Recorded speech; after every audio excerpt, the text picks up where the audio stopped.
hearing and to determine the appeal made by Mr. Simon Brooker of Brookworth Homes Holdings Limited.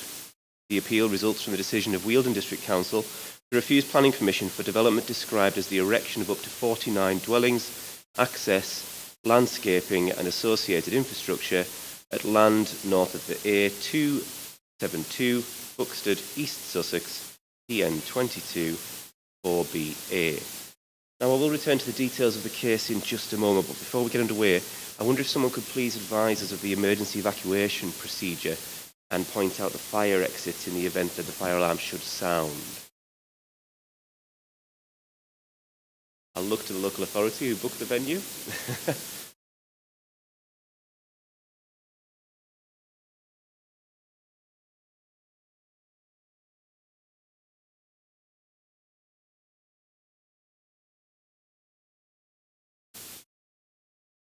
Yeah, great, thank you. And in the event that we are required to evacuate for any reason, does anybody require any assistance to leave the building? We'll take that as a no. Thank you. Let's move on then to appearances and who we have with us today. So at this stage, I'd like to take the names of all those who wish to speak and their interest in the case. I'm going to look to the appellant's side first, which I assume is to my right. Is it Mr. Cameron? I've got a list. I'll give you, save you. Read it out. I've given a copy to the local authority. I'll read it out so everybody else can hear it. My name is Neil Cameron. I'm King's Counsel. I'm instructed by Mark Best of Parker-Dan, who sits to my right. We'll confirm the details as we go along. Planning application form, so we'll have a look at that when we get there. We'll have a look at it now. And can I just check then? We've got Mr. Cameron, Mr. Best, Mr. Maguire, and is it Ms. or Mrs.? Mrs. Mrs. Mims. Okay. Great, thank you very much. And I assume, Mr. Cameron, you'll be taking lead for the appellant today? Yes, sir, but we'll defer to the experts on matters that require judgment. Thank you, to be expected. And I'll turn now to the local planning authority. Good morning, sir. I'm Catherine Barnes. Miss or a Ms is fine, counsel for the local planning authority, instructed by Will Council Services. And to my left, I have Heather Hall, Mrs. Hall, the Heritage Officer. The policy questions on matters of planning judgment, it will be Mr. Taylor giving evidence to the local authority. Would it be helpful, sir, I don't know if you'd like a list of the qualifications of these people on either side of me. I'm happy to provide that, but probably easiest in writing. That's the purpose of the attendance record, so hopefully we can record it on there. But are you happy to take it from there? You don't want a separate list? I'm happy to take it from there. Can I just check, if I have my light on here, am I stopping other people from talking? Sound people at the back there? Do I need to turn mine off, or can I leave mine on? That's fine. Okay, that's fine. Could you hear me? I could. I just wanted to check I wasn't cancelling you out if we're both on. But that's fine, because sometimes those systems do that. Good. And can I assume, Ms. Barnes, that you'll be taking the lead for the local planning authority? Yes, on exactly the same basis as Mr. Cameron, deferring to the experts where appropriate. Good. Thank you very much. I wonder then if I can turn to members of the public or interested parties and ask, are there any members of the public or interested parties who wish to speak? I have had some representations made to me already with those interested to speak. And maybe if I start with those, and if you can give me a wave to tell me if you're here or not. I've been informed that a Mr. Michael Wickham, on behalf of a local angling club, would like to speak. Hello, Mr. Wickham. I'll just make a note of where you are.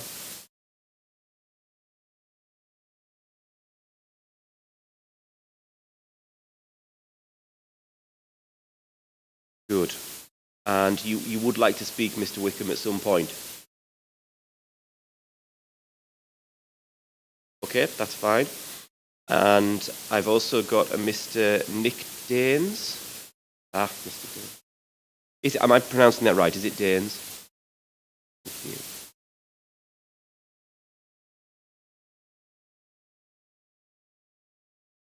And you are attending on behalf of the Campaign to Protect Rural England Sussex branch, my understanding.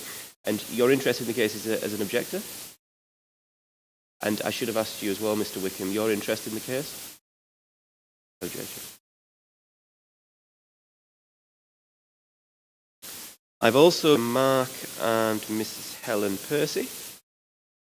Hello, Mr. and Mrs. Percy. Make a note of where you are.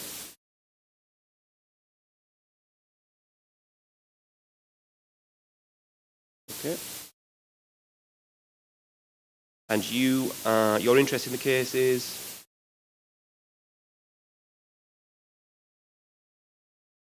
This is the Yew Tree Cottage on Station Road.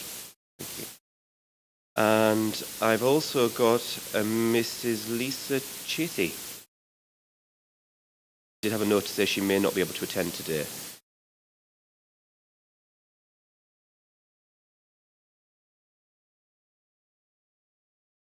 And you are, sir? You're next on my list, Mr. Murray. Good. Okay, Mr. Murray. And you are an objector, are you? Thank you. And I've also got listed here a Councillor Vivian Blanford. Hello, is it Mrs. Blanford?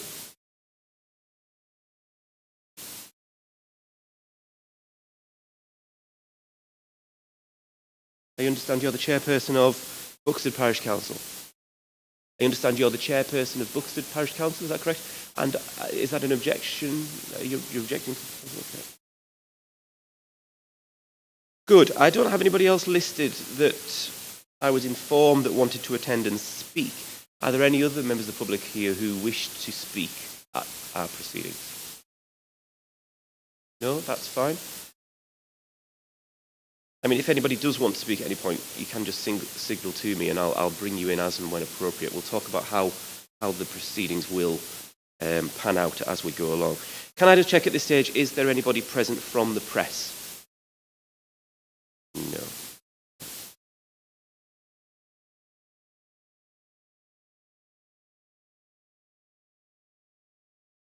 And does anybody know if we're expecting anybody else, or are we all here and accounted for? Nobody else from the local planning authority side? On the appellant side? No? Good. Now, I understand that today's proceedings are being live streamed over the internet. Is that correct? And that's being facilitated by the local planning authority. Okay. Can I ask, does anybody have any objection to being filmed for this purpose? No? Good. And can I also just check, does anybody else intend to film or make an audio recording of our proceedings today? No.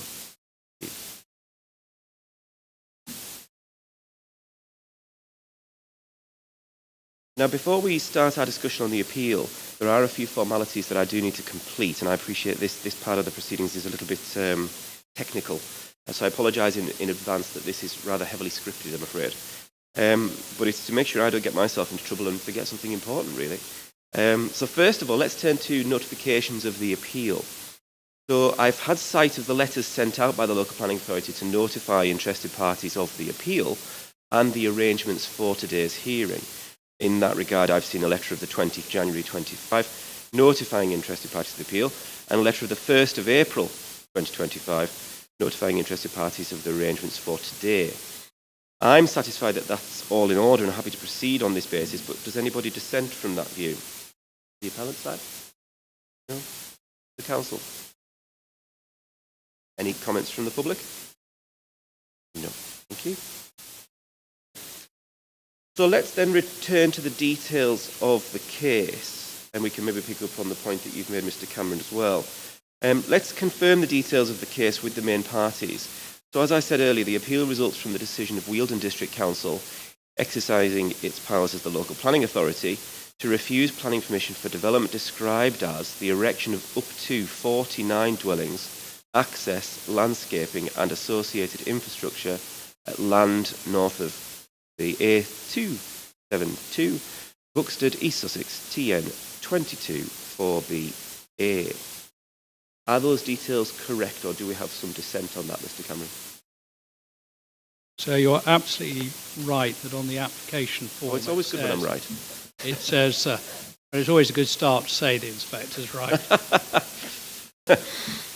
But on the application form it says application form was for up to 49 dwellings, but as is often the case, when the council looks at an application, it sometimes changes the description, and it changed it to 49 dwellings, and that would be correct because it's a full application. You might have erection of up to 49 if it was outlined, but it isn't. So the description's been changed so far as the words up to have been omitted. Is that correct? Yes, sir. Okay. Does the council have any comments on that? Just following the paper trail, that seems to be correct, and I see nodding as well to my right. I mean, I'll cover this in a procedural matter in my decision, as inspectors tend to.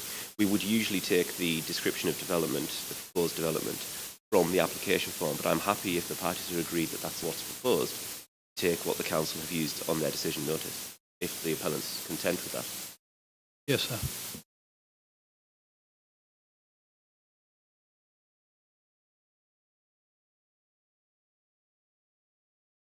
Good. So let's just get into the details a little bit more. So the appeal relates to planning application reference WD/2023/2157/MAJ, which was dated any other time. Please do let me know. Now the hearing was initially scheduled for 2 days, although I'm not sure if we'll need both days, but we'll see how we get on. However, if we do spill into a second day, it will be my usual practice to start at 9:30 on subsequent days.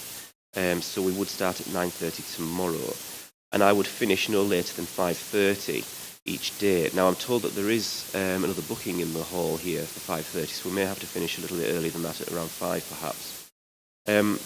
I did circulate a note to the parties yesterday saying, having reviewed the revised Statement of Common Ground, I don't anticipate this event lasting longer than a day. Am I seeing any dissent from that view?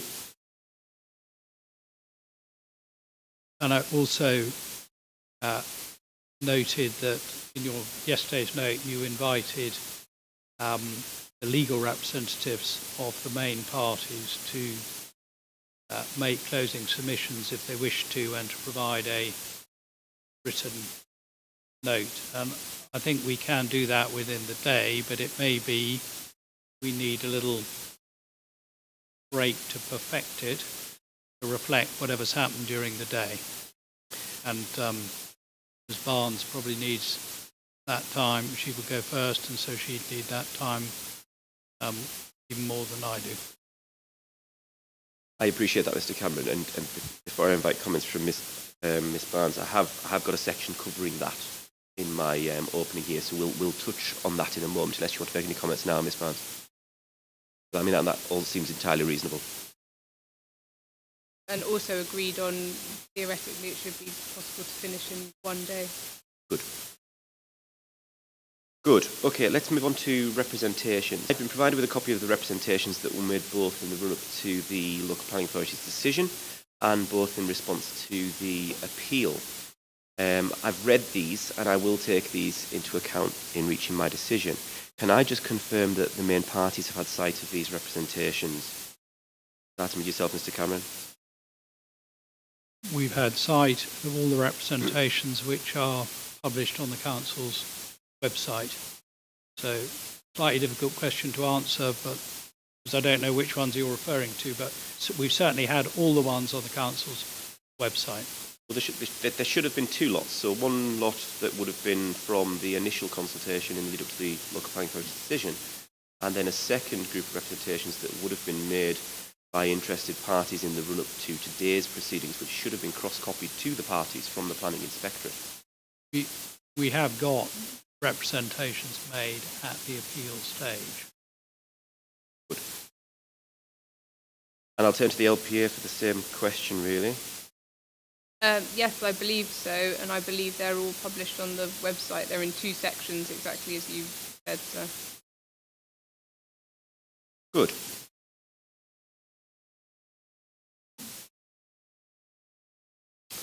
Let's turn our attention to evidence and documentation, and all documents and other type of evidence should have already been provided in accordance with the timetable in the run-up to today's proceedings. I've also had sight of the revised statement of common ground, which appears to have been signed by the 19th of April. Is that correct?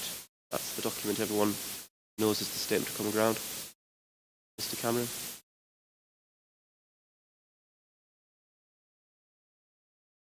And Ms. Barnes, yes.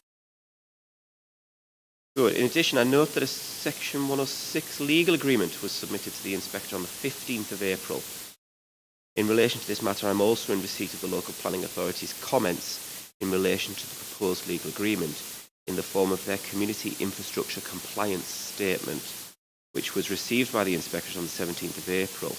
Now, we will discuss the detail of the proposed legal agreement as part of our agenda. However, I do note that the current document that I have before me is not signed. It is signed, I beg your pardon, but it's not dated. And therefore it does remain in draft without that date on. Can I expect a dated copy to be submitted before the close of the hearing, Mr. Cameron? Well, can I just check that because of the logistics of doing that? It may be, subject to being told otherwise, that we would have to submit a dated copy afterwards. The note I received through my case officer was that the parties preferred to submit a dated copy on the day of the hearing. But I'm happy to be corrected or otherwise. Sorry to interrupt, sir, but I've just been shown a signed version that apparently has been submitted to him. Sorry, signed and dated version. It's dated 5. So it may be you. That hasn't filtered through to me. Can I ask that a copy is provided to me today, if that's fine, in hard copy, and that just for the sake of completeness, if an electronic copy can be sent once again to the Inspectorate, just to prompt my case officer to forward that to me as well? Absolutely. I just don't want to miss that because I think it's quite crucial. So you've got everything from us? Good. Miss Barnes? And Miss Barnes? And anything from members of the public? Anything from members of the public? Mr. Murray?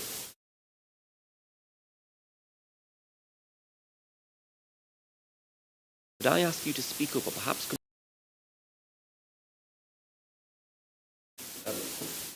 I understand it. There is currently no visual representation before you of what the view from my property, Harrick House, would be of the proposed development. I think this is material. I've shown Mr. Cameron last week a mock-up that I've done on my iPhone. It's not verified, but it is designed with that context and with that rider to give you some sort of an explanation when you do your site visit of where the proposed houses lie within the landscape. Of where the proposed houses lie within the landscape. For me, that is, but I can't provide you with a verified copy. I understand it none of it's done.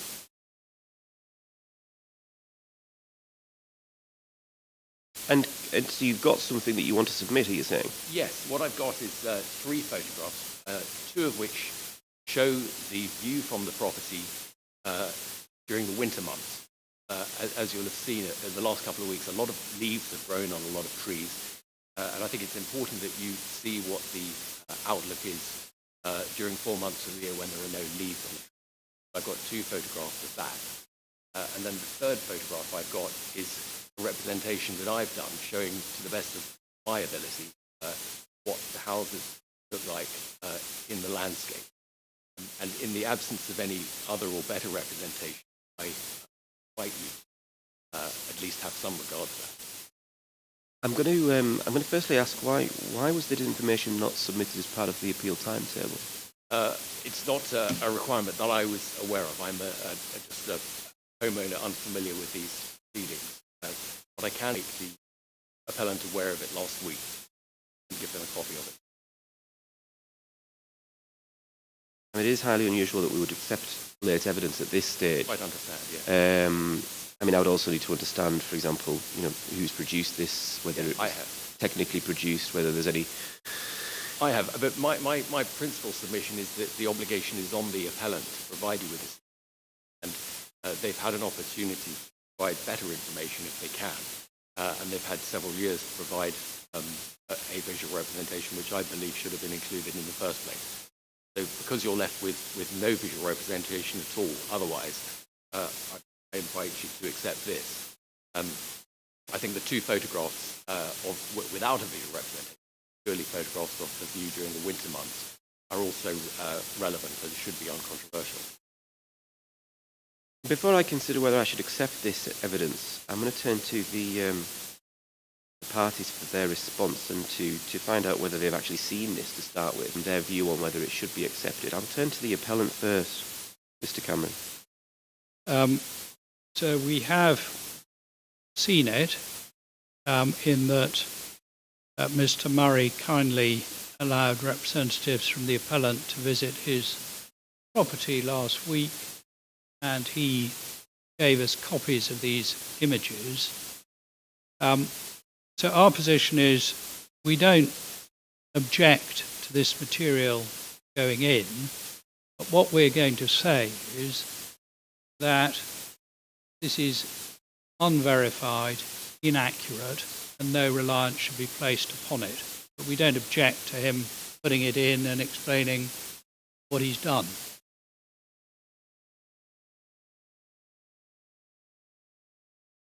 Do you have no objection to its submissions?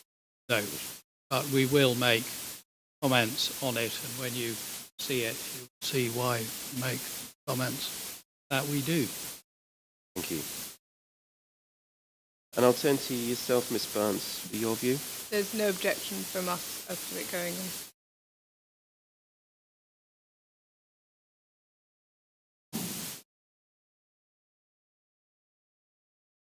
I mean, it's disappointing that it's been presented on the day of the hearing. I do apologise for that. Because really, I mean, in the interest of fairness, parties need to have adequate time to respond. It's good that the appellate side has seen it. Did you say your side has seen it, Ms. Barnes? Yes, I believe you saw you showed it to us, yes, on our site visit. I will then, as an exception, I will accept the evidence, with the caveats that, of course, it needs to, we'll need to test that evidence today. And when we get on to an appropriate time in our proceedings, we will look at that evidence and, we'll scrutinise it accordingly. And I can hear Mr. Cameron already wanting to make certain representations, which he's started to do so on that. I'm happy to take a copy if you have it now on you. One copy or more?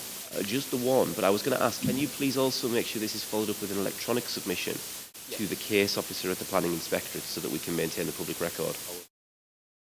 Yes? If you could, please.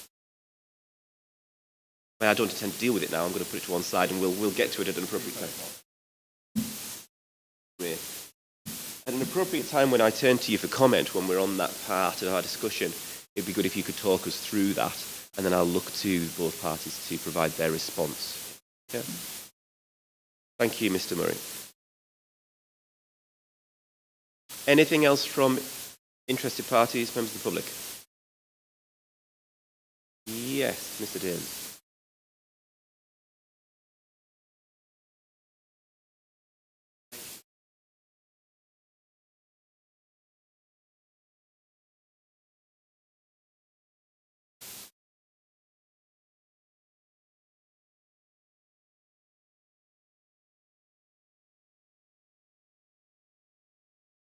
That information has been provided. I've had sight of it. That should have been cross-copied to the appellant and should have been published on the council's website. Can I turn to Ms. Barnes and ask that question? I'm going to pass that to Mr. Taylor because I don't know the answer myself, I'm afraid. If I may, sir, I'll just take 5 minutes to have a look. My internet's been quite slow. I'll come back to you if that's okay. In fact, so I should have said at the outset, just so that you're aware and to ask for your patience. This isn't a problem for me, but the council's laptops are having difficulty connecting to the Wi-Fi. It's intermittent. Apparently, it's to do with the security procedures that are attached to their machines. So I just apologise in advance and ask for your patience. No, that's fine, Miss Barnes. I am having some technical difficulty myself, but I'm holding it together up here. But yes, it is intermittent. It is dropping out occasionally. Hopefully that won't be too much of an issue. Mr. Robbins? Yes, sir, if I may. So the answer to the question in relation to the cross-copy of information, the most recent emails are not on it, and I apologise for that. We can rectify that in a few moments. That's just a slip of the timing of those representations. I'm familiar with Mr. Daines and the issue which he raises before you today, but he has asked a question about the evidence the local planning authority relies on in relation to the Ashdown Forest and matters of habitat regulations and appropriate assessment. All I want to say, sir, although I'm happy to take further questions if it assists you, the material which we have sent to you through your case officer is elsewhere fully available on the council's website, and it is material that Mr. Daines has seen before, albeit not specifically in connection with this appeal before you today. I hesitate to use the word generic, but it is material that we have long relied upon in consultation with Natural England. There are no surprises within that material Daines before. Thank you, Mr. Robbins. I found the email now to the Planning Inspectorate, which was sent on the 16th of April from the Local Planning Authority with a number of documents listed in relation to the request in my pre-hearing note around the appropriate assessment. And I was going to make the point that you made quite well there, Mr. Robbins, that this is all appears to be publicly available information, policy documentations, mitigation, background paper and so on. There's nothing there that doesn't look like it wouldn't be published in the public domain. Is that fair to say? Good. And can I just check that the appellant side has seen that? Yes, sir. We've seen the letter. Can I go back a moment to third-party representations? I said that we'd taken them, certainly I have, from the council's website. The only difficulty that we have is that through regard for people's privacy, names have been deleted, and therefore I've certainly had to do a bit of detective work to work out whose representation comes from whom. And it would be helpful if at some stage before local residents give their views, I mean, I can work out who Buxted Parish Council is, I know who Mr. Murray is, and I can work out the CPRE. But if there are others who've made representations whose names have been crossed out over here, I'd like a bit of help from the council to who made which representation. But that can be done probably outside the hearing session. Can I ask that rather than go straight back to the council on that point, can I just have the parties to liaise with each other over breaks and so on? And if there are any particular pertinent representations that you feel the need to address before me today, we can touch upon those. But I don't want to start digging into that detail now and wasting our hearings time. Yes? Good. Mr. Daines, does that satisfy you?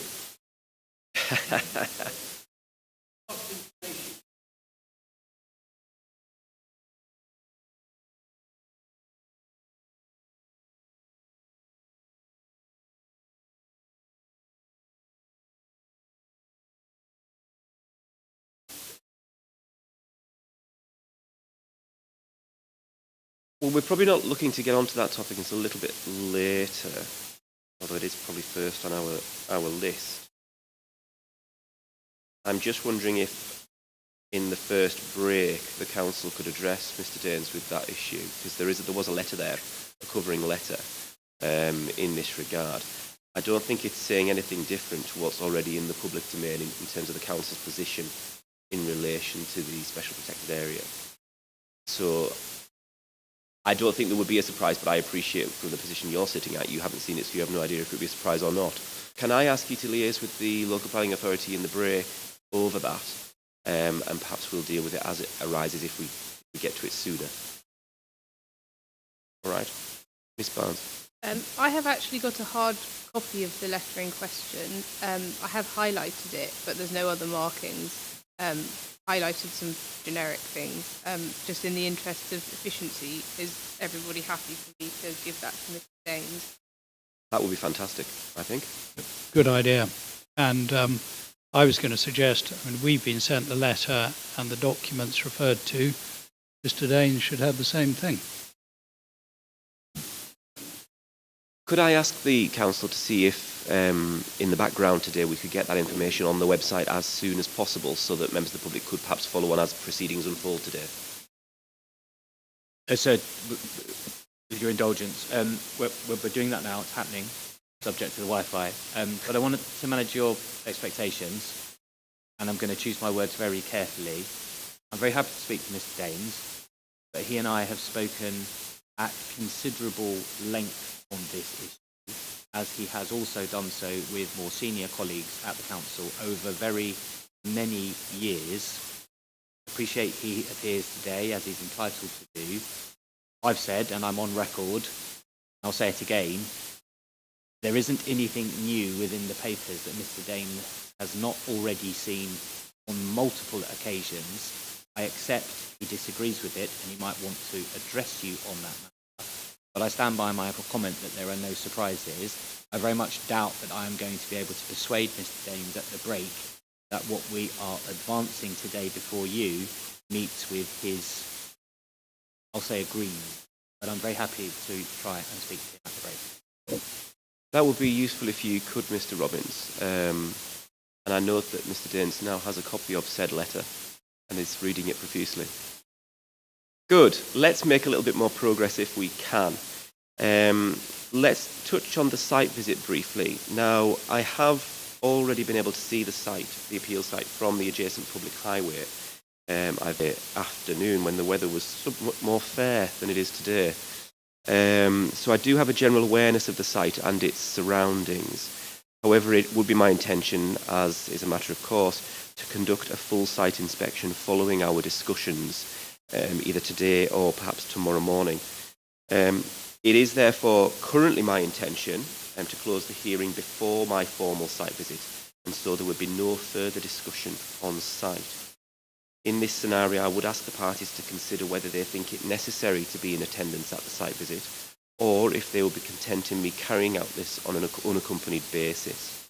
Now, you don't have to answer that point now, and I would like you to give that some thought during our discussions, and it will depend, of course, how our discussions progress as to whether or not I think that's still appropriate to do so.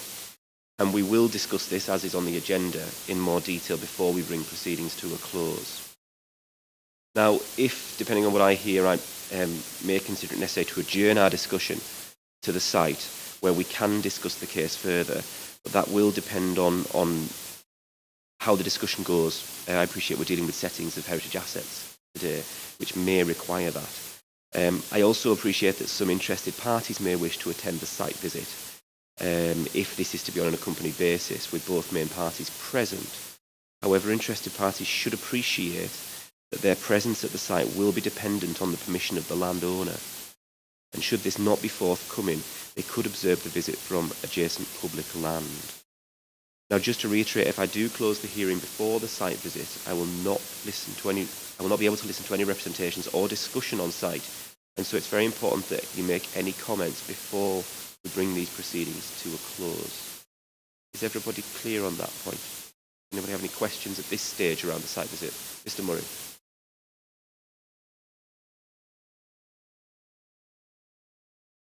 Yes, there will, and that will when we come to it on the agenda. What I'll usually ask is, are there any particular viewpoints you want me to see? Are there any properties I can go to, or you want me to go to? I appreciate you may want me to visit your property, and we'll talk about that potentially. So let's bear that in mind as we progress, and we can discuss that when we get to the site visit arrangements later. Ms. Barnes. Just to add to that, I mean, on the face of it, I don't think there's any need for representations or comments at the site visit, which would be unusual in any event. But this case is, well, potentially unusual in that, from our point of view anyway, some of the most important parts to see are all on private land. So obviously you won't have seen them so far, sir, but there is also just a practical issue about, securing access and shepherding you through to the right parts. And so I just wonder if the easiest and fairest way of doing that is to have a representative from both sides with you, not to make submissions or comments, but just so everybody's happy that you've seen what you need to see. That's fine, Ms. Barnes. I mean, what we would call that is an access required site visit, as it were. So to gain access to properties and gain access to the site, but with no further discussion on the site. The only discussion I would tend to have in cases like this, if I'm not adjourning and closing here, would be to point out factual viewpoints. So, is that said house, is that such and such property? No discussion beyond that at all. And that should be usual practice for an appeal, regardless of what procedure it follows. Okay. Mr. Cameron, do you have any comments at this stage? So you've asked for comments later, but my view is you will need to go onto private land. As far as the appeal site itself is concerned, you're welcome to go on there unless I'm told otherwise, so as anybody else who's on the site visit. There's no problem about that. I think you will want to go to Harrock House, Mr. Murray's house, and so practically Mr. Murray is going to have to let you on and show you round. So practically it appears to me it should be an accompanied site visit, but that doesn't mean to say that the hearing should continue. In my submission, the proper course is hearing stops here, you go on an accompanied site visit, the hearing doesn't continue, but because you've got to go on private land, you should be accompanied by representatives of both main parties. I've made a point of those, a note of those points, and we'll come back to that in due course. Okay, let's move on and briefly touch on conditions and planning obligations. Now, following our main discussion and towards the end of our agenda, you will see that there's a scheduled discussion on planning conditions and any planning obligations. Now, for the benefit of those not familiar with planning appeals, this provides the parties with an opportunity to have a discussion on what conditions may be reasonable and necessary in the event that I am minded to allow the appeal, and what planning obligations are proposed and how these should be considered. I should stress, though, that this discussion is held without prejudice, and therefore it does not in any way mean that I have made my mind up about the case, nor will the discussion affect the local planning authority's position in relation to the appeal. Okay? In terms of applications for costs, I'm not inviting any applications for costs, but at this time I don't have any before me. But is there one being prepared that I should be aware of? Mr. Cameron? Ms. Barnes? Now, I will ask this again before we bring proceedings to a close. And if anyone is intending to make an application for costs, this should be done at the earliest opportunity and prior to the close of our proceedings. I should also advise both parties that on behalf of the Secretary of State, I do have the power to initiate a award of costs if, in my opinion, I consider that unreasonable behaviour has occurred during our proceedings. If I were to do so, this would follow a written process with the relevant party after the appeal decision. The setting of those identified assets and the appeal site's contribution to it, and the effect of the proposal on the settings of those heritage assets. We will also discuss some other considerations, and there are two particular pertinent considerations, and that is whether there are any public benefits arising from the proposal that may offset any harm that's been identified, And we'll also have a brief discussion around housing and land supply, and I have had sight of both parties' comments in relation to housing and land supply. Flowing from those discussion points, I've identified a number of questions to ask each party. And at this stage, I think I'd ask, does anyone have any comments on those main issues as I've set them out? And are the parties...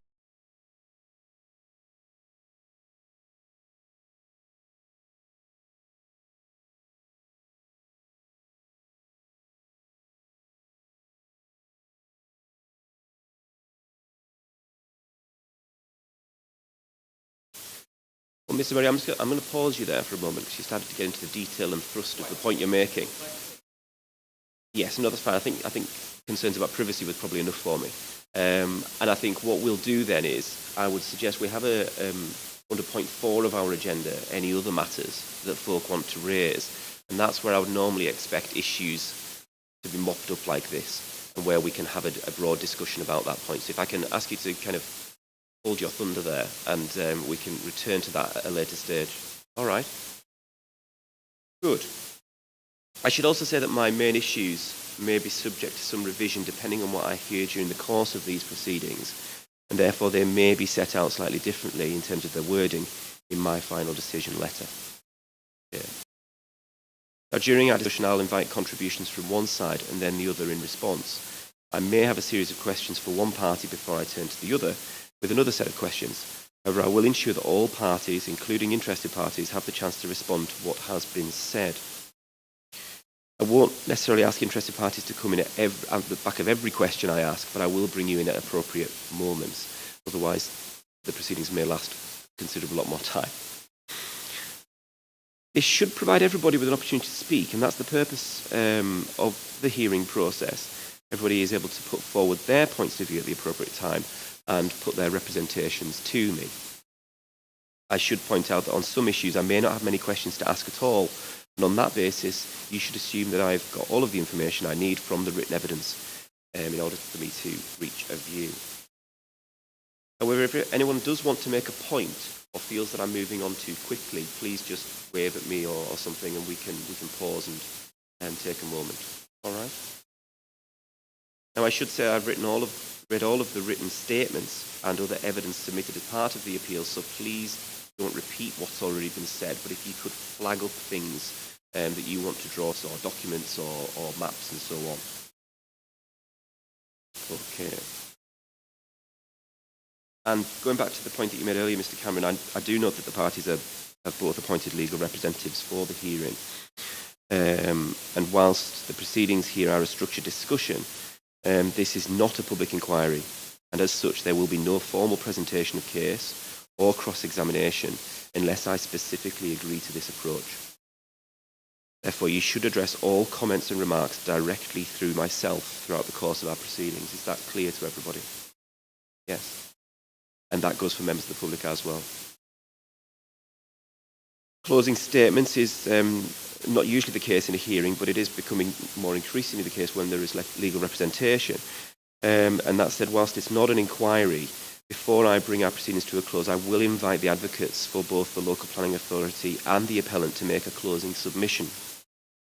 So you may wish to prepare for this during breaks and lunch, as we've discussed already, and I'll ensure that you do have time, sufficient time to do that.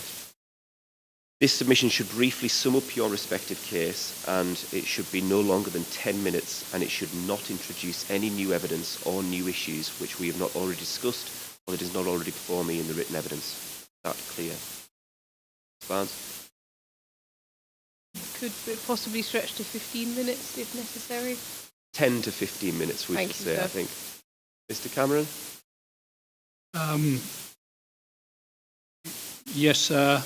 You'll appreciate that having received notification of this yesterday, I did some work on it because you asked for it in writing as well. It'll be 10 to 15 minutes if I don't read absolutely everything out. But it won't add anything, and the appellant comes last anyway. Can I ask then, in advance of that, can I ask that you do exchange notes with each other? Is that possible? So I Not happy with that, and I'll tell you why, because the appellant has the last word, and it wouldn't be normal to exchange those. I mean, I'm not violently opposed to it, but it would be most unusual and would deprive the appellant of one of the advantages to sit here while read it. Just as long as you're happy for oral read it. Just as long as you're happy for oral additions to be made, response in the normal way that it would be if it was a formal closing. And That's the idea absolutely- is to assist you, sir, so that you've got a note of our case. So as long as we're both focused on what can we do to assist you on the main issues, I think with a degree of flexibility, we'll be able to provide something useful. I'm happy with that degree of flexibility, and I think that seems very pragmatic. I do need a copy though before we well, ideally before it's delivered. Now, the reason I'm talking about hard copies and exchanging and so on is what I want to make sure is that there's nothing in the hard copy that goes unsaid or is introduced that isn't before the hearing. The parties are able to or unable to respond to, or there is a surprise. So that's why I'm being particular about this matter. But I'm happy to leave it with the advocates to discuss throughout the day if necessary, and of course to refine. I appreciate that timescales are tight on that. So let's just see how we go with that. But yes, I will need a hard copy before it's delivered at the hearing. I think that's fine, sir. The approach of making oral additions, normally quite short oral additions if they're read out, is absolutely fine with me. And if at that point, I mean, Mr. Cameron's absolutely right, the appellant does have the last word. They do. So I don't have the opportunity to respond, but if I felt that he was introducing new evidence, I would certainly flag I'm it sure orally you will, at Miss that point. Barnes. I'm sure you will. Good. If we can move on then. Does anybody else have any comments on this matter? No. No? Good. I think that brings us about to the end of our formalities. You'll be pleased to know. Does anybody at this stage then have any questions at all regarding the procedural side of the hearing, or anything indeed that I've said so far? Anything that anybody wants to clarify, ask, or is unsure about so far? I'll go to the appellant first. No, sir. And Ms. Barnes? No, sir. And interested parties, I can see Mrs. Percy.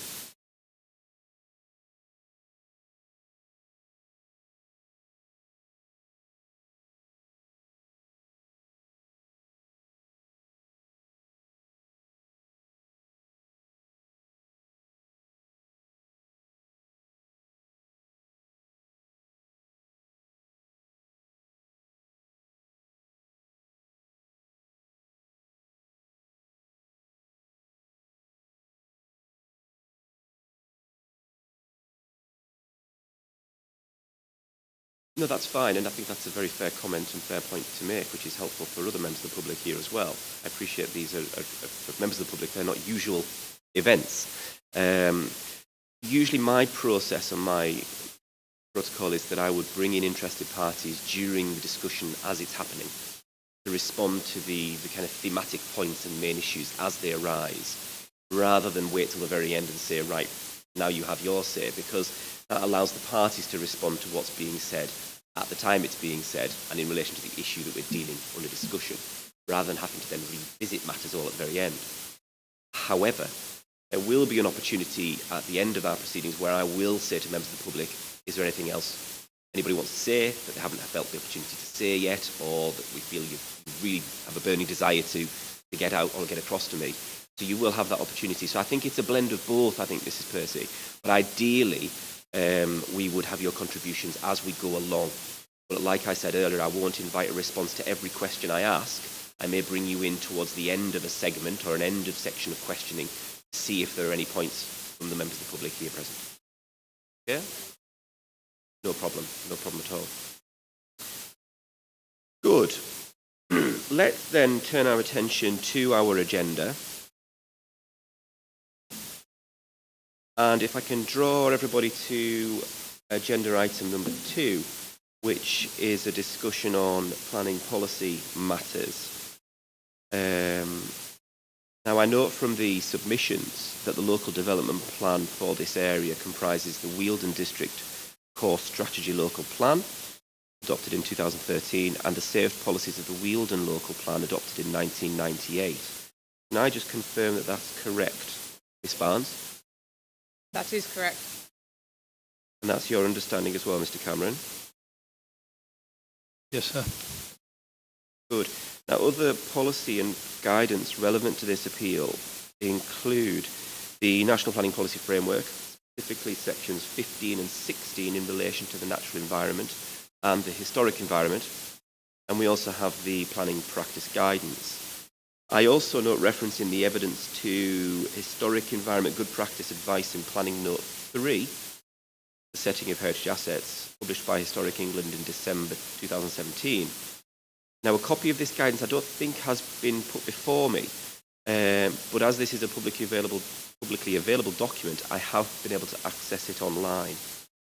I'm also mindful of the statutory duties placed on me by Section 66(1) of the Planning Listed Buildings and Conservation Areas Act 1990 and the various requirements set out by the Conservation of Habitats and Species Regulations 2017 and 2019, respectively, in relation to the Ashdown Forest Special Protected Area and Special Area of Conservation. Are the parties agreed that these are the other policies and guidance and statutory considerations that are most relevant to the appeal, and that everyone's had sight of these documents? If I turn to you, Mr Cameron. Yes, sir, with one addition and just an observation first. The Historic England Good Practice Advice Note is before the hearing because it's one of the appendices produced by the local authority. So we've got that and everybody's got it. On the National Planning Policy Framework, you've identified chapters 15 and 16. I agree those are relevant. We also rely upon Chapter 2, Achieving Sustainable Development, and in particular paragraph 11, but I think that's probably in front of you anyway, but I just thought I ought to mention it. I think otherwise, no disagreement. There is, on the core strategy, you will have seen from the papers that there is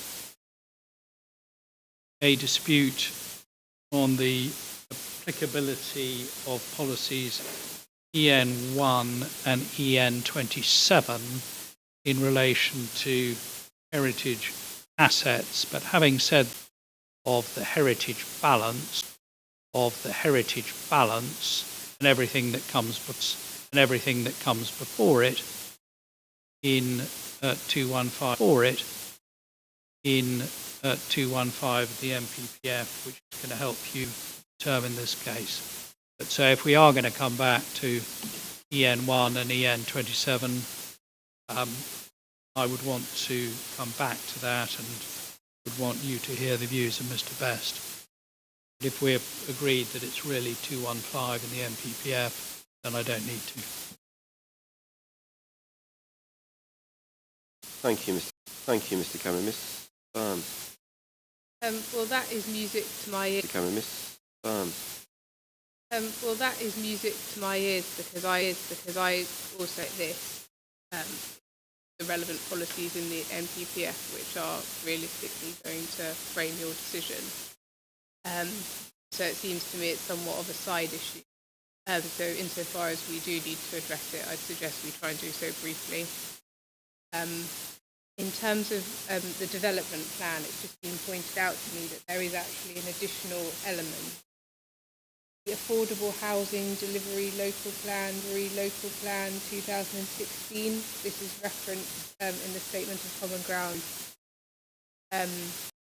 It does what it says on the tin. It's fairly self-explanatory, but Mr. Robbins can answer if there's any questions about that or its role in the development plan. He's ready to answer. Thank you, Ms. Vance. I did note that that was there. The reason I am dispute and the reasons for refusal, it doesn't appear to be particularly pertinent. I appreciate its material, but it doesn't appear to be particularly pertinent to I suppose it could arguably go to the weight of the policy dispute issue. That's also music to my ears because I think you're both on the same page, a dispute issue. That's also music to my ears because I think you're both on the same page, and actually that's probably the similar page where I will be and where I will land, not to give too much away. But in terms of the real crux of this, it's, we're looking at whether there is harm here and whether guidance. No? Mr. Murray.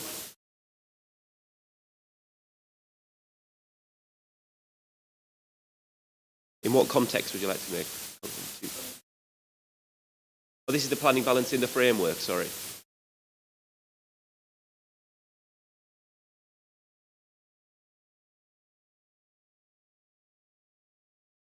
Well, I'm going to pause you there because we will come to it, absolutely. And it's covered by the agenda and it's covered by the questions I've got. So we're just at the moment trying to identify what is the policy context in which I'm making this decision. And have we covered all of the pertinent policy context? And I think I'm getting a feeling from both sides that we have. And I don't think there's anything else that I've missed that interested parties want to raise my attention to. Draw my attention to, no?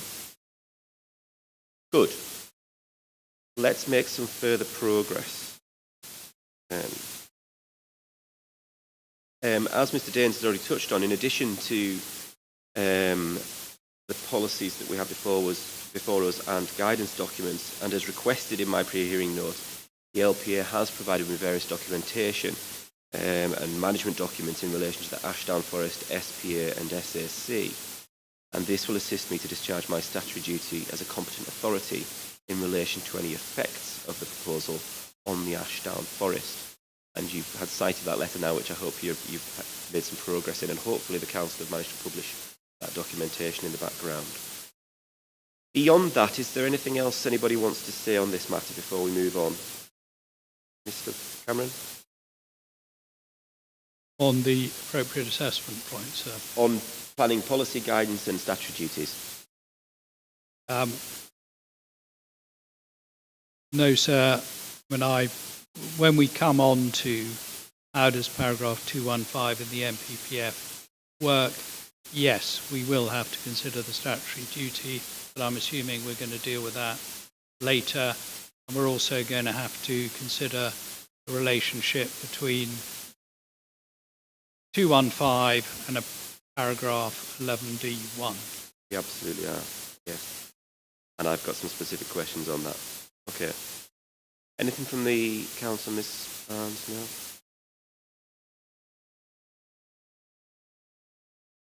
Good. I do note that the local planning authority is in the process of preparing a new local plan. And whilst I've not been provided with any emerging policies, or not that I'm aware I have, I wonder if it would be appropriate for the Council to provide me with an update on progress and any implications or otherwise this might have for the appeal. Mr. Robbins, or? Yes, I think in terms of an update on progress, I'll hand over to Mr. Robbins. Well, sir, there isn't a huge amount I was prepared to say. I mean, we don't rely on that plan in any material way in the papers and submissions that are before you. I believe from the statement of common ground, the appellants have something to say about that. I don't want to speak for them. They will clearly address you. They see the need at Regulation 18 stage. And that was on a full suite policy document that included both policies and potential allocations.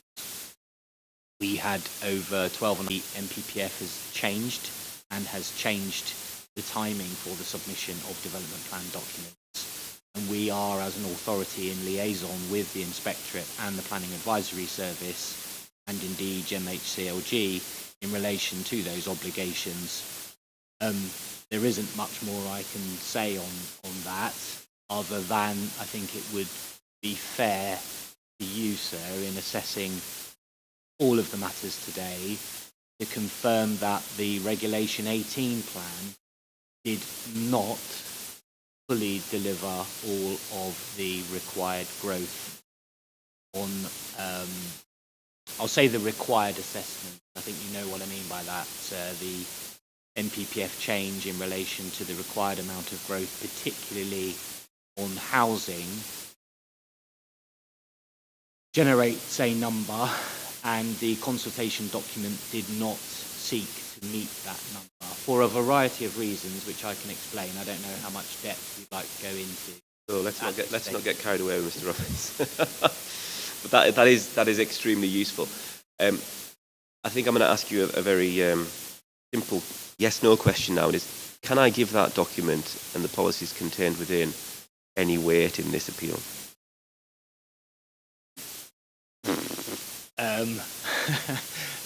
No weight, I don't think that would be correct because it has gone through consultation, but because we have not done very much with that, the local plan subcommittee meeting which has seen those representations, I think it would be very, very, very minor weight, very low weight, but I don't think no weight would be correct, sir.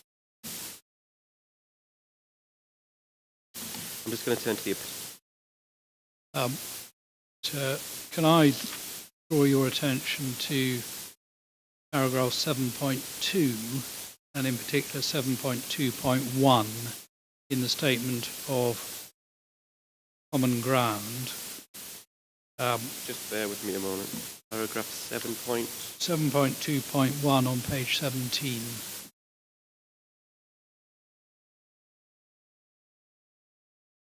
Yes. We hope, sir, you'll find that helpful. It tells you when the Regulation 18 consultation was undertaken. It deals in the second paragraph with the fact that the draft local plan did not seek to meet the standard method housing requirement, which has in fact gone up since that Reg 18 plan.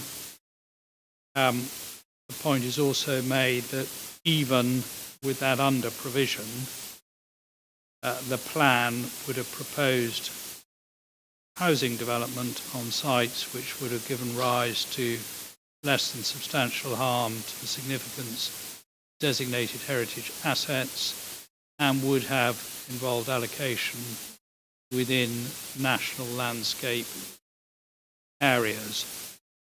So that's background, but it's all set out there.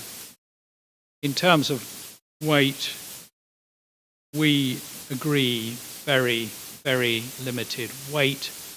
You can't ignore it altogether because it's happened. But very, very limited weight because no progress has been made since Regulation 18. There's a new MPPF, there are new housing numbers, and the council are in a process of deliberation. Okay. Thank you.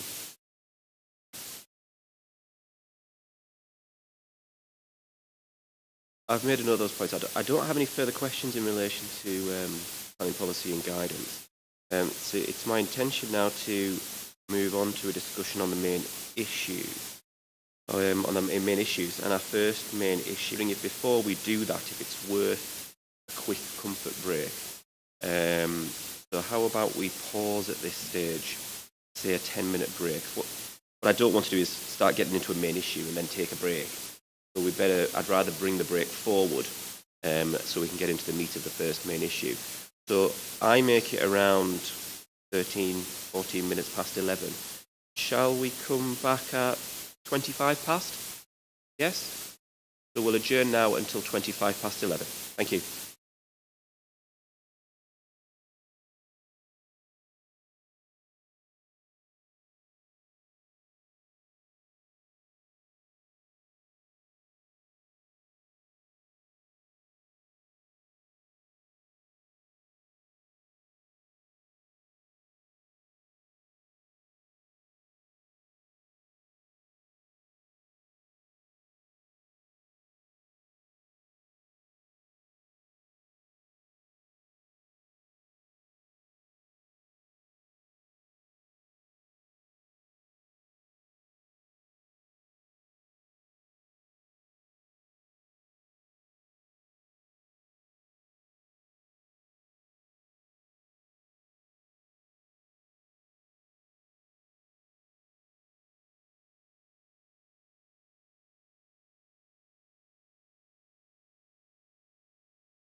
Let's move on to agenda item number 3, which is a discussion on our main issues.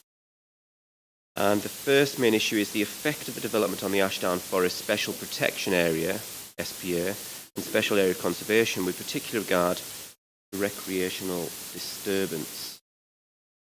Now, it appears from my reading of paragraph 6.1 of the Statement of Common Ground and the associated commentary in the Local Planning Authority's SIL compliance statement that the Local Planning Authority's second reason for refusal has now fallen away. Is that correct, Ms Barnes? Yes, that is correct, and that is recorded in the Statement of Common Ground. Do you have any comments on that, Mr Cameron?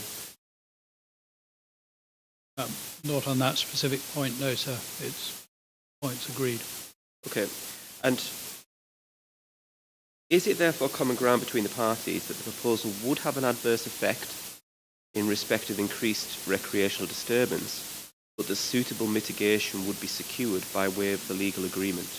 I'll turn to the Local Planning Authority, Ms Barnes. Yes.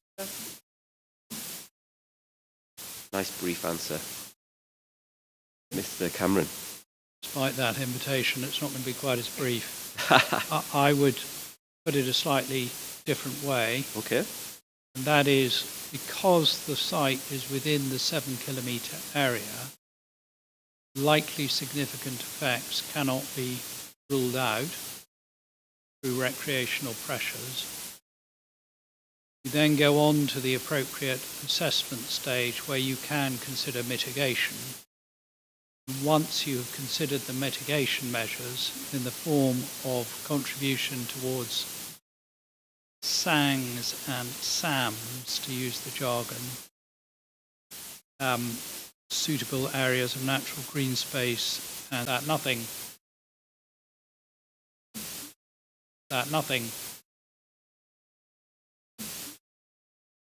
special, so to speak, I can make it now, but you'll note that the Council, when they're referring to the mitigation measures in their the letter that they sent in response to your request, refer to the absence of adverse effects on the special protection area. That's the area designated for birds. But Ashdown Forest is designated not only as an SPA but as an SAC as well. Mm-hmm. And the SAC point is covered in the officer report, pages 132 to 133. So if you were writing a decision letter, sir, it would be my suggestion, I was going to say respectful suggestion, but that always sounds grovelling, that you deal with both the SPA and the SAC. Absolutely, and that's why they both feature in the text of the main issue. Yes. Just give me those page numbers again for my reference in the officer report, and I don't think it's got printed page numbers on it, but in the PDF it's pages 132 to 133, and the officers quite properly deal with it.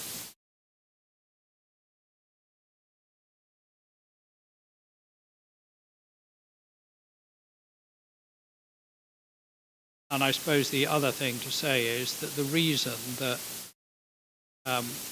you can conclude no adverse impact on integrity is because the appellant has now entered into the planning obligation, and the payment of the relevant contributions is secured by clause 4.1 and schedule 5 of the section 106 agreement.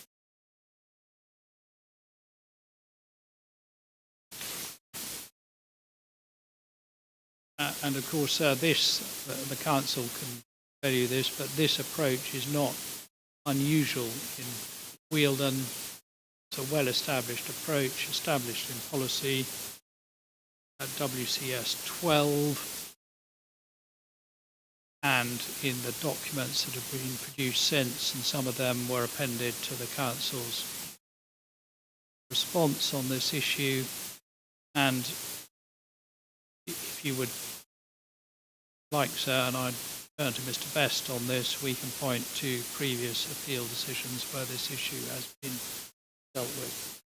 I don't know whether you find that helpful, sir, but of course you'll have to have regard to those decisions, the importance of consistency in decision making, and if you were to take a different approach, you'd have to give reasons. We say there's no reason to take a different. Thank you, Mr. Grant. I've understood the points you've made, and you've made them very well. I don't think we need to explore that matter further.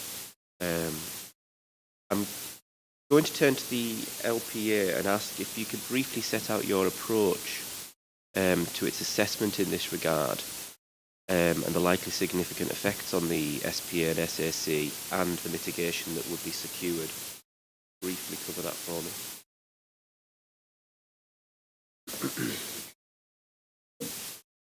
Thank you, sir. So the whole approach is set out, as I think has been mentioned in the committee reports, and to some degree in the LPA statement of case as well. Ashdown Forest is a designated SPA and SAC, as has also been mentioned. The site is within 7 kilometres of the Ashdown Forest, and therefore is the council's research indicates that is a zone within which people are likely to visit the Ashdown Forest, and thus development would bring about a increase in recreational pressure. The LPA has engaged with other LPAs within the catchment of the Ashdown Forest and developed that zone of influence with the statement from the ground between those LPAs. Natural England were involved in that process. The Section 106 agreement has been signed to secure the necessary mitigation in terms of that evidence base. And as per the note on the decision, this refusal, reason 2 would fall away in the event that mitigation was secured. Natural England were consulted on the application and no objections were raised. Subject to mitigation being secured.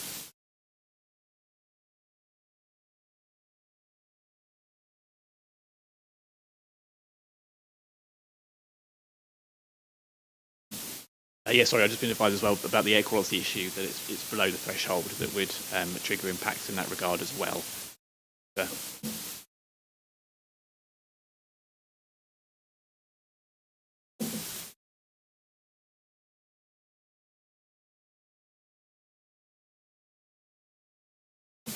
Thank you. Mr. Cameron, do you want to comment any further on what you've heard? No? Good. No, sir. Okay. I mean, given what I've heard and on the basis that this reason for refusal has now fallen away, I don't have any further questions in relation to this issue. And I have enough in the form of the written evidence that's before me to reach a conclusion on this matter. But before we move on, does anybody else wish to raise anything in relation to this matter? Mr. Dane.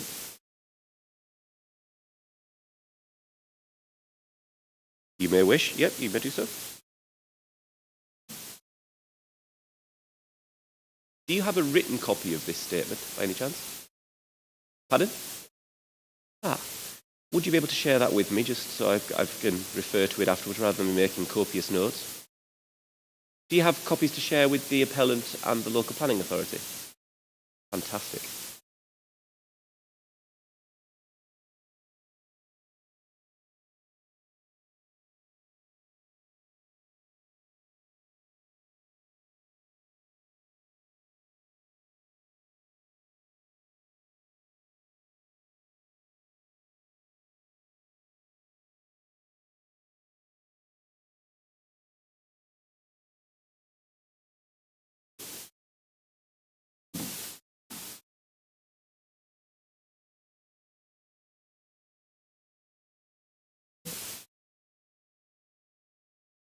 This is not particularly brief, but should you have any questions, I'm happy to ask them as I'm ploughing through this. So at the end, it might get lost or forgotten, or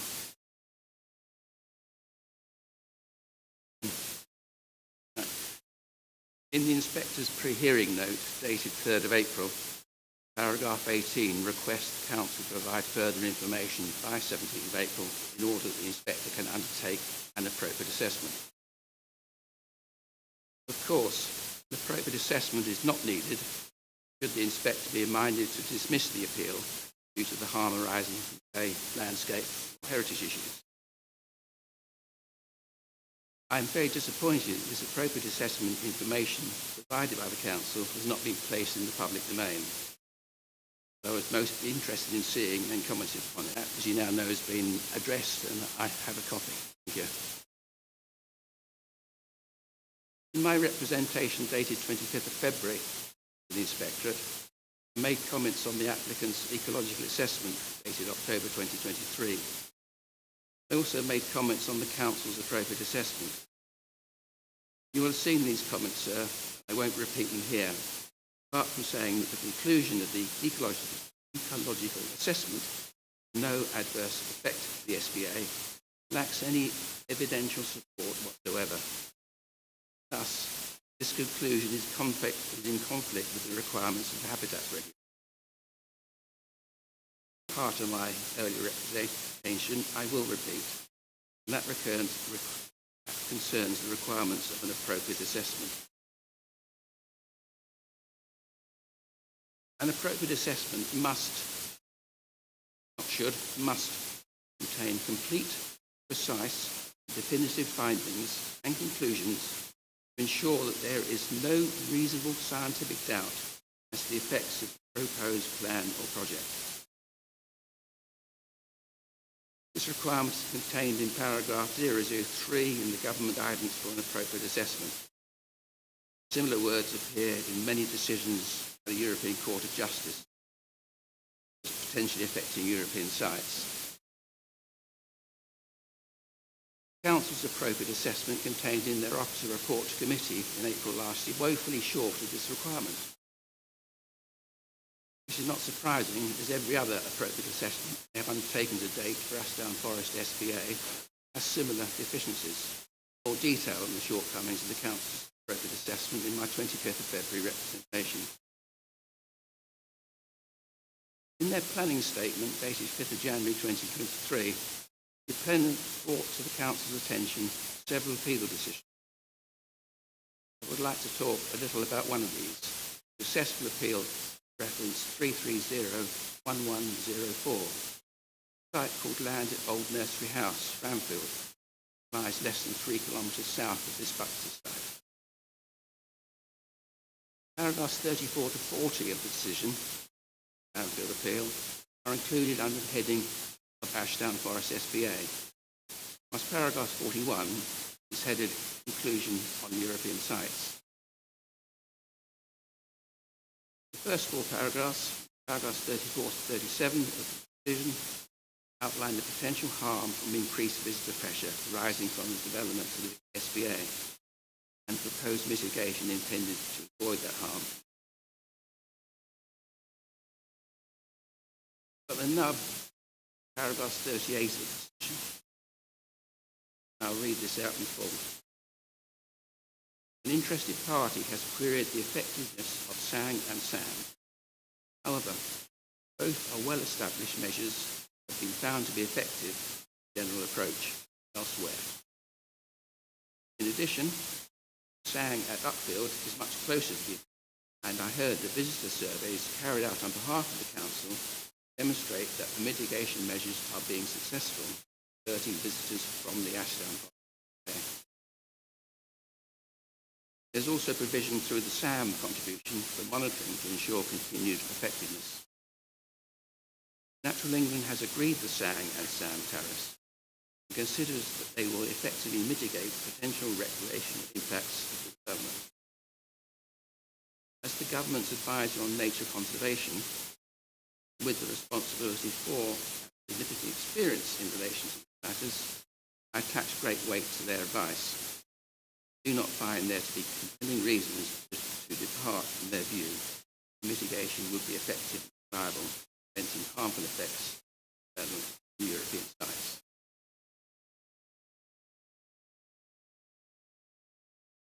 I agree. SANG and SAM are both well established, and we first introduced in about 2006 at Thames Basin Heath. He states that he heard the visitor surveys demonstrate that the mitigation measures are being successful, diverting visitors from Ashdown Forest SPA. The Council may well have said this, but the visitor surveys do not show this. This conclusion cannot be derived from the visitor survey data. The SAM initiative also failed to show continued effectiveness. I presume that these paragraphs 34 to 41 in the decision notice comprise the Brownfield Inspector's appropriate assessment, as there is no other published information dealing with this issue. Thus, we have mitigation measures that are well established, verbal advice that visitor surveys show the effectiveness of mitigation. Put it to you, these two reasons, deemed by the inspector to support the effectiveness of mitigation, falls abysmally short of the requirement for a positive appropriate assessment, contain complete, precise, and definitive findings and conclusions, to ensure that there is no reasonable scientific doubt affects this project.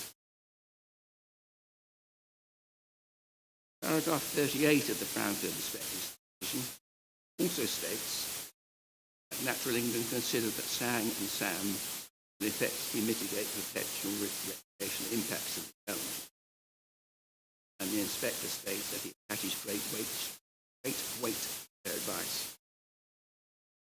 I accept that the habitats regulations require great weight to be given to the advice from Natural England.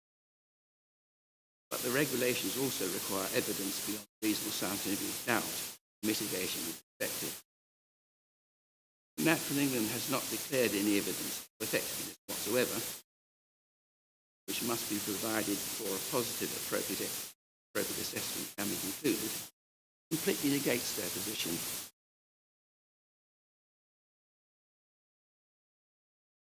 As the decision maker, Brownfield Inspector's appropriate assessment must contain complete, precise and definitive findings to ensure there is no reasonable scientific doubt as to the effects of the proposed project. Just because Natural England is the government's nature advisor does not permit them to avoid or gain relief from the requirements of the habitats regulation, or to permit the decision maker to do likewise. Brownfield Inspector then says that he does not find any compelling reasons apart from their view mitigation be effective, reliable in preventing harmful effects on the European side. This is astonishing considering that no evidence at all has been provided to enable the inspector to arrive at this. Thus, the four reasons detailed by the Brownfield Inspector for achieving a positive outcome of his appropriate assessment are, firstly, that the mitigation measures are well established. Secondly, that the mitigation measures have been found to be effective elsewhere. Thirdly, that the inspector heard that visitor surveys demonstrate that the mitigation measures are being successful at diverting visitors away from the SPA. Lastly, that Natural England consider that SANG and SAM will effectively mitigate potential recreation impacts. It is clear that the inspector has not shown any evidence to back up points 2 and 3 above. They are unevidenced, actually incorrect. On Natural England's consideration that the mitigation will be effective should be discounted, as it is similarly completely unevidenced. Thus, this Brownfield appropriate assessment does not contain complete, precise and definitive findings and conclusions to ensure that there is reasonable scientific doubt as to the effects of the proposed project. Therefore, this appropriate assessment does not meet the requirements of the Habitats Regulation, and the inspector erred in subsequently making a grant of permission.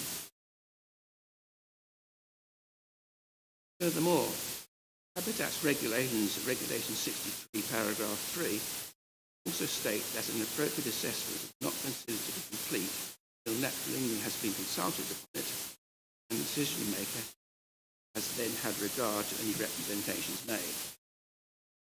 There is no evidence that the Brownfield Inspector provided his appropriate assessment to Natural England, meaning that it is not complete, further compounding the error of allowing the appeal. So the Brownwood Inspector's appropriate assessment is somewhat similar to both the Council's and Natural Emitters' position. This is a mere assumption that Sang and Sam will be effective. An assumption, especially one without any evidence whatsoever, does not require the requirements of habitats regulations. Subsequent grant of permission for brownfield is thus unlawful. Coming back to this Buxted appeal, it's abundantly clear that the appellant's documents submitted to the Council do not contain any information to support an appropriate assessment. This is not surprising when it is their position that an appropriate assessment is not required.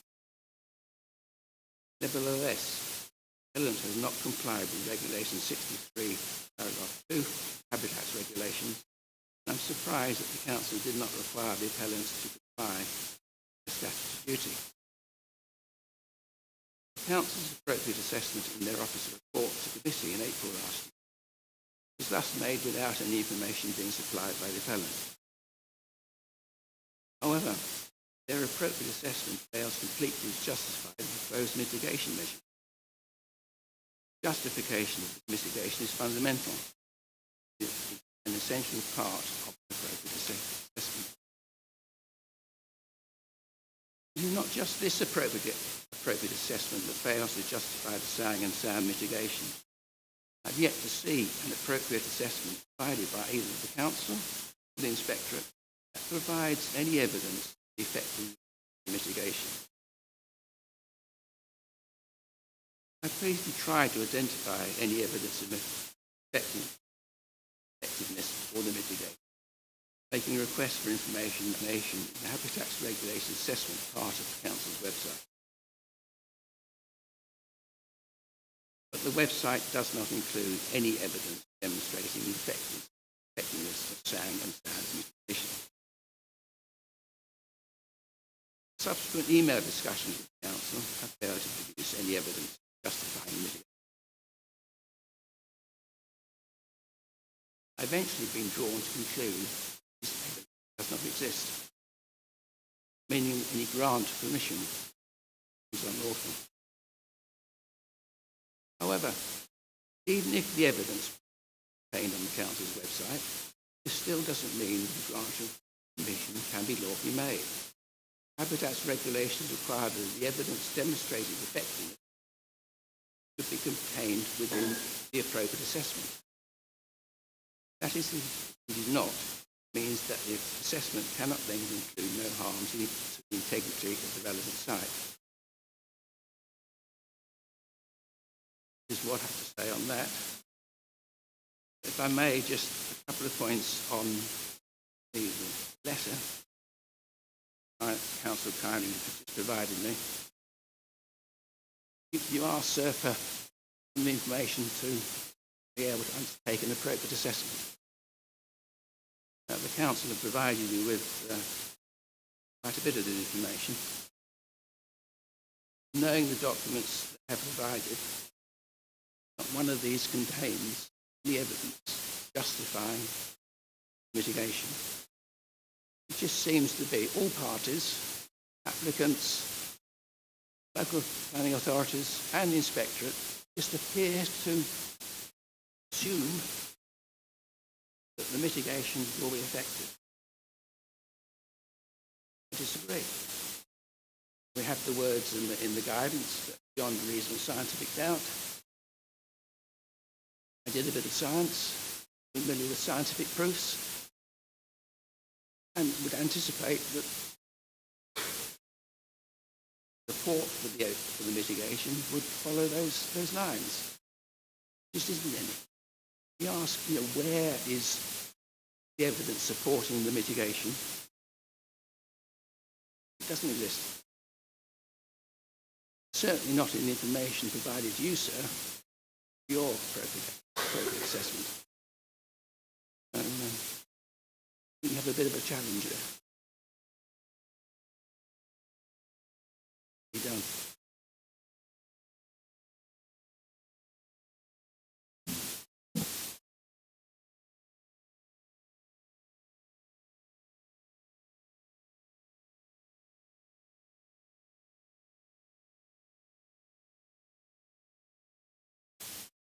Well, so it won't surprise you to know that we disagree. This is an approach which has been rolled out. Well, I'll hand over to Mr. Roberts to talk about the detail, but for some time, and has been approved by numerous inspectors on appeal. If I could just deal with a couple of legal points before really one primarily, just this point about the alleged failure to consult with Natural England before you, sir, do your appropriate assessment with reference to Regulation 63(3). So the text of that regulation says the competent, obviously now you, must for the purposes of the assessment consult the appropriate nature conservation body and have regard to any representations made by that body within such reasonable time as the authority specifies. So the point is that in conducting your appropriate assessment, you have to have regard to Natural England's representations. It doesn't mean that having done a draft for assessment, that then needs to be submitted to Natural England comment. That's not what that regulation is saying. The point is that for the purposes of doing the assessment, they are consulted, which is what has happened here. I was going to hand over to Mr. Robbins, and in particular, he no doubt have other things that he wants to say as well, but in particular, ask him to mention the monitoring aspect of this, because it's, as I understand it, one of the criticisms is that there's no evidence that this is effective as a strategy in this particular district. Because it worked elsewhere doesn't mean that it will work here. And there is a monitoring strand to the policy that's been adopted. And I think Mr. Robbins can comment on that, as well as what the visitor data says, according to him. Yes, sir. I'm happy to do that if it assists you. But just to round off what you've heard in terms of the evolution of this policy and strategy. I've been at the council since early 2006, and we began looking at this issue in 2008. And it has been an ongoing matter since then in relation to the evolution of different development plan strategies. I appreciate today you've heard that the development plan is quite dated, but we have attempted to have an up-to-date local plan, and that has involved full liaison with Natural England and indeed local planning authority colleagues around the boundary where the zone of influence of the Ashdown Forest crosses over into their administrative boundary. So this is a long developed and thoroughly tested approach that I was going to say that I've lost count of the number of times that Mr. Daines has made this point, and I don't wish to be rude in making that point, but it is a statement of fact. I've also lost count of the number, I stopped counting at 50 appeal decisions where the approach which was set out to you and alleged to be defective has nonetheless been accepted by your colleagues in other Section 78 appeals. The only other point to make in relation to testing of the approach by the Planning Inspectorate is that your colleague, when examining the core strategy, in particular WCS 12, which we've had reference to already today, was fully aware of the approach in relation to strategic mitigation and indeed shaped it through main modifications. That was in 2012-2013. And had regard to Natural England's evidence and comments at that time.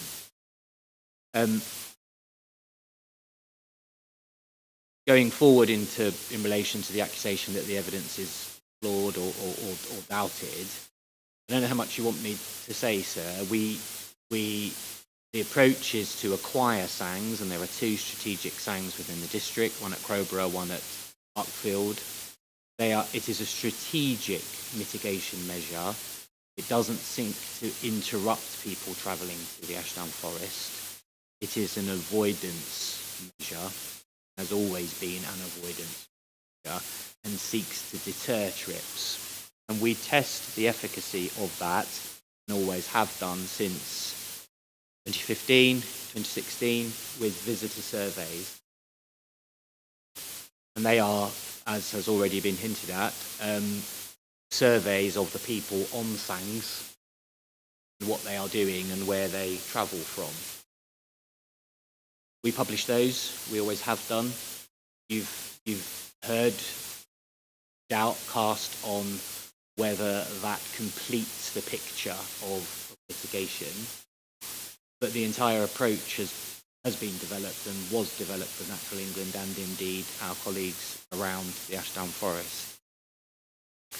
I'm not sure how much more you want to hear from me, although I would go so far as saying local plan. I don't want to open up that document, having told you that we don't seek to rely on it. But Natural England have commented on that emerging strategy to the extent that they are encouraging us, obligating us and telling us that we need more SANG capacity to deliver growth within the 7 kilometre zone in relation to that emerging development plan document. That speaks volumes to me, because I have to tell the council corporate management team that we need to acquire more SANGs, find land for more SANGs. So if Natural England were concerned about the efficacy of the entire approach, they certainly wouldn't be telling that in a formal response to Regulation 18 local plan consultation. I don't have any particular questions to come back to the council on this point, or indeed yourself, Mr. Daines, but I will turn to the appellant just to respond to anything they wish. 5 points. Point 1, and I'm repeating myself and Mr. Robbins, it's an important point. The context for this approach is set out in the core strategy, WCS 12, which was subject to examination and adopted by the council, and it has been carried into effect. Point 2, the information supplied to you by the council includes the Ashdown Forest SPA mitigation zone background paper of January 2019, and that includes paragraphs 6 considers visitor information. It explains the 7 kilometre zone, and this goes to Mr. Daines' point on consideration of effectiveness. You go to 6.3 and 6.4, effectiveness of the mitigation zone, and 6.4, England's letter of the 8th of November 2023, they were consulted by the local plan this particular application. The date of that letter, Mr. Cameron? That's 8th of November 2023. It was Natural England's consultation response. And that addresses the measures which the local authority, SANGs and SAMs, and then it says on page 2 of 3, Natural England is of the view that if these measures, including contributions to them, are implemented, they will be effective and reliable. You would have to have, and whatever criticisms that Mr. Daines may have of it, that decision letter stands until quashed, as far as I'm aware, not been quashed, therefore it stands. Therefore, sir, it is a material consideration for you to have regard to. You should also have regard to the importance of consistency. You should also have regard to the importance of consistency. And if you were to take a different view, you would have to give. That's Framfield. Fifth point and last point is responding to Mr. Daines's paragraph 25. Mr. Daines's paragraph 25, which he refers to appropriate assessment is required. In this case, the competent authority at the time was the council, the appellant of Regulation 63(2), because they haven't been asked for the information. And the competent authorities, whether it's you, sir, or the council, have acted entirely reasonably because all the necessary information is before you. So those are, sir.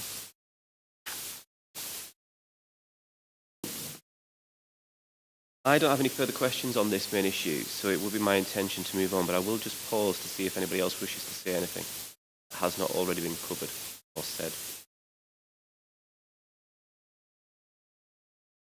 No. Mr. Daines.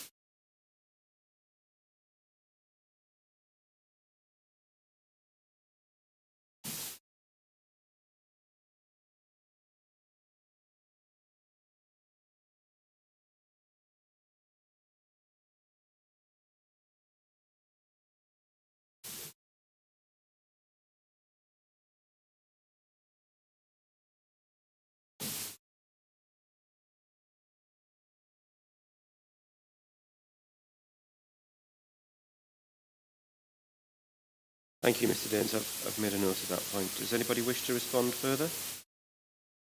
No, sir, I've already pointed you to two documents in which effectiveness has been considered, and Natural England's. The second was Natural England's view on it. But I can just Mr. Daines. say the appellant has last word. I'm not going to string this out, but I've already given you the references, sir. Thank you, Mr. Cameron. Mr. Wickham, did I see you indicating? Yes.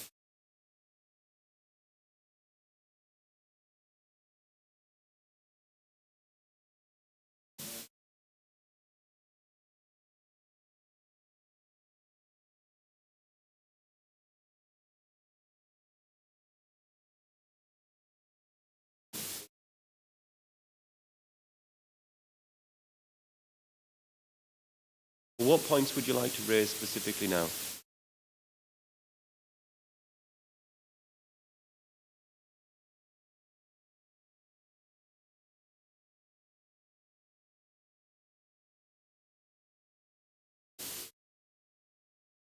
I think that's slightly different to the topic that we're currently discussing, which is specifically in relation to the effects on the Ashdown Forest. So I think if you don't mind, let's park that and let's return to that under the other matters section of our agenda. Okay? Good. I've made a point of what everyone's said there, and I'm content to move on at this stage.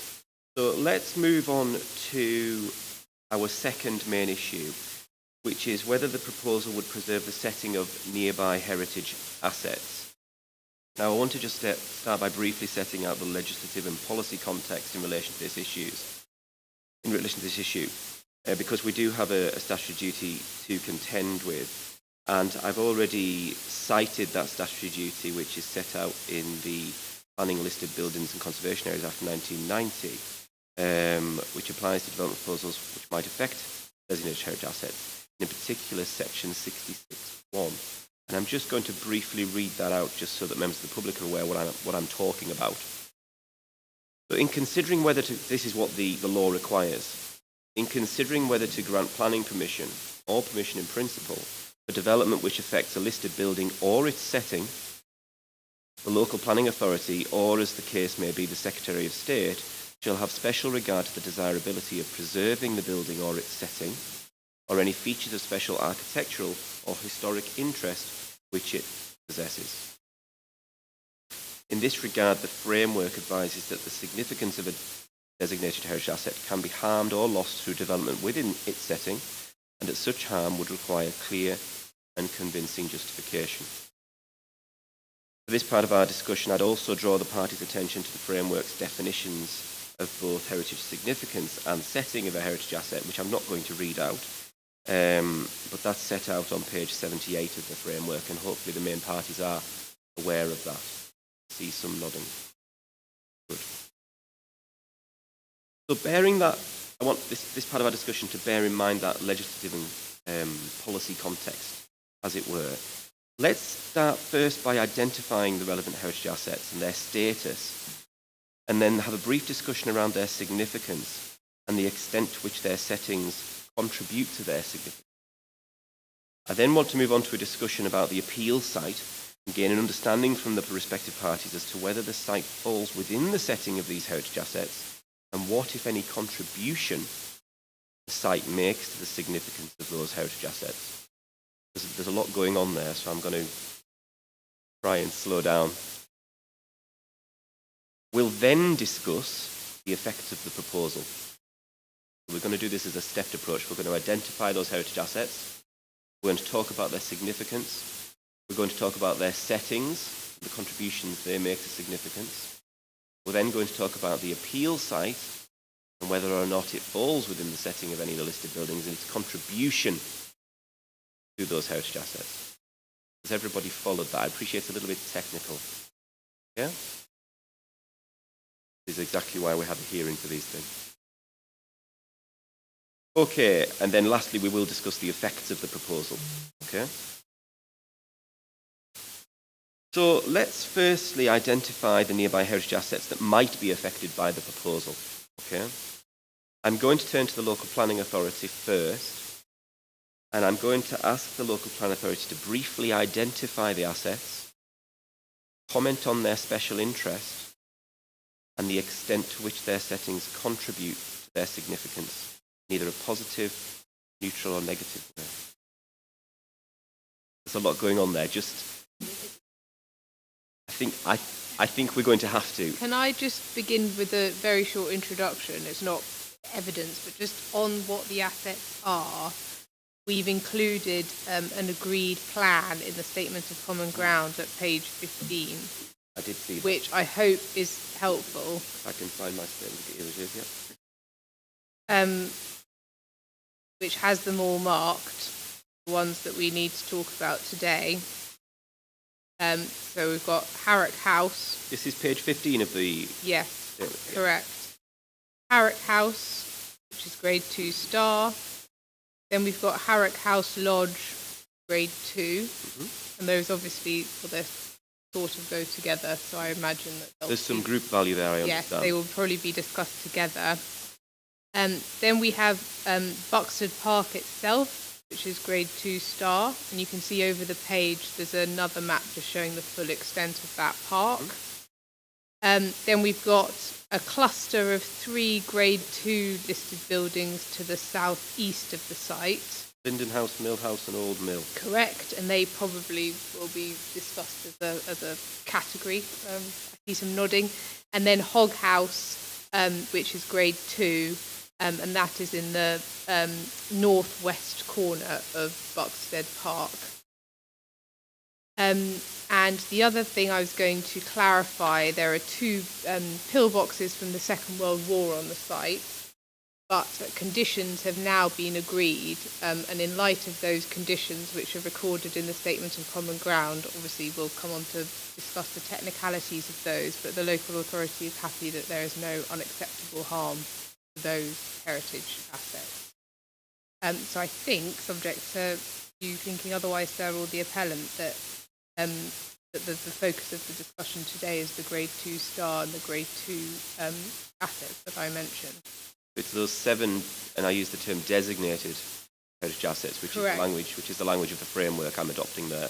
Correct. And the southern pillbox and northern pillbox are dealt with. It might be worth briefly touching upon those, just for context. But if you don't want to spend too much time on that, I understand. I appreciate what you've said there. Is it going to be yourself, Mrs. Hall, talking through this section? Good. Off you go. We'll start with Harrock House, which again is a Grade 2 star listed building. It's not a simple rectory, but as Historic England asserts, one of the most remarkable original rectories in the county. The late 17th century rural rectory on an older moated site, in a rural location away from the village and the church and on a main road through to Canterbury. With connections to noted figures, including rectors appointed directly by the Archbishop of Canterbury, and connections to the iron industry. It was reconfigured in the 19th century to a rural retreat with a pastoral setting around a formalized approach.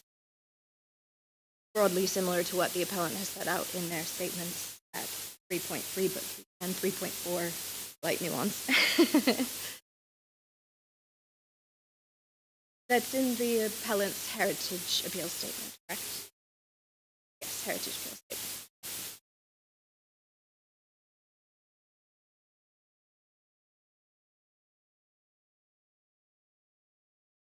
And the contribution that its setting makes to its significance is in that rural bucolic setting that it has, and changes to the driving grounds in the mid-19th century, which contributed to that rural idyll.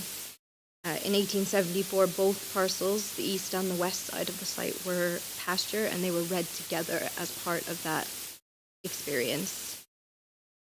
And that rural setting is appreciated in views which are designed over an open rural land, including part of the site.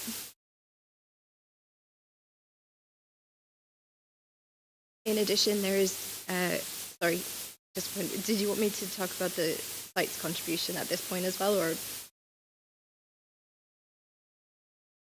park that? Okay. Yep. And yes. Yes. Sure, fair enough.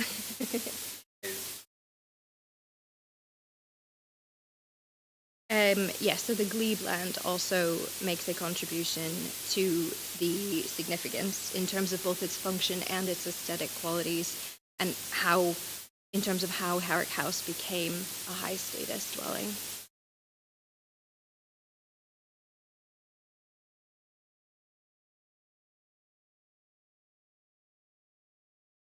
I'm going to move on to the lodge and the gate pier, which are listed at Grade 2. Again, there is no real issue with the appellant's description of the significance at 315 and 316, as well as 317 of their the Heritage Appeal statement. Again, with a tiny bit of nuance. So it's significant as a mid-19th century lodge in a picturesque style.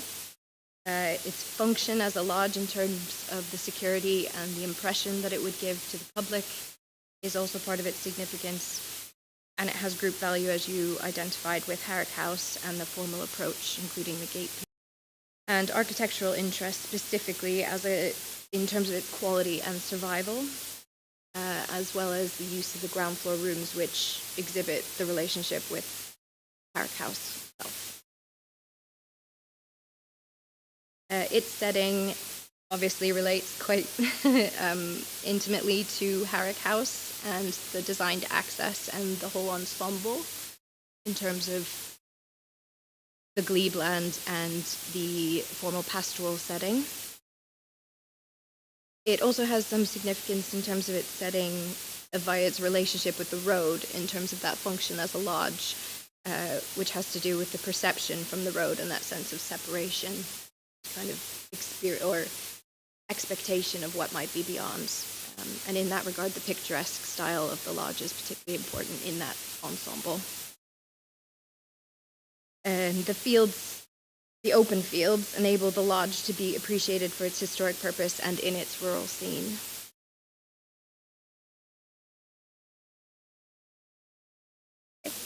Okay. Moving on to Buxted Park. I have no real issue with, a lot of this comes directly from the listing description. So I have no issue with the identification of significance by the appellant at 3.37 through 3.40. Primarily, it's a designed landscape around an 18th century house which replaced an earlier 17th century manor house, incorporating a deer park with 13th century origins, the original village location, including the church, and 17th century features that relate specifically to that deer park and earlier designed landscape, and also early mid-19th century and 20th century developments, real kind of amalgam of those periods. In terms of its setting, the list description specifically makes note of the landscape of rolling wooded farmland to the north. It has quite a large setting. In terms of the kind of structure of the park, we have woodland to the west and south, and we have more open views on descending land to the northeast, and so that part of the setting is the part that contributes more. And 3.32. And what's important for our purposes is that they are vernacular rural dwellings. Linden House has a polite 18th century frontage and was formerly a post office. The Mill House is earlier, 17th century or earlier dwelling, built for a miller with a 19th century phase of rebuild and alterations as part of the Buxted estate. And the mill is an early 19th century mill on a site of an earlier mill, retaining features including the mill wheel and the sluice gate.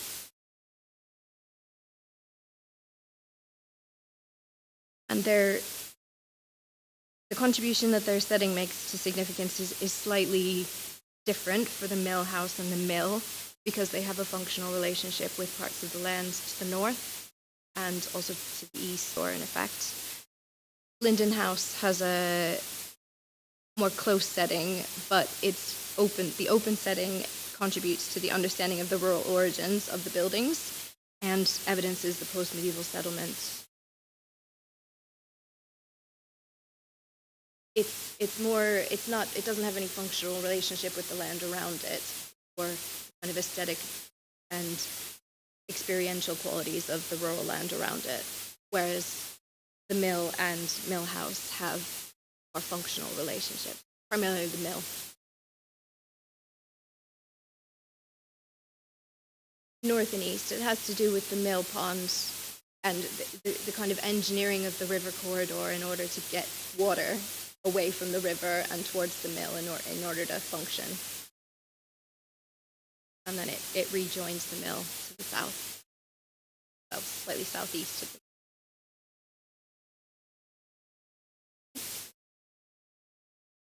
Okay.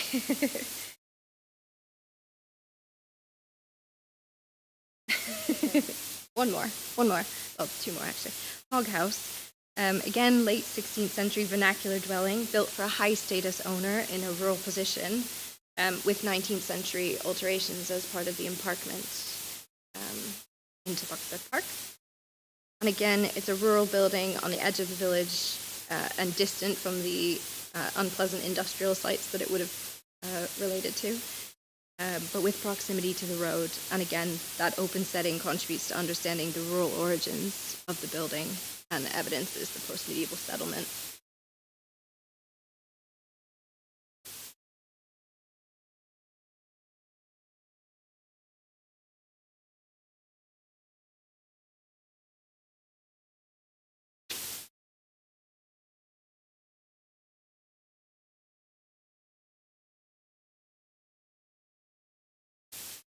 The pillboxes, there's two pillboxes. They are of different types, meant to complement each other.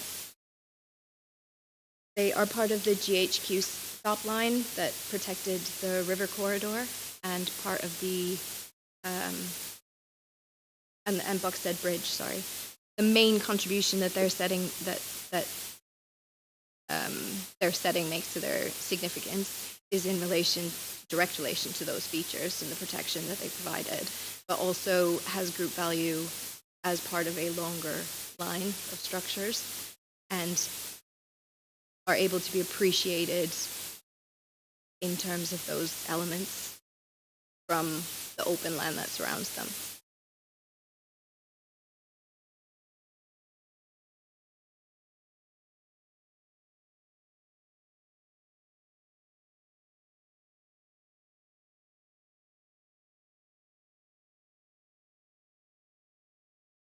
I think that's all of them.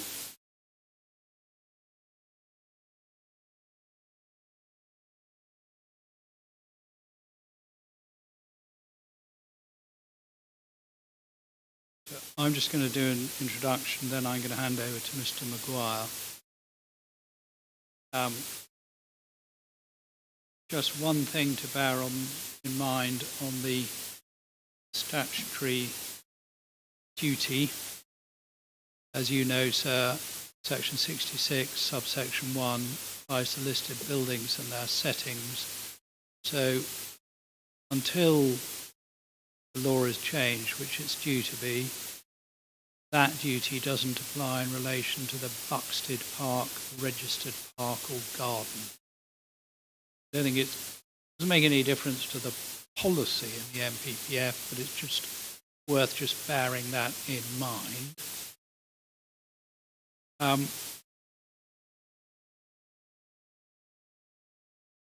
Well, that's the asset which is agreed in the Statement of Common Ground, which is just referred to as the registered park or garden. If it was Buxted Park, the house, which is now a hotel, then of course that is a listed building.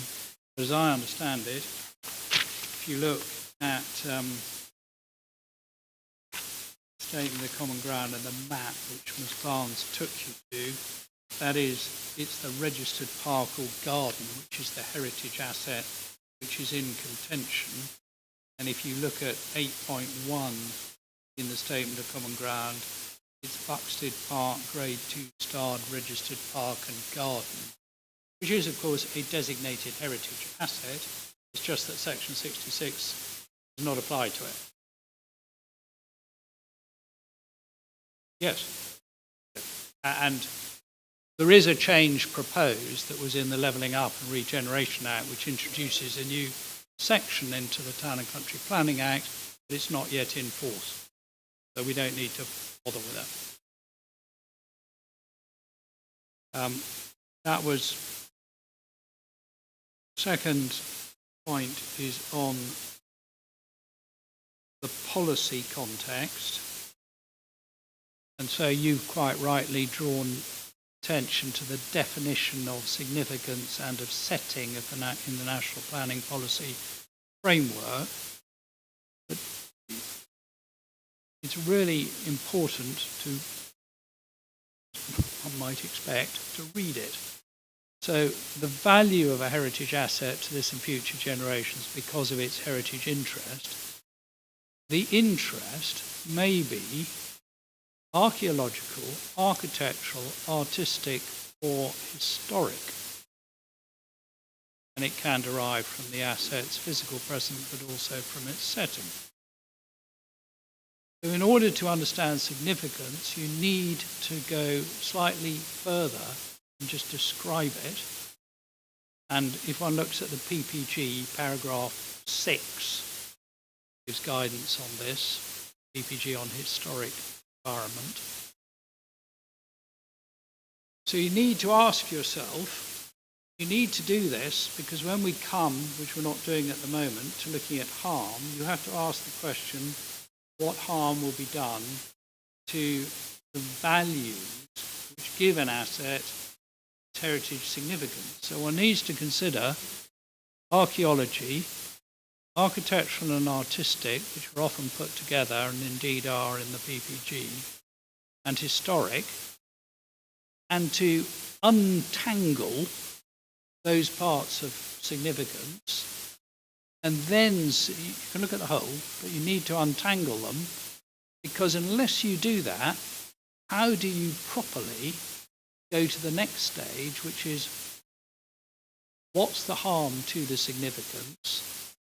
And PPG in paragraph 18 asks us to articulate the extent of the harm in the less than substantial category, which both sides have done. Can't do that unless you say, well, what's the impact?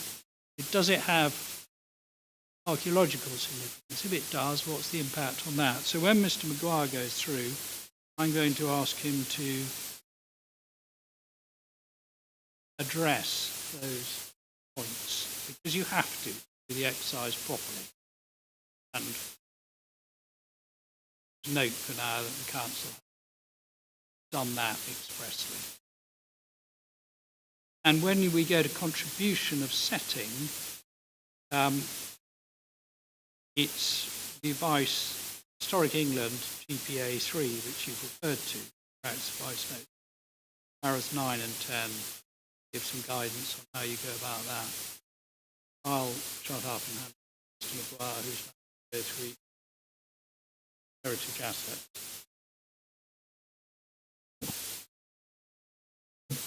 Thank you.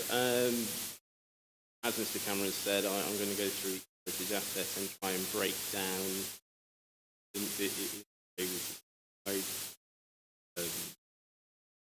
repetition of things you've already heard from the council. A good deal of overlap with I start with Harrock House, and the first point is archaeological interest, which is the ability of a heritage asset to in evidence past lives and act as a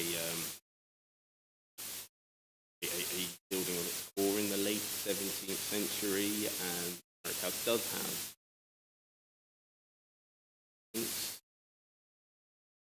field through examination of historic building techniques and methods that known. So it has the potential to be of evidence value through interest and of historic interest. Council has touched on this. Its long-standing use as a high-status rectory is the element of its interest, illustrates of rebuilding and building of rectory, national church building that would be national.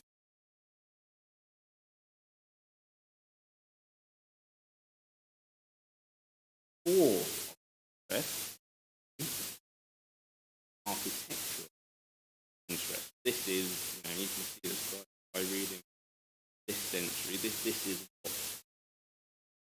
all the building statutory list. It's an excellent example of a smaller late 17th century house. It exhibits a half-H plan, which is a plan that was firstly at the end of the 16th century, but quite commonly found throughout the 17th century, and it was a move away from the medieval houses. Open central hall, a building with a fully floored element and further into the house, and then that's expressed wings to either side. And that form is experienced particularly in the form of the main southern front, very attractive symmetrical form. The architectural interest also derives from those mid-19th century alterations to good quality mullioned windows, in the front elevation and the east elevation, but also the provision of more specialist service spaces in the form of kitchen range and table. Then speak to that grand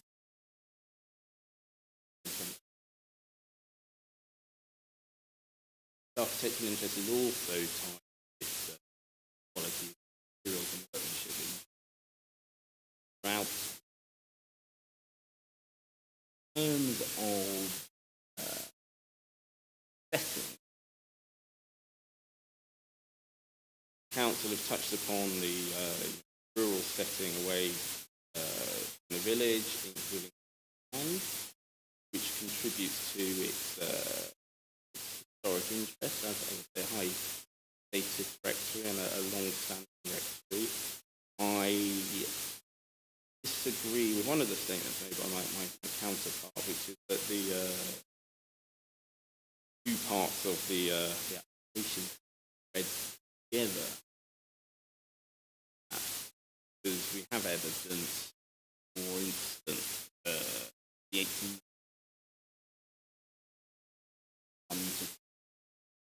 LOS map, figure 2, the impact of show at that stage the western part of the site with parking stippling, showing it was red, understood by surveyors of the ordnance survey at that time to parkland, whereas the eastern parts of the not identified.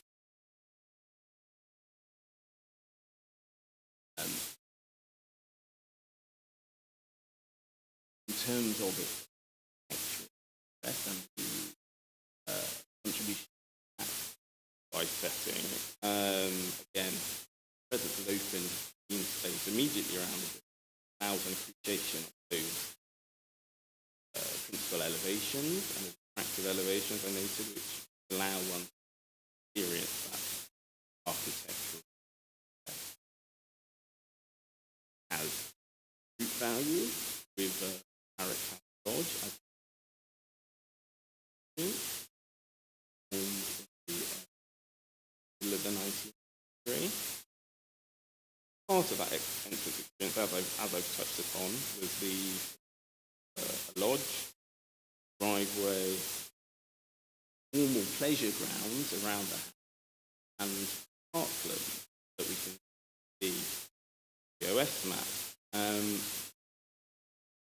That has been diminished to some degree by the loss of the pleasure grounds immediately around the house and during the 20th century, and by the loss of that historic structure and character.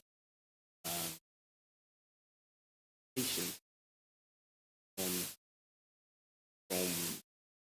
later to middle of the steel path, single large arable steel, which has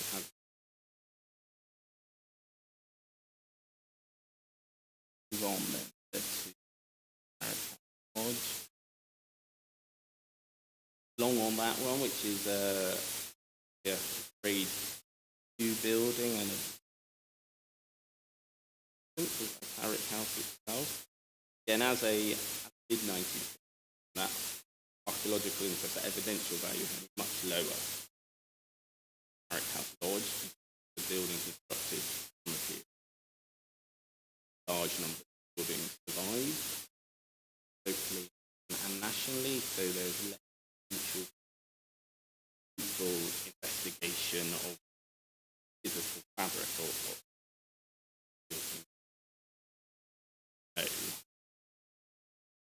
but it does have historic interest, as again, I very closely Parrot House itself, and Ireland in the middle of the 19th century. Yeah. Country house in miniature, miniature presence of the lodge.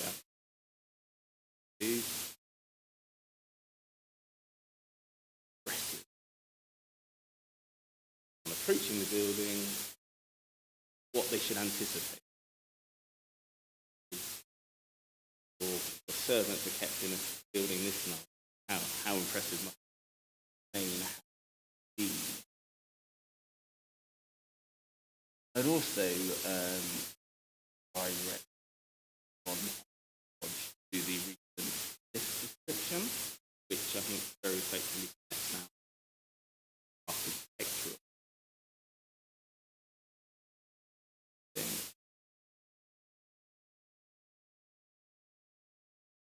In December. Now, as you know, after the theme, the sort of way listed, drafted, in a lot more detail. This sets very clearly the reasons for designation, and it picks out the architect's interest in the building.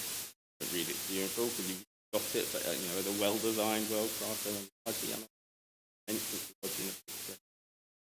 It fits into, and as I said, it fits into that period of the development and picturesque part of that time, and of course that goes directly to its root value with Harrick House. And then in terms of contribution made to that by setting, that relationship with house is the relationship with the road, all contribute to that architectural interest, but also that historic interest, that ability to dodge, and it once had a low street value of the parkland, the western, which again is in things Harrick House.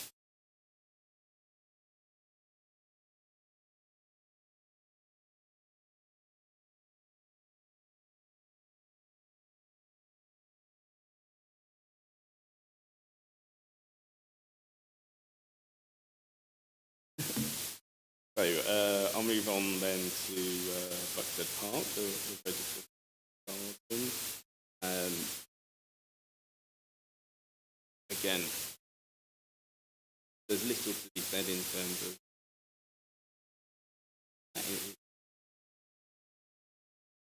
if I'm not on low ground, so that there may all be elements related to. But it is principally of architecture. That's in the context that we understand that in the deal, the MPPF, which aesthetic from the as opposed to the architecture order. That architecture interest is related to its status as a plan, 18th century parkland. It has earlier features, 17th century, an avenue on the northeastern part of the side, which is aligned on the previous manor house. Now gone, but it's also got 19th century gardens and woodland within the space.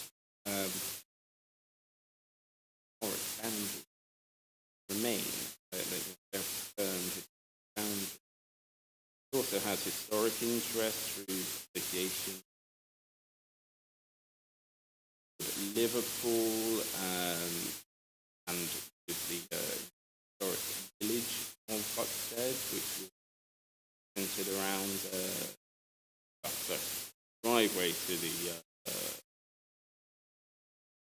village street with a scheduled monument within it reflecting the presence of that previous village. Also derives buildings in it itself and church, and it essentially comprises setting of those buildings.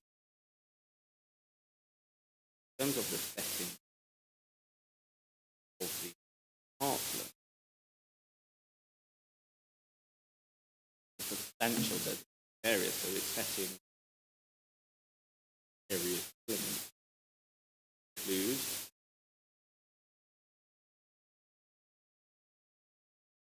which include to the north application site areas of farmlands, not just the application site, also northwest. The application has changed. Perhaps I might be drifting perhaps onto the next subject, but again, I'm going to that point that it has changed in the arable previously.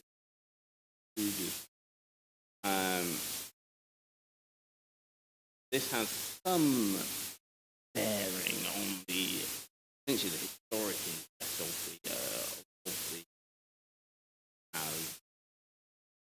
the land around an aristocratic set away from development. But sort of counterintuitive in terms of the earlier history of Buxted Park with the village within it, but it remains a village cleared during. There was a designed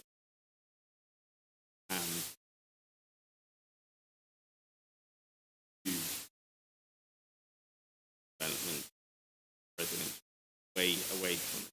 So it does play that element.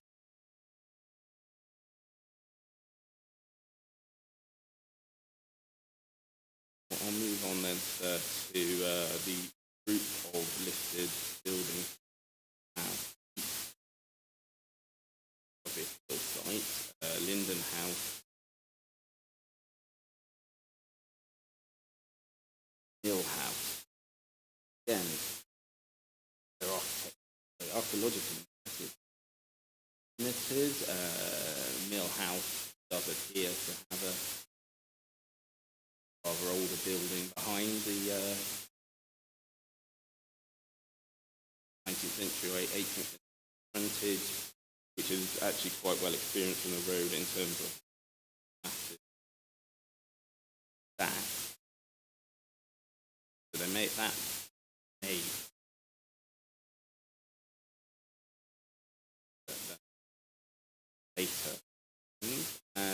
They also architectural. The mill is very well recognisable as a historic mill.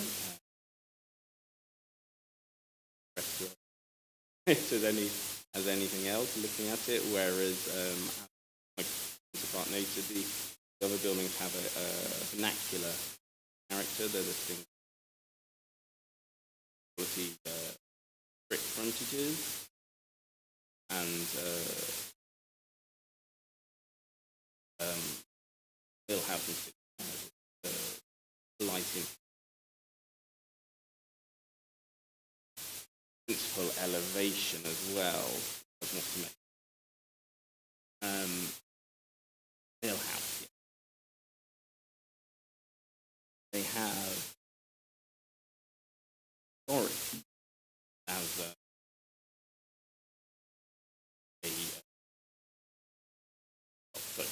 group value as a group of buildings which had a historic rural character, which you can understand from the West map of the late 19th century makes reference to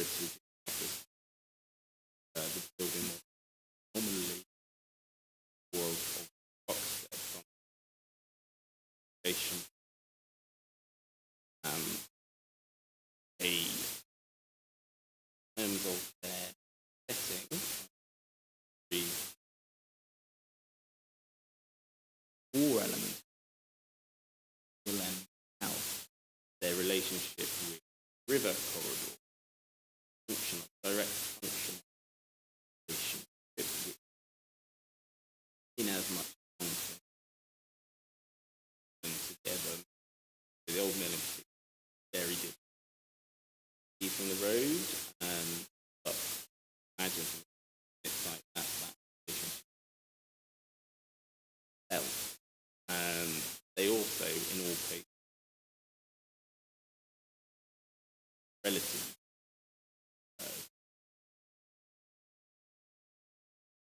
core elements of their setting.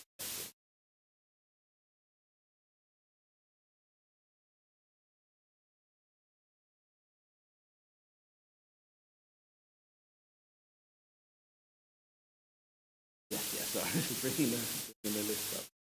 And as I say, Linden House, part of that group, and I think domestic privilege, also a relationship with road. And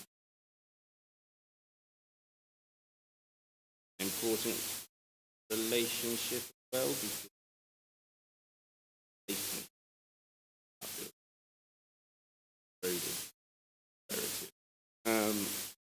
Hog House, again, this is a 16th century building, archaeological interest, as an early building from a period where not surviving as great numbers of other buildings across the country. So it does have a potential to study, to reveal more about it, about how it was built in a way we don't know. It has historic interest through association with Rafe Hall, who was the master, for whom it was built, and it has historic interest in illustrating change of Buxted Park during the as the village was relegated away from the plains, and for this was a domestic building related to the village, so separating it with incorporating a lodge. That is reflective of a process one often sees in where older things are into them as they are remodeled. It doesn't correction. That sort of apart from it. Yes. It is in that it was there at the same time. Village still something. It's set away. The village is set south, closer to the church. This is set away, close to the road.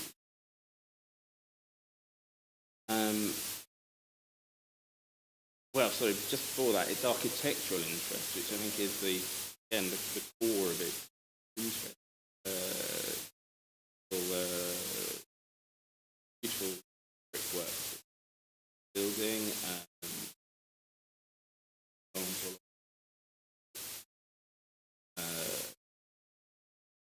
They are relatively speaking century, has also architecture much in the Harrick House like that anticipatory function on approaches Buxted Park from east entrance, and essentially both anticipatory but also aesthetically pleasing vernacular. And then in terms of setting, the key element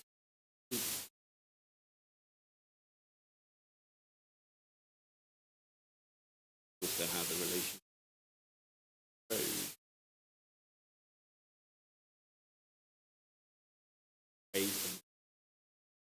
That relation to contribute to starting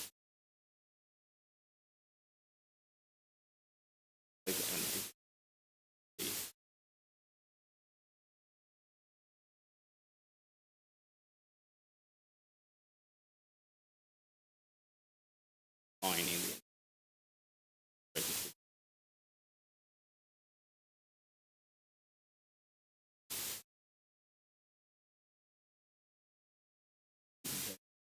about the toolbox.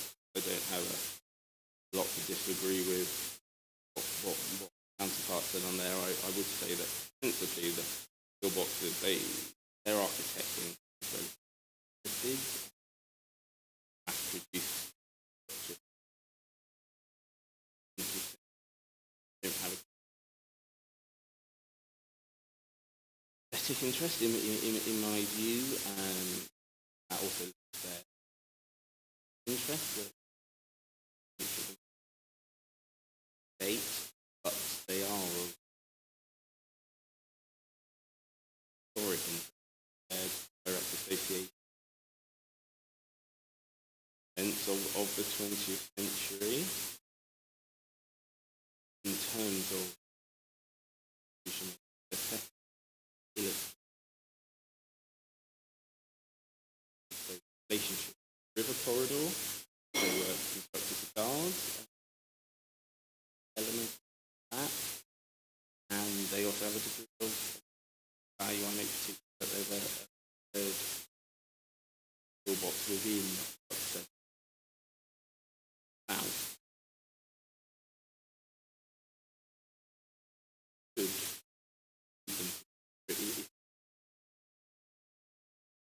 More than one.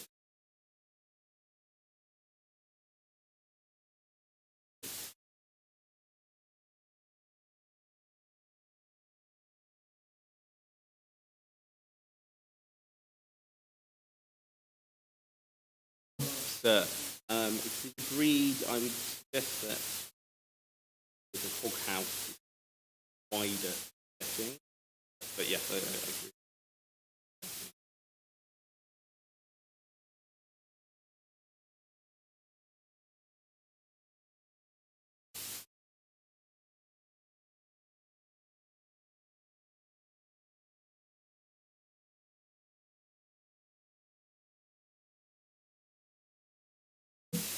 Should I just come back on that point about the wider setting with reference to GPA 3, if you have that handy, or I can read it for you. But I mean, this is made in reference to design settings, but it does note that reference is sometimes made to the immediate. Oh, sorry, I'm sorry. Yeah, of course. GPA 3, it's on page 5. That's the hard copy number. I don't know about the PDF. And it is, well, paragraph 9, but that starts on the page 4. There's about halfway down the larger block on the top right-hand side of the page. Paragraph 9, and then there's a series of bullet points, so it's under design settings. This is a point I was going to come back on generally, but it starts with, well, at the top of the page it starts with park may form the immediate surroundings. I would just draw your attention to that paragraph, but particularly as well, the reference is sometimes made to the immediate, wider, and extended setting of heritage assets, but the terms should not be regarded as having any particular formal meaning. Being within the wider setting is within the setting.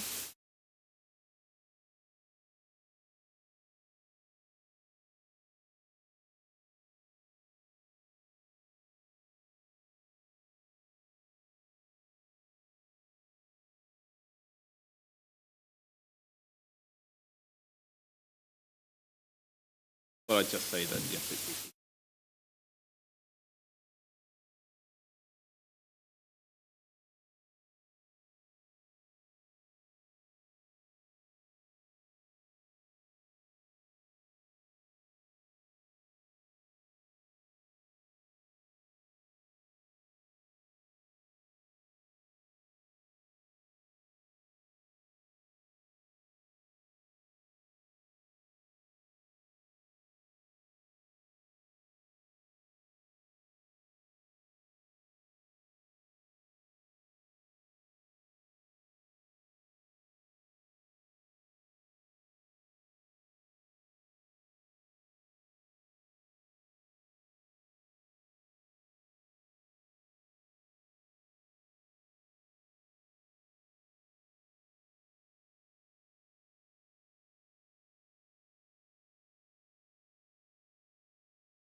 floor will be yours when we return from lunch, and we can hear a little bit from yourself on the points you just raised there. And I did see another member of the public indicating there. I think it's Councillor Blandford, is it?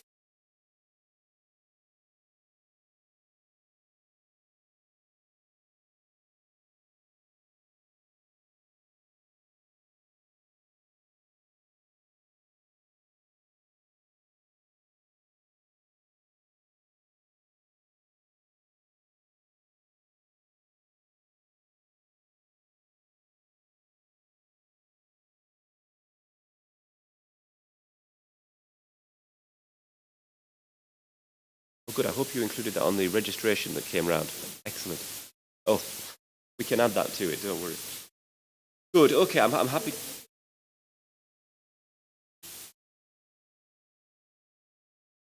Okay. I can see the local planning authority side indicating to me. Well, sir, very, very briefly, you asked us to print a copy of the legal agreement which we had that was dated. Excellent. I've done that, one copy, or colleagues at Corner have done that, not me. Just to say that because it's the signatures are redacted, but that is dated. You can see, I can offer this up to you in a second. You can marry it up with the one which is signed. I believe that's helpful. I think it'll make sense when you see it. The other thing I was going to say, and I don't want to be a terrible bore about this, but you yourself said, did pop the mic back on just a second ago, but it was off. I can see things popping up in front of me of people complaining online that they can't follow the session. So if we can, after lunch, just activate the mic, and I apologise for asking you to do so. Thank you. I shall note that point. Let's. I'll take that document now. Let's break at this point for lunch. Are folk happy with a 45-minute lunch? Or do the advocates need a little bit more time, given that they've got a bit of homework?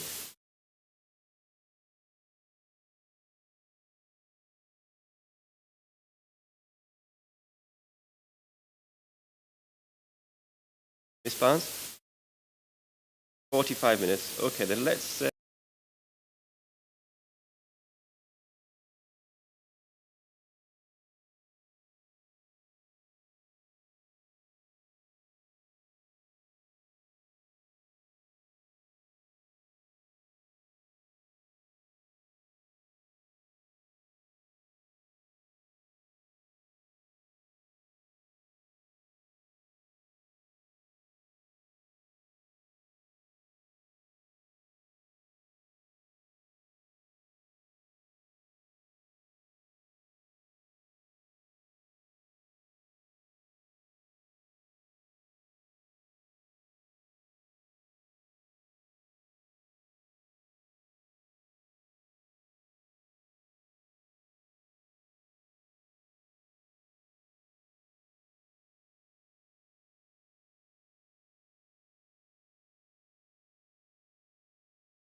Test, test, test.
Garden. Just to aid our discussion on planning conditions later, I noticed that one of the conditions in the agreed statement of case, what I would refer to as a plans compliance condition, condition 33 on page 36 of the statement of common ground, not statement of case, statement of common ground, sorry, refers to approved plans condition. It says plan numbers to follow. I'm looking at the LPA, but I could equally look at the appellant.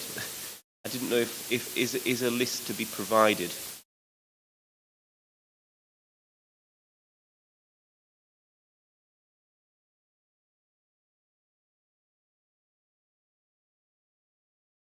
Well, I don't think I did see one in the committee report, but I'm happy to be corrected.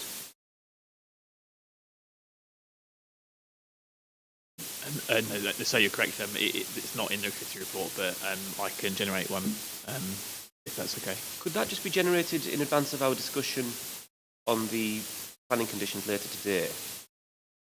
Yes, I should be able to, saying that, just whether my internet's going to allow me to access the system from the council, but I can give it a go. That would be extremely helpful. And then if you could, if actually once you've done that, maybe in the afternoon break, if you could share that with the appellant side and maybe just liaise with each other and check that it's the correct list. And then it'll just assist our discussion later rather than having to go through every single plan. I think that would be a bit better. All right? Fantastic. Okay, as I indicated before lunch, I would like us to discuss the contribution the appeal site makes to the setting, and by extension, perhaps the significance of the idea. Before I do that, I would like to invite any comments from interested parties. And in particular, I had Mr. Murray and I had Councillor Blanford indicating before lunch that they wish to say something. So I'm going to, and I've got another lady indicating, you look new to me, is that right? You are on the list, yes. Fantastic. So you've arrived. And you would like to say something. Okay, this is probably an opportune time then. Mr. Murray, can I invite you first to make the comments that you were going to make, and then I'll probably turn to the appellants and the council for any response. Are you wanting to read out a statement? No. I think you've got my written representation. I have. And so long as that's read and understood, then I will try not to overlap. That will be useful too much. Are you going to be referring to the images that you... Not necessarily. I think that's more for your site visit. When we come to discussing the site visit and the locations, then I will mention those and where you can obtain those views yourself. That's okay. Over to you. So I'm here representing myself and my wife, who's watching keenly and nervously at home, because we're the owners of Harrock House and have been for 13 years now. We bought it after it had been on the market for more than 3 years. Nobody wanted to buy it.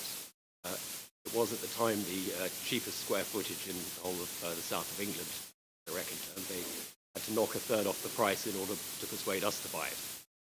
And this goes to a very real aspect of harm, which I'll come on to later. But I just mentioned that by way of context and how long we've been there and what our interest in the property is. Heritage and the protection of assets like this is clearly a national issue, particularly with Grade 2 star-listed assets. And heritage extends across centuries. In this case, we're talking about 7 centuries of history.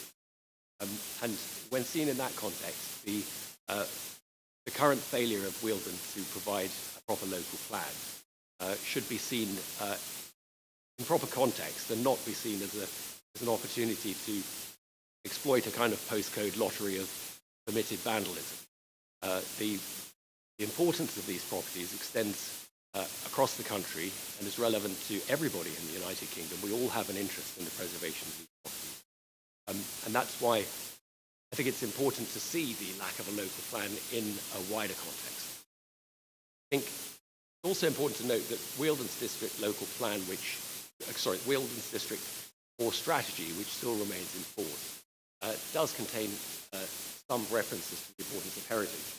2.10, richness and diversity of biodiversity, landscape and heritage are significant factors in making the district such a desirable place to live, Working in partnership to manage our natural resources is crucial, ensuring that the attractiveness of the resource is not diminished through uncontrolled visitor pressure or development.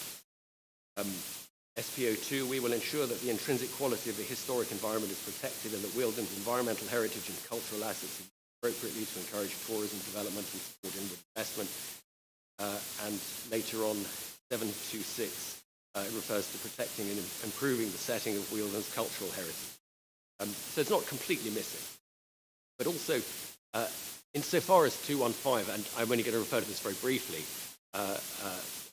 enables a heritage balance, what I say is that it must be understood because it's guidance. It, like the planning practice guidance and all the other guidance, must be seen in the context of the law, which is absolute. And if and insofar as that guidance is understood or implemented in a way that isn't consistent with the law, then it needs to be changed.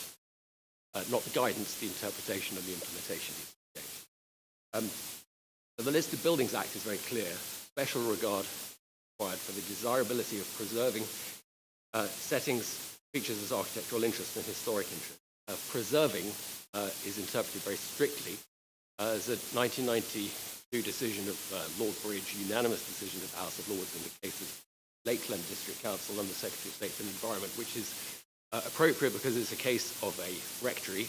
Okay, it was in a conservation area, but I think it's said in other judgments that the preservation, that the legal protection for conservation areas is broadly the same as the protection for listed buildings. So preserve can be interpreted in the same way. And in his decision, Lord Bridge refers back to the decision of Lord Justice Mann of the court below, who said that all you need is a dictionary definition. The ordinary meaning of preserve as a transitive verb is to keep safe from harm or injury. To save, take care of, and guard. My judgment, character or appearance can be said to be preserved where they are not harmed. So he's not talking about a little bit of harm or harm balanced against something else. He's talking about no harm. Special regard to the desirability of doing no harm.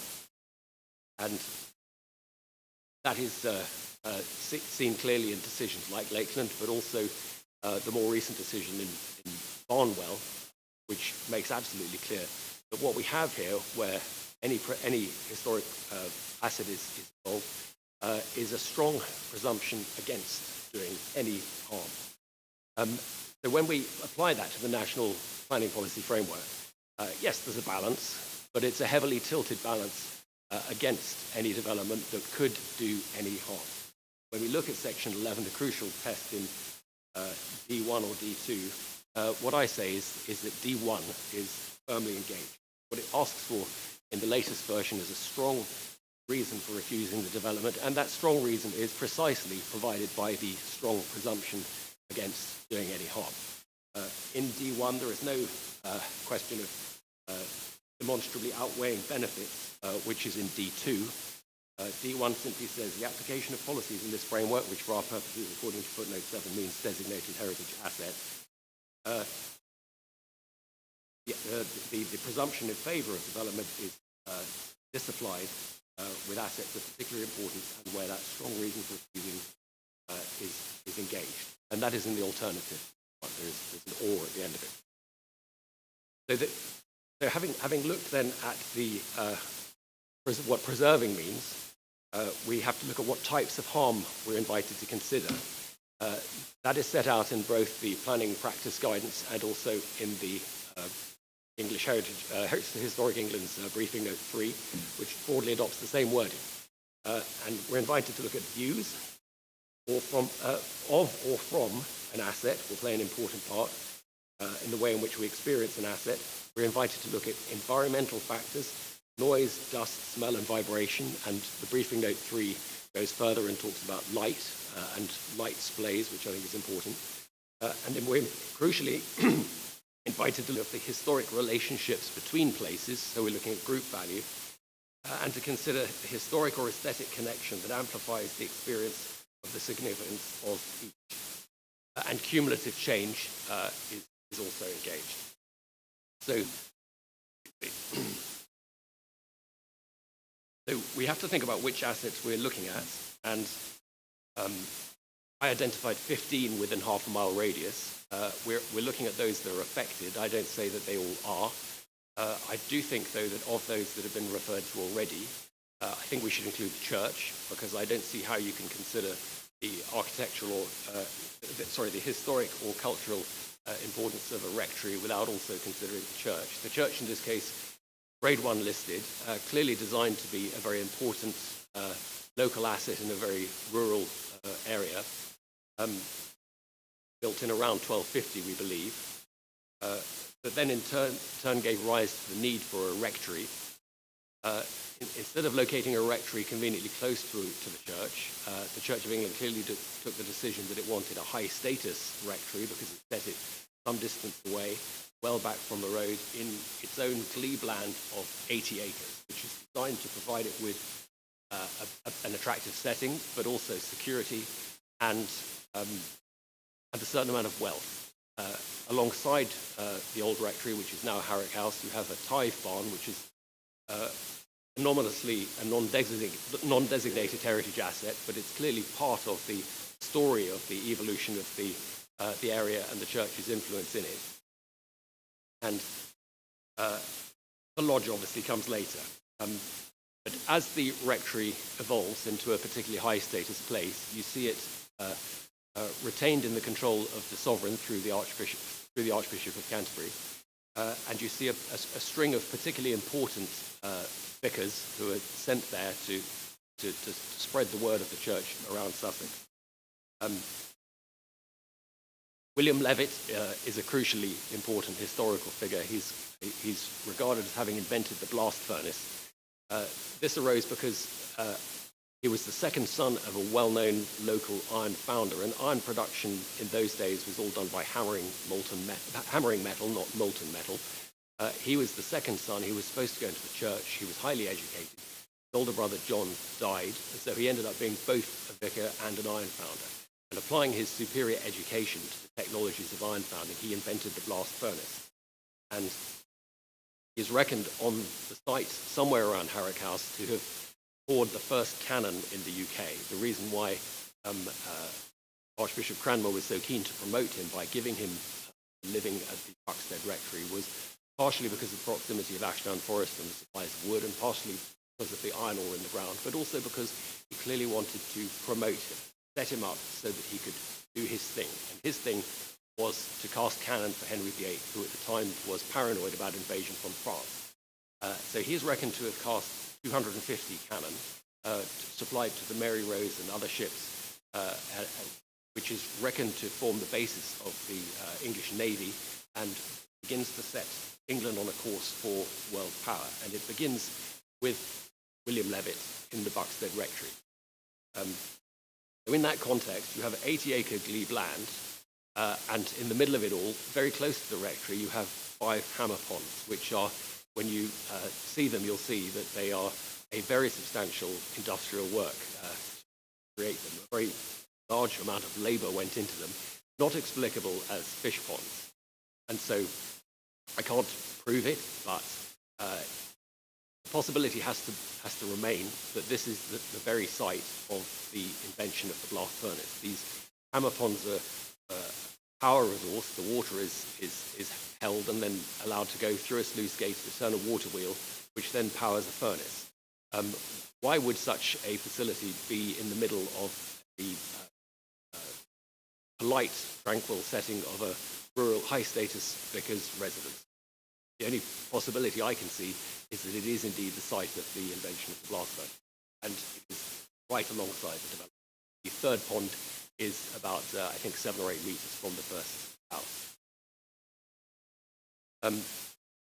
So just looking around the site and considering what we have, we also obviously have Harwick House Lodge. Crucially also, we should look at relationships. So you have the relationship between the lodge and the tithe barn and Harwick House itself, but also the mill buildings, which are at the opposite end of the field.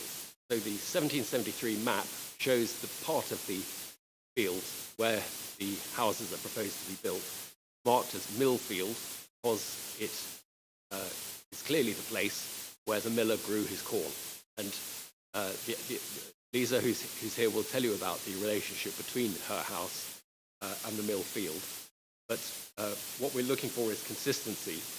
And a previous inspector's decision last year in the bird in eye case was very emphatic that the relationship between the land and the listed building, in that case a single grade 2 listed building, was absolutely critical to the question of whether housing could be or not. And in that decision, 296, I think, houses were turned down because of the relationship between the land on which they stood and the grade 2 listed Oast House at the middle of a cluster of modern buildings. So after Levitt, we come to 1689, the Bill of Rights. Catholics no longer in the line of succession to the English throne, a resurgence of power from the Church of England, and Anthony Saunders, the incumbent vicar at the time, who had another job as the Chancellor and Treasurer of St Paul's Cathedral. He was in charge of works at the rebuilding of St Paul's from conception in 1666 right until the topping out of the... Mr. Murray, I'm going to introduce slightly. You've been going for quite some time now, and your historical knowledge of the site is exemplary. Okay. But I think we need to focus back on today's events. Thank you, Robert. My point is simply important site historically, and that when you're measuring harm, you have to measure it against something. And my point is that there's a lot of history there that may well be uncovered subsequent to this, and to build the housing estate alongside it at this stage would be a tragedy. The views from an asset are important to or from in the assessment of impacts on settings, so says the guidance. I can allude briefly to a letter written by Dora Wordsworth when she was staying there in 1830. She says to her cousin, "We've had a specimen of real Westmoreland weather. Yesterday morning the wind and rain came with the same voice as at Rydal. Oh, it was like home, it was perfectly enchanting. Lochrig fell, turned into the sky at Windermere." What we have here is a picture of a very tranquil, peaceful setting. This is what made the rectory special, is the setting around it, which is the glebe land of which the development site is the principal part.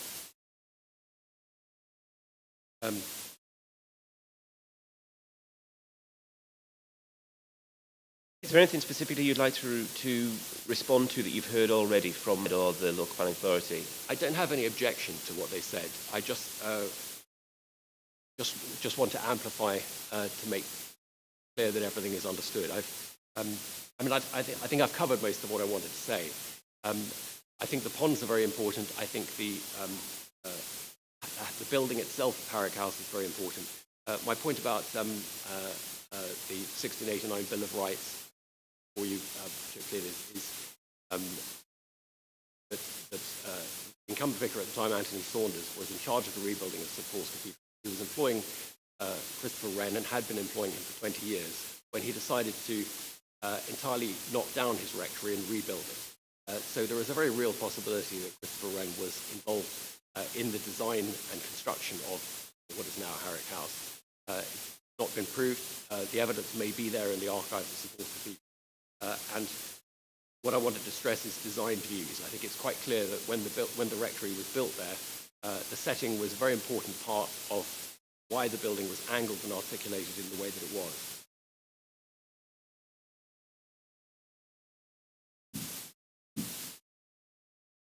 Thank you very much. Thank you.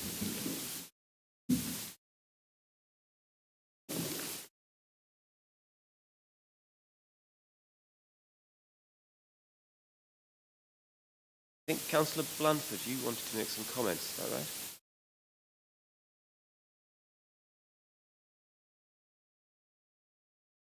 In terms of, we've talked a bit about setting. Do you want to come in now, or would you like me to bring you in later? So, presumably we're going to be given a chance to respond to Mr. Murray in a moment. Thank you. Absolutely.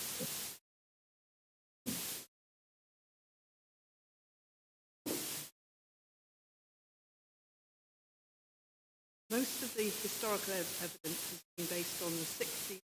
Sorry, Councillor Blanford, are you reading from a statement there? I had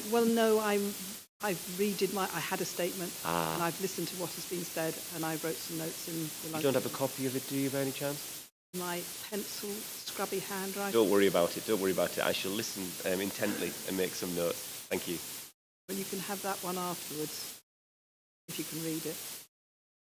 And most of the historical evidence has been based on the 17th and 18th century documents and dating of buildings, but to consider the correct setting of some of the listed assets, mainly Buxted Park and House, we have to roll back the years. In the medieval period, all of the land in the locality belonged to the Archbishop of Canterbury's mourning estates, and the established church at that time decided Buxted needed a church, possibly around 1250. And this year, 2025, St Margaret's Church, which as we've just heard also listed, is celebrating its 750th anniversary. The earliest reference to a lord of the manor in Buxted was in 1279, with a record of 2 houses near the church. A map survey dated 1654 shows Buxted Place with its pendant deer park, Warren Fields with a few houses grouped around the church. The entrance was the later Lime Tree Avenue, directly opposite the development site. This was not the village street. An interesting point that the ex-deer park now forms the important triple SI in Buxted Park, and its landscape, that part of the listed park, is relatively little changed. And in 1725, a new Georgian house was built in the same location as the hotel today. In 1812, Pigmac, only one house near the church is recorded, as was in the 1841 tithe map. Therefore, the village had to develop further east along the A272. There was no room or land available to develop within or around the house itself. And the same goes for Harrock House. It was isolated in its own grounds. These are the oldest buildings and environs in Buxted, and they were saved from early development. Harrock House and the lodge, which was originally a convenience as well as the church, should all be considered together in the setting of the listed the Buxted Park and Harrock House. Therefore, the village developed further east along the A272 and was a struggling linear settlement, always an important route, as was the bridge at Buxted. It was the appeal statement says the site is not in an area of unspoilt or remote countryside. This much is true, but the village didn't grow within or near the confines of Buxted Park or Harrock House. It developed from around the bridge, and the mill and the mill house eastwards, along the road where old farmsteads were located. The mill house and Linden House developed from 17th century, possibly earlier, as organic and accessible developments. This part is part of the historic setting of Buxted, with some modern infill. The setting of Buxted and Harrock House have remained the same, isolated for some 800 years, until the present day. Admittedly, the land use has changed. The historic hedgerow only appears on one, I think, 1819 map. It has changed inevitably over the years, but was never built on, hidden away and private. Harrock House is on, as we've heard, on the site of a much earlier house, possibly 13th century, same as the church. And even the non-designated assets of pillboxes were never meant to be really publicly found by the public. They were hidden away on the side. And to open it up to the residents of the new development would benefit only a few and harm all the assets considerably. Thank you very much. Notes? If could we get a copy of that? Because I'm conscious I want the parties to have copies as well. That's the facility thing. Would somebody from the local planning authority make a copy? That would be extremely helpful.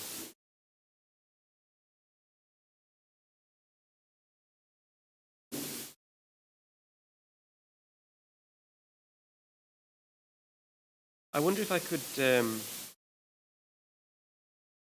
well, before we move on, actually, did you want to make some comments at this stage?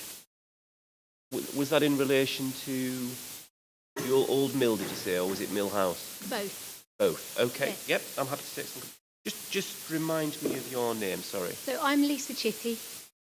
I'm resident, along with my husband, at the Old Mill. And I'm also here representing my neighbours, Mr. and Mrs. Perkins, who are residents of the Mill House. Of which sort of? Mill House. Mill House. Both Grade 2 listed.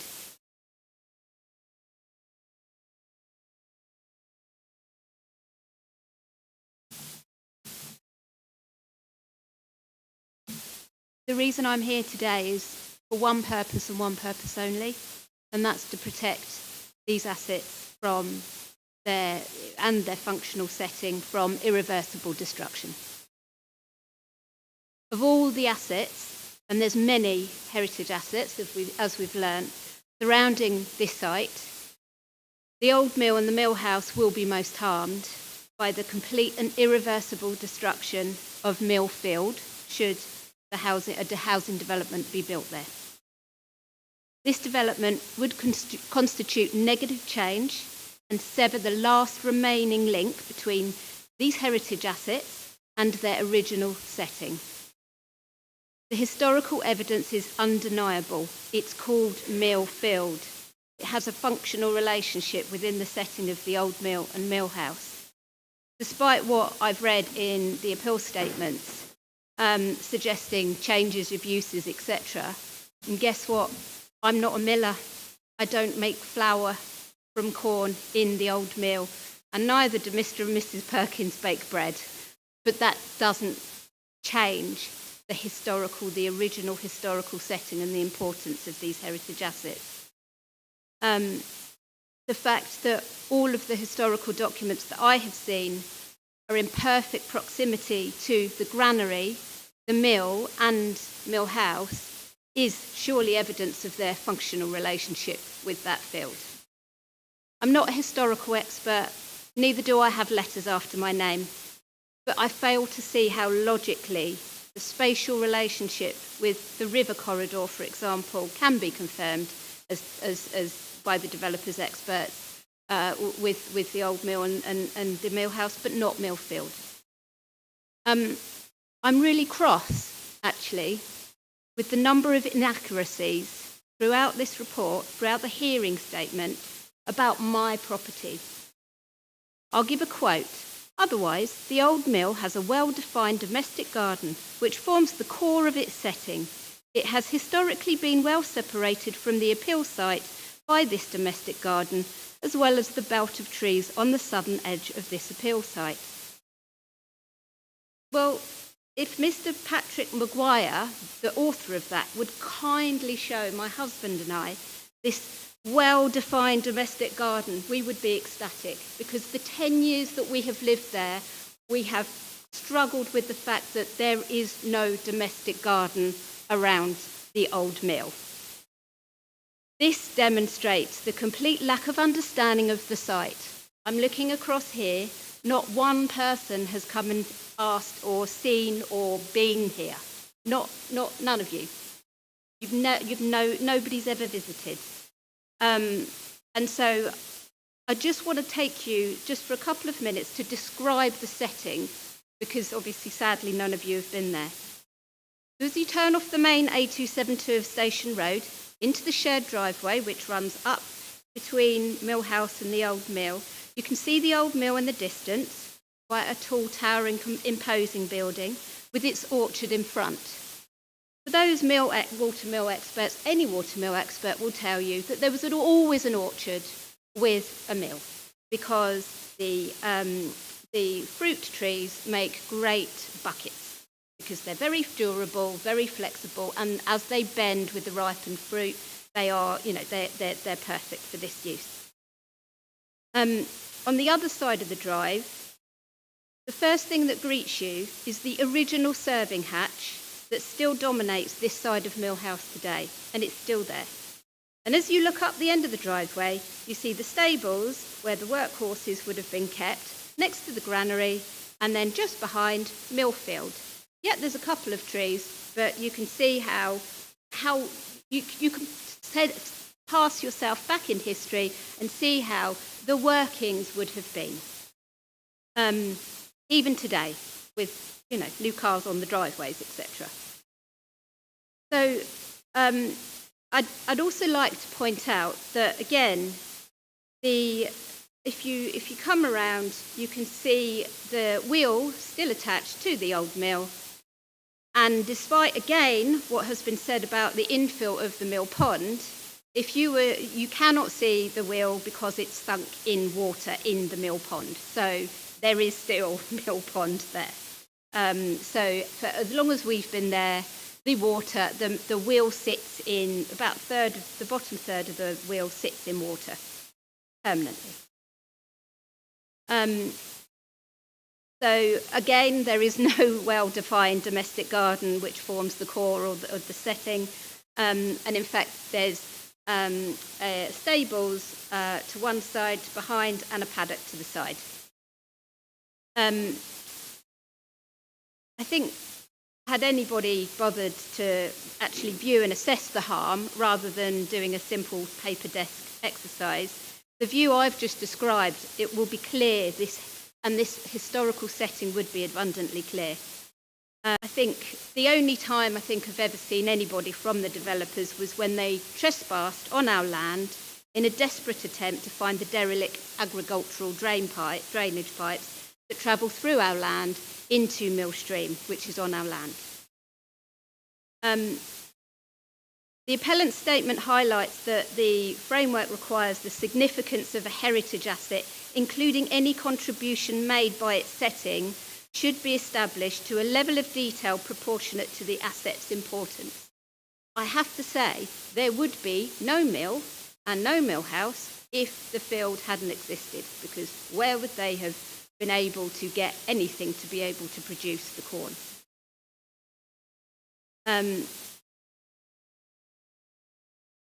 Building a development in Millfield would harm the very element which is integral to these listed buildings' historical functional use. I just want to also take a moment to talk about flood risk. While I respect the flood risk assessment from the experts of the site itself, it doesn't really seem to consider the broader impacts, and again, who lives there, the impacts of us personally when it did flood. I won't go on about flood risk. I provided plenty of evidence in my previous objection letter, including photographs, including there's also the under flood risk assessment that we had commissioned, which painted an extremely different picture to the one that was attached to the planning documentation.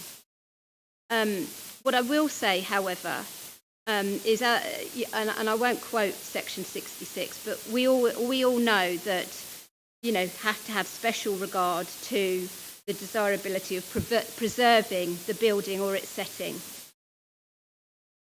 It's really tough now maintaining the old mill because of existing flood risk. One more drop of water in that stream rushing directly towards the mill could be the end of it. We financially struggle anyway because of flooding history, and I do think that, and also having a very so we will have no other option than to leave it and let it fall into disrepair. I also just wanted to make a couple more points of general harm. So the elevated positioning of the field means that these houses will look down onto us, destroying any of the privacy that we currently have, both us and all of our neighbours. We have the pleasure of watching bats, owls, dormouse, deer. I even saw a kingfisher once in the stream. And other wildlife in the field, all of which will be destroyed by this development, along with the noise, light pollution, dust and air pollution it will create. And I think Vivian has just mentioned the proposed path to the World War II pillboxes will significantly and detrimentally harm ancient woodland that these pillboxes sit in. It's already an extremely delicate ancient woodland. Every day we go out and we're fearful that yet another tree may have fallen because already it's extremely boggy, that land there, and isn't conducive for trees, continually sitting with their roots in wet, in big puddles. But to then think that public access to the pillboxes through ancient woodland, which, by the way, buffers right up against our border, it's just, I can't tell you how much harm that would cause as well.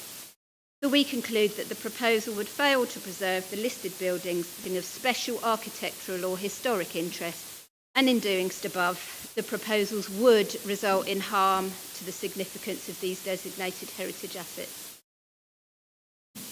Thank you.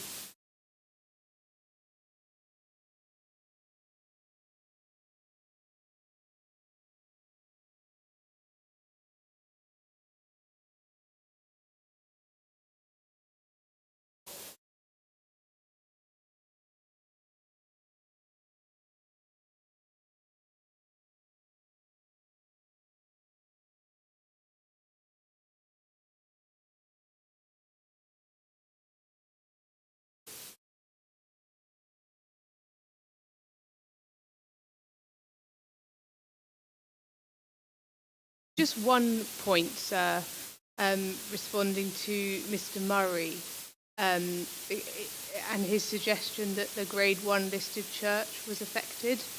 And I think it is important that Mrs. Hall just comments briefly on that and what her judgment was and why. So this goes directly to how, or the description of setting and in terms of the surroundings in which a heritage Sorry, asset... is this the church that's in Buxted Park? Correct. Yes. Sorry, it goes directly to the definition of setting, which is the surroundings in which a heritage asset is experienced. Our suggestion is that there's no real experience of the site that contextualizes, or that, sorry, there's no real experience of the site from the church or the churchyard.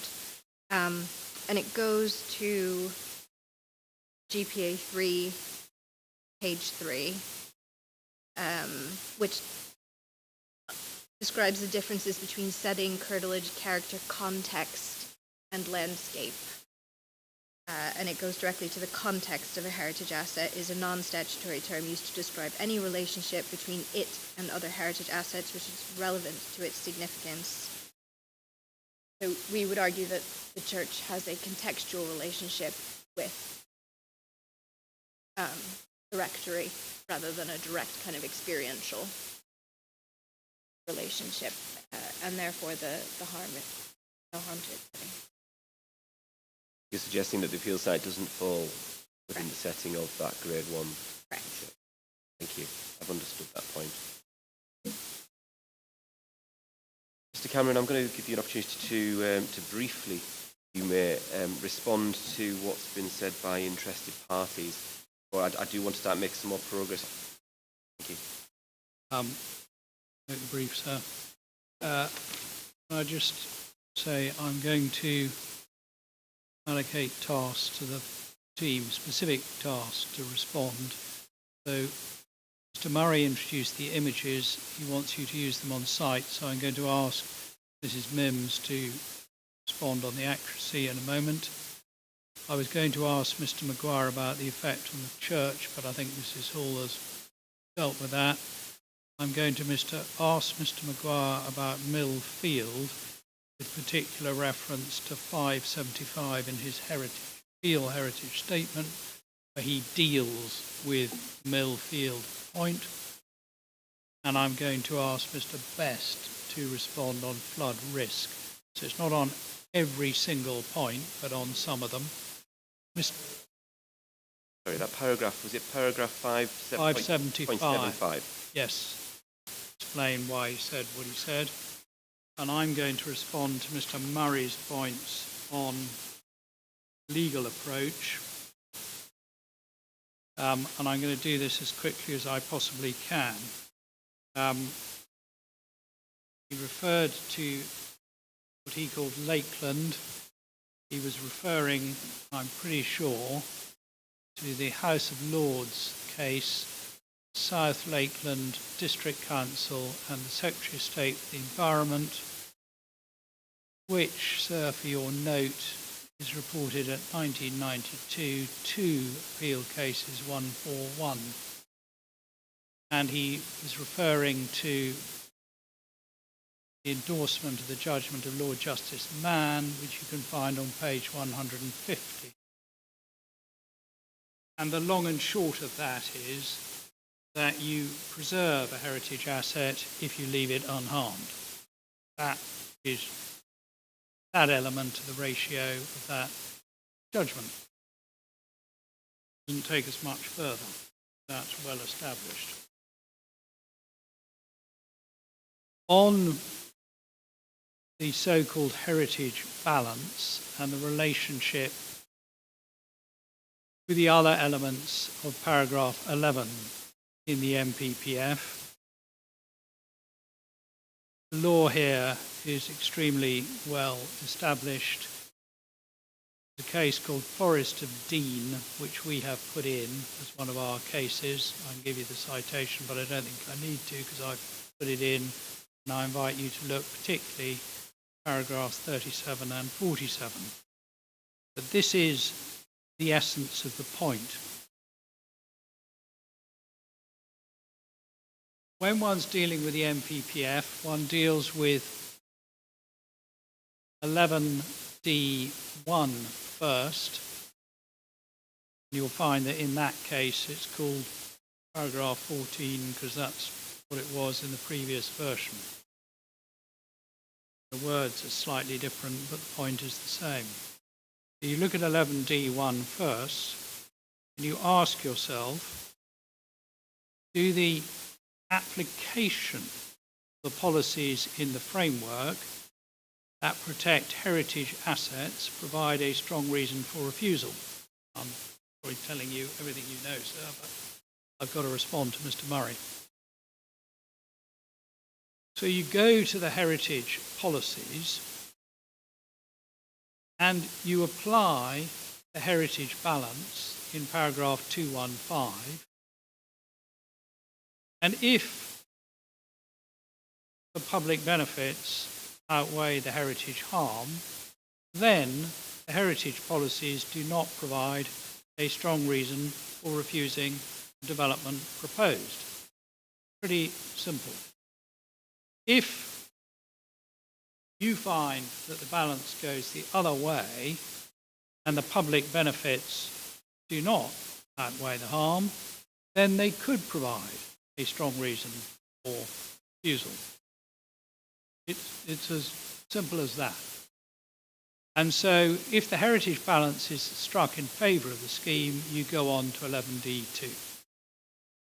Now on section 66, Mr. Murray referred to the Barnwell Manor case, which you have in the cases which have been put before you. And this may be worth just turning this up. But this gives you some assistance on how you apply the 215 heritage balance when applying section 66 subsection 1. And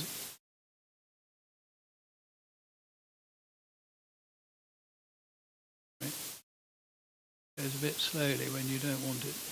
Is there interested in how to apply the tests of the framework? Good. Well, sir, all I'm going to say is look at paragraph 29 in Barnwell Manor. When you do the balancing exercise, you've got to give considerable importance and weight to the desirability of preserving the setting of the listed buildings. That's the short point. You know that, so you know it, but I've said it so that I know that you know that. But that is the answer to Mr. Murray. And I'm going to hand over to Mr. Maguire now, but we can deal with even if Mr. Murray is right about Christopher Wren and Levitt and so on, it still means you have to consider, well, what is the impact of this proposal on that element of historic interest? And we're going to say there is no impact, but even if it's right, we don't accept necessarily that it is right. I'm going to hand over now. Shall I hand over to Mrs. Mims first, just on those images, because you do need our view on whether you can trust those. So in regards to provided, we advise that they're not accurate representations. They don't reference the graphical survey of the site, and with that, they doesn't stand for levels itself. Neither do the image, the tree survey and the height with the view. Further to that, the architectural model available for those images has got building heights are inaccurate. Furthermore, that's correct. Also, the proposed planting proposals are not considered and not correctly illustrated, some of which is proposed as evergreen vegetation. And as such, we therefore point to verified visual content are provided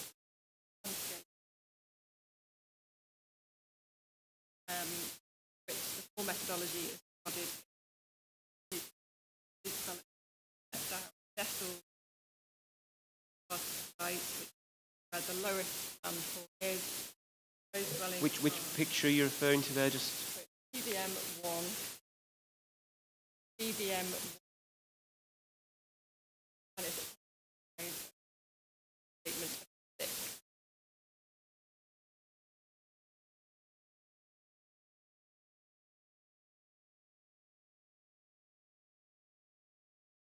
And that demonstrates accurate representation of how the then set down and nestled in current existing skyline.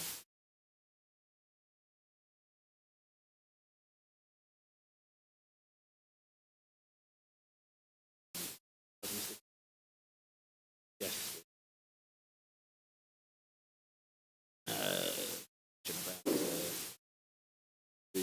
could you just lean a little bit further towards the sorry. microphone? Sorry, that's right. Mr. Murray's discussion about the possibility of iron working on the site, I do consider the ponds at paragraphs 2.3 and 2.28 are significant, but as Mr. Cameron said, even if Mr. Murray's correct about that, and there was therefore additional archaeological interest attached to the site, will not be affected by the proposal. Similarly, with discussion about the possibility of influence or input of Wren into the design of Harrick House, that would be a very interesting historical association. Again, one that would be affected by the application proposal. Moving on to Hill Field, as Mr. Cameron said, that is considered at paragraph 5.75 of the Heritage Field Statement with reference to the 1773 map. As I note there, the notion of part of the southeastern part application, which is obviously prior to the field boundaries in the second half, but the notion of that mill field not necessarily indicate any functional relationship, tells you that the field, and that's as much as one can gather from that. And I would just make the point that one does not simply harvest grain and then take it to a mill and mill it. It is transported to a farm. It is threshing process takes place, and then threshed grain is taken to the mill. So that direct functional relation, and frankly, a mill of that size would be serving more than a single small field. It would be serving several local farms.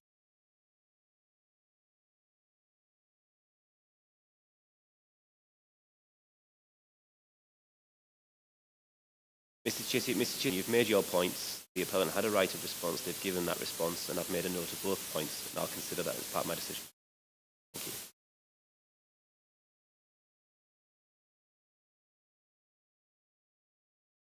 you. Yes, sir. Thank you. The appellant provided a flood risk assessment, which the aim of which was to ensure that development wouldn't increase the risk of flooding elsewhere. That was scrutinised by the local lead flood authority, also by the environment. They provided consultation response. The Environment Agency dated 20th November 2023. The LLFAs, they provided two. First response was dated the 14th November 2023. Second, some later, 27th of March 2024. And in essence, whilst the first one indicated no objection, there was concern from the planning office that the outfall for the drainage was inappropriate, and they sought some additional comfort from the LLFA on the appropriateness of that outfall. So you can rest assured the issue of flood risk and surface water drainage has been appropriately scrutinised by these qualified experts, and there's no objection.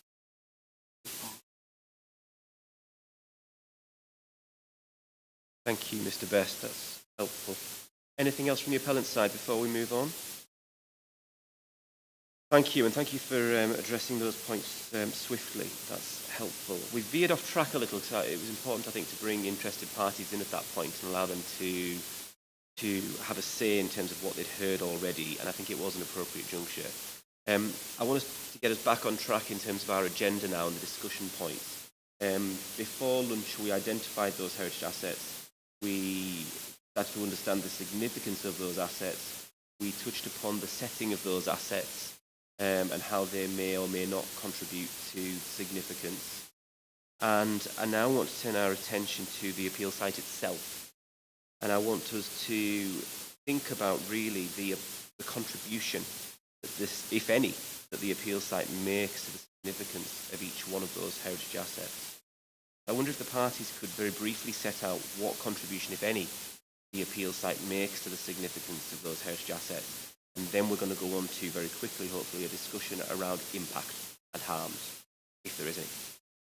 Okay, so I'm going to turn to the local planning authority first. The question was, because I've rambled a bit there, can the parties briefly set out what contribution, if any, the appeal site makes to the significance of each heritage asset? Of course.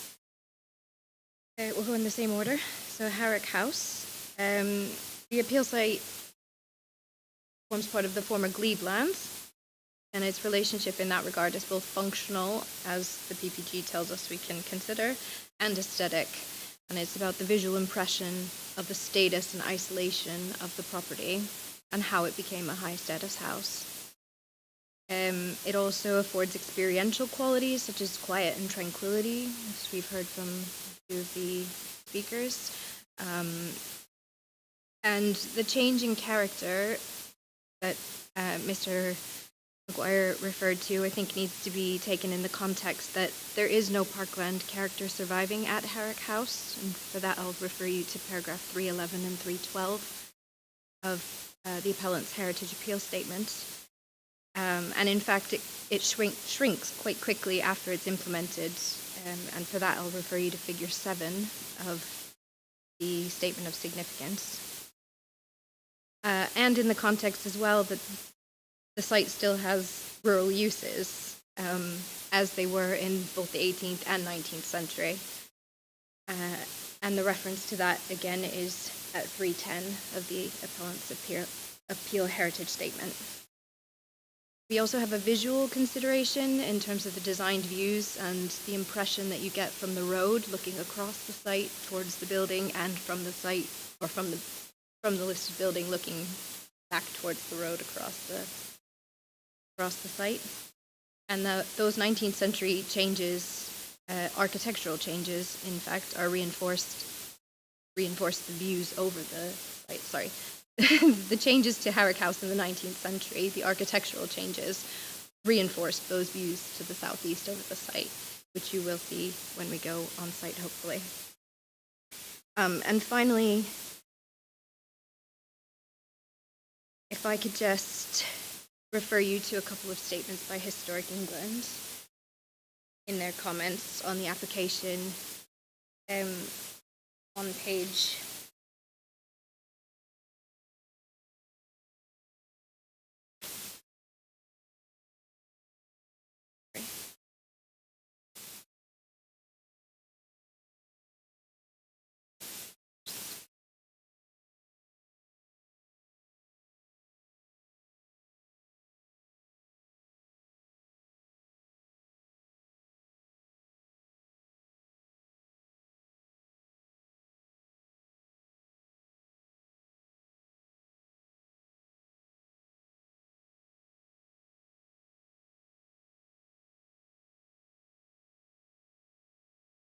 And I'll find them.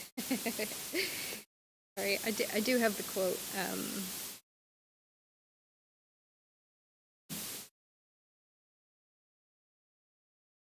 We'll find the quote for that one. Sorry. Page 5. Apologies. They're not numbered, hopefully.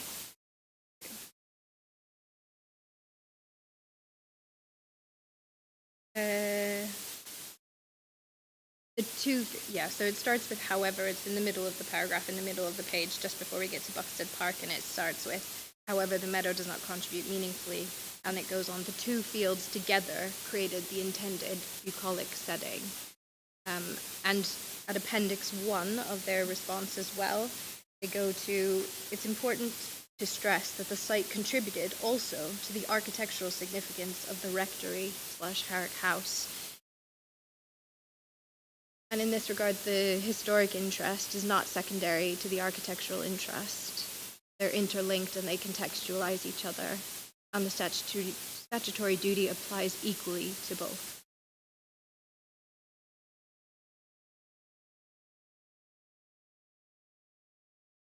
In terms of the lodge, we have visual appreciation from the first floor, from the A272, and from further north on the approach sequence, which has direct views to contextualize contribution in its rural scene, and they reinforce the ensemble and the picturesque architectural qualities, again reinforcing the kind of interrelationship of the historic and architectural interests. And the diminishment in terms of the change of use, which was alleged by Mr. Maguire, again relates to the context that there's no parkland character surviving, and they're still in rural uses as accepted by the appellant. Buxted Park, the contribution that the site makes is in terms of the visual relationship due to both the topography and the structure of the parkland and that visual interrelationship, as well as the sequential interrelationship between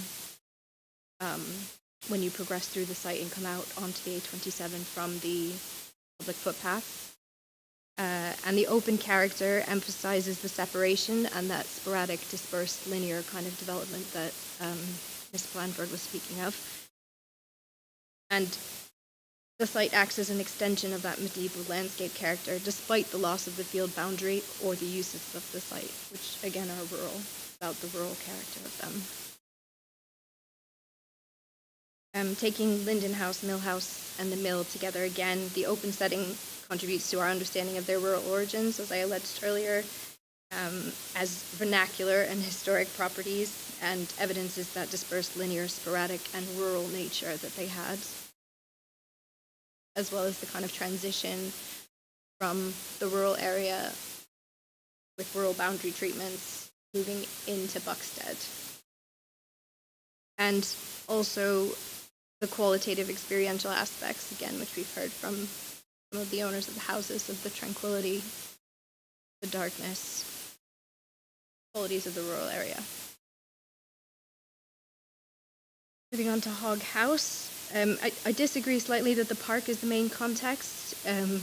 That's part of its later interest under the 19th century emparkment, and the access from the old road to that house is actually before the lodge of the park, albeit within the registered area. But the rural context is key to its setting, and to the fact that it's a late 16th century vernacular dwelling, intrinsically linked to the wheeled and iron industry and the high status of the owner. And for that, I'll refer you to 3.52 of the appeal statement.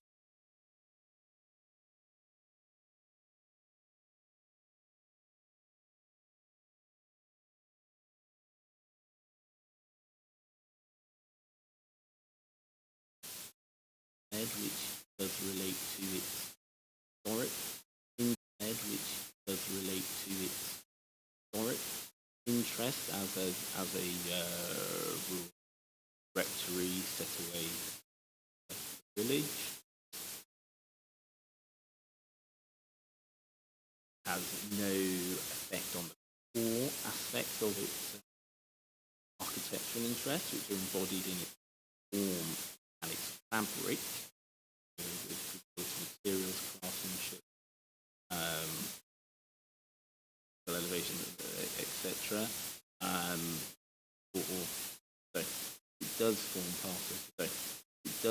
part of the open, green, wider setting around, which allows those architectural characteristics experience. As the council has said, it was developed and altered as part of remodelling and aggrandisement of the rectory in the 19th century, but that contribution has been diminished and has been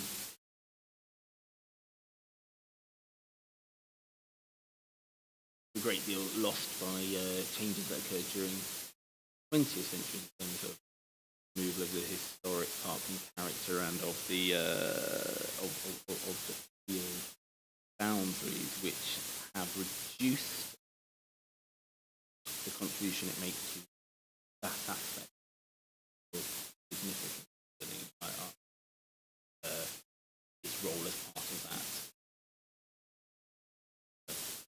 during the middle of the 19th century, that group relationship.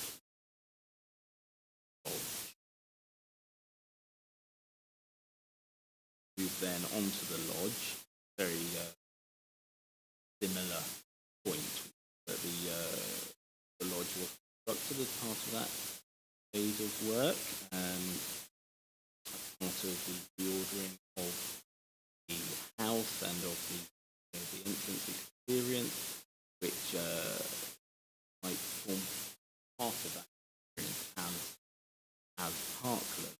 That has been diminished, but the open rural character of the site generally does still make contribution to architectural interest of Dod.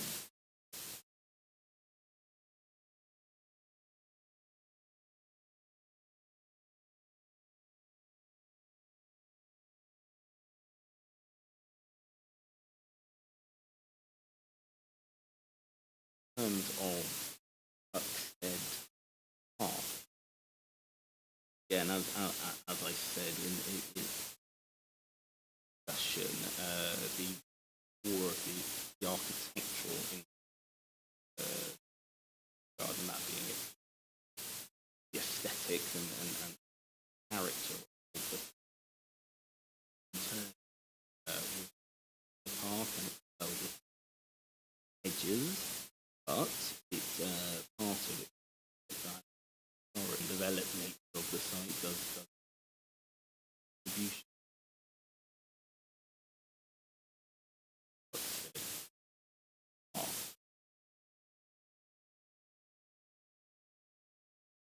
Hog House, I think, the disagreements between council on the elements of that that listed building in that, I feel strongly that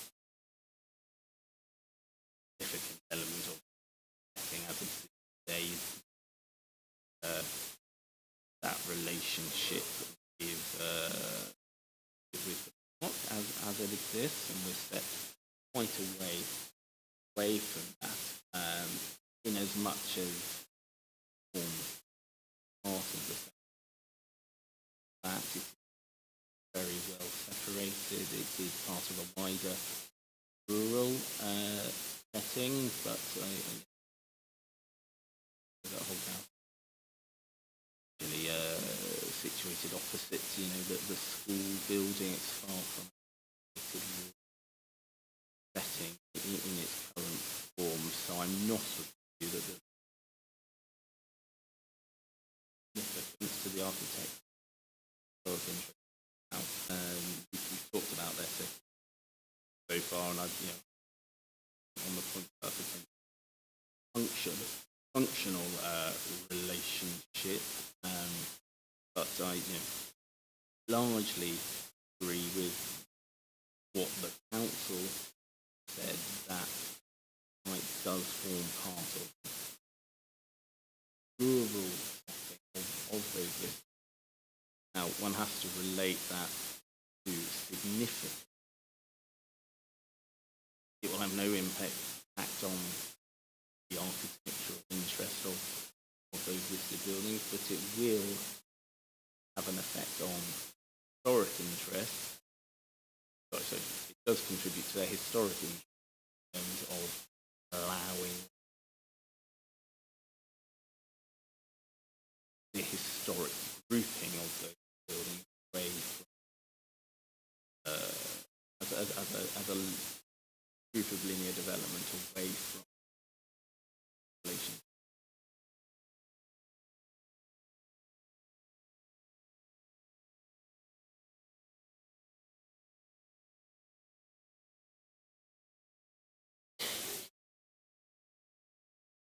Thank you, Mr. McGuire. Is that everything from you? Yes, everything? Yes, that's all from me. Thank Good. you, sir. No, that's been useful.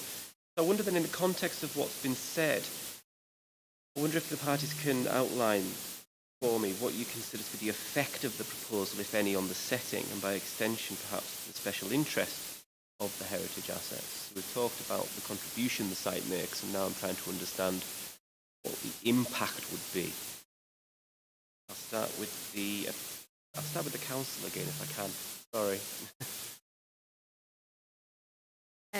In terms of Harrick House, it will bring the development closer and reduce the sense of separation and that sense of the bucolic setting that that Harrick House enjoyed, and reduces the legibility of the full extent of the glebe land. It would erode those rural qualities that I referred to, such as the tranquility and the darkness. It would be readily apparent in views from Harrick House and in views of Harrick House from, well, the A272 the development would essentially block the views, but there would be views from within the development itself in the context of this view cone that's at the center, which I believe the appellant refers to as framing views of Harrick House, which of course would totally change the context of understanding there.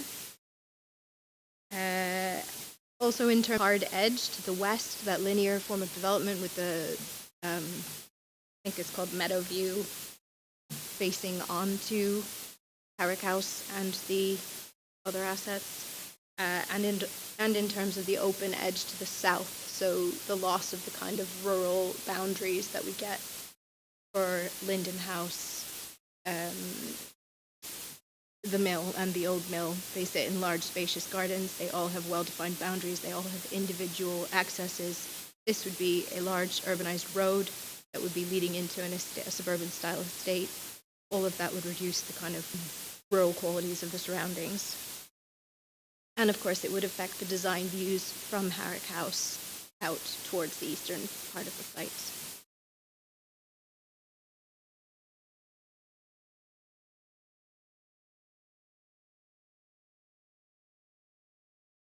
The impacts on the lodge are going to be quite similar. Again, there's directed views over the site from the first floor windows, and in terms of the kind of sequential experience of that along the A272. Again, the orientation of the meadow view, the western edge, and that southern element of the development, and the urbanization of the A272, as a result, as well as the loss of the wider rural setting, which contributed to that contributed to the entrance sequence. Our position is obviously that you can't take the fields to the west without the field to the east. And in that regard, it's important to note that we have an ornamental hedge defining the boundaries, which are only 0.6 high, 0.6 meters, so 600 meters high. Both will be experienced together, and they will be experienced in the context of housing. And Buxted Park, again, we're going to be altering that medieval length, the park's rural setting, in a particularly important part of the setting. So that disruptive suburban character will be visible from the northeastern part of the park and potentially from other places within the park. It expands Buxted to the west and reduces the sense of separation and isolation that goes directly to its significance, as well as, again, urbanization of the park's edge, experiential and visual impact within the park in terms of that sensitive northeast corner and the directed access from the development, which will project headlights down into Buxted Park. Taking Linden House, Mill House, and the mill together again, it's going to be the presence of built form behind and on higher ground, and the suburban style estate, where you'll get density, will be apparent, and again, the erosion of the rural settings.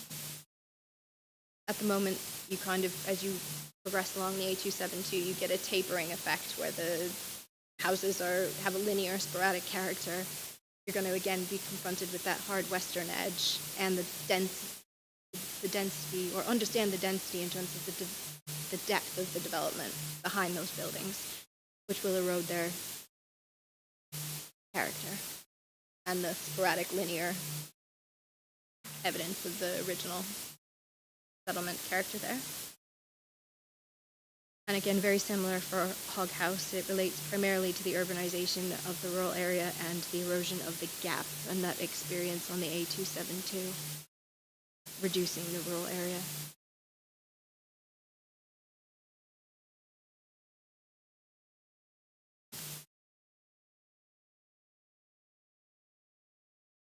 Thank you. And I'll turn to the appellant. Thank you, sir. In setting out assessment heritage impact, the MPPF allows finding that no harm unless it's substantial harm. Substantial harm is a high and it is. Just before we get on to the discussion about levels of harm, I wonder if we could just literally talk about the effects at the moment. They may translate into harm, which I think is where we're going next. But I'm just trying to understand the spatial, visual, physical, functional, whatever, however one wants to describe it, but the effects of the proposal on the setting and thereby potentially the significance of these heritage assets. So just describing, so I suppose we're describing the harm if we're suggesting there is harm, without wanting to put words into anybody's mouths. Does that make sense? It does. I mean, I guess what ultimately I'm getting to is look at this in those aspects that contribute significance and how those are connected. I will proceed as you suggest. So, starting with house, no effect on its logical interest. terms of its historic, there will be effect. Suggest the undeveloped character of south of it, the former land, and there'll be two impacts on it. The site has been essentially divided into two parts as part of this development on the basis of historic with development proposed part, a reinstatement of historic parkland western part. So in terms of the effect of historic interest and the platform significance, there will be two different impacts on the effect. So on the eastern part of the site, built on being road, the reduction, diminution of the rural traffic, which will affect the ability of the house set away from the village. On the western part of the site, reinstatement of park, reinstate a key element of the setting of the building, the plan setting developed in the mid-19th century, and in that way relate more closely to the original setting of the lodge, and I'll get onto that in a second, but also that planned entrance experience. And I note the council has split the two parts of the site, but actually looking at the historical evidence, that's exactly what was done, and I've already referred you to the 1899 US map, which shows the apartment schemes the western part of the building. Also in the Heritage Appeal Statement in 1922, sales,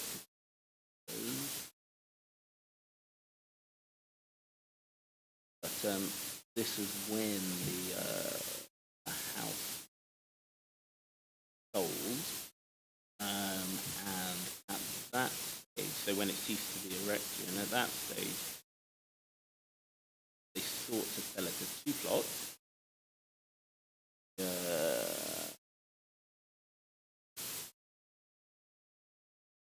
One the house and one the house and the farm. Plot for the house included the western half of the western part of the application, i.e. the area of parkland running along the access to site.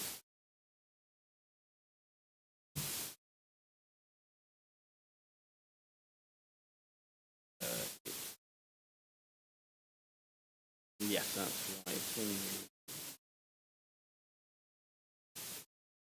Figure 7.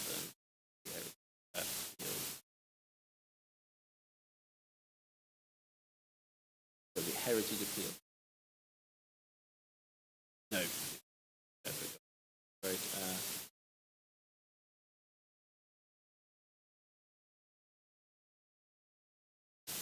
So similarly, in terms of architectural, there will be no impact on core elements of that, on the fabric of the building, on its architectural form. There will be an effect on its setting, and this will include, as I said, a beneficial effect on the ability to plan entrance experience. Included parkland on the western part of the site, but there's also harmful impact on that wider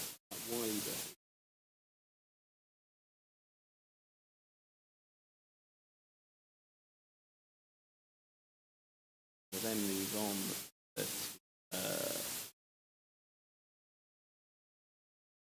Harrick House Lodge. Okay. Be quick. Let me just rattle through that very quickly then. So again, issues very similar in terms of the house. That aspect of its broken interest. I mean, the relationship is closer. I think lodge in the lodge and the western part, right, because it was laid out as and and that aggrandizement of the main house was directly to structure of the lodge. So there would be a beneficial impact on the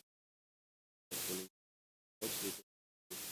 Keep that as part of the roof and through the reinstatement of the park. Right? There would also be reduction the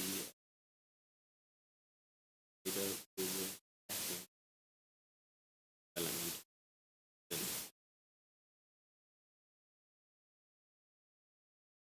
Moving on to Parkland, the registered park garden.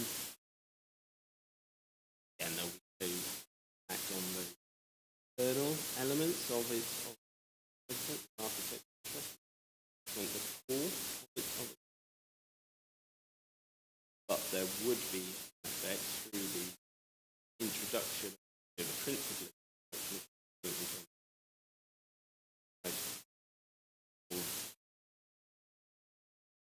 the ability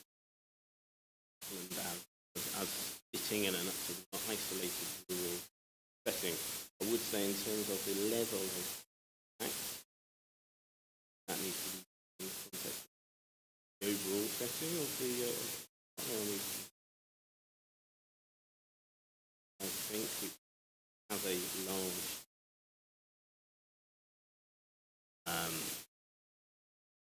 now farmland to the north, which includes in part application.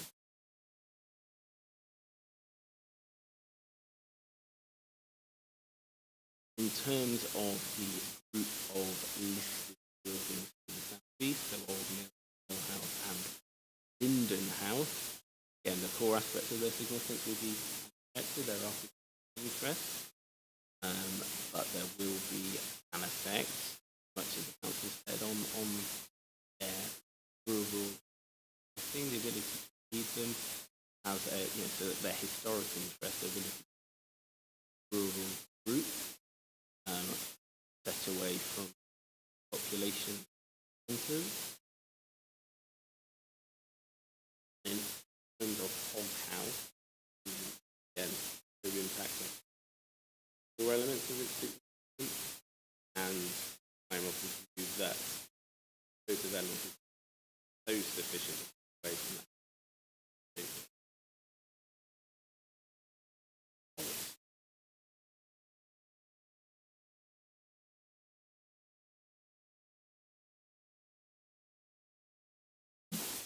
Sir, could Mrs. Hall just respond briefly on one issue to do with whether the two parcels should be read together or separately? Just had a couple of additional observations you wanted to make. Very quickly, yes. Just that both parcels, we know for a significant amount of time that both were one. And even when they were not both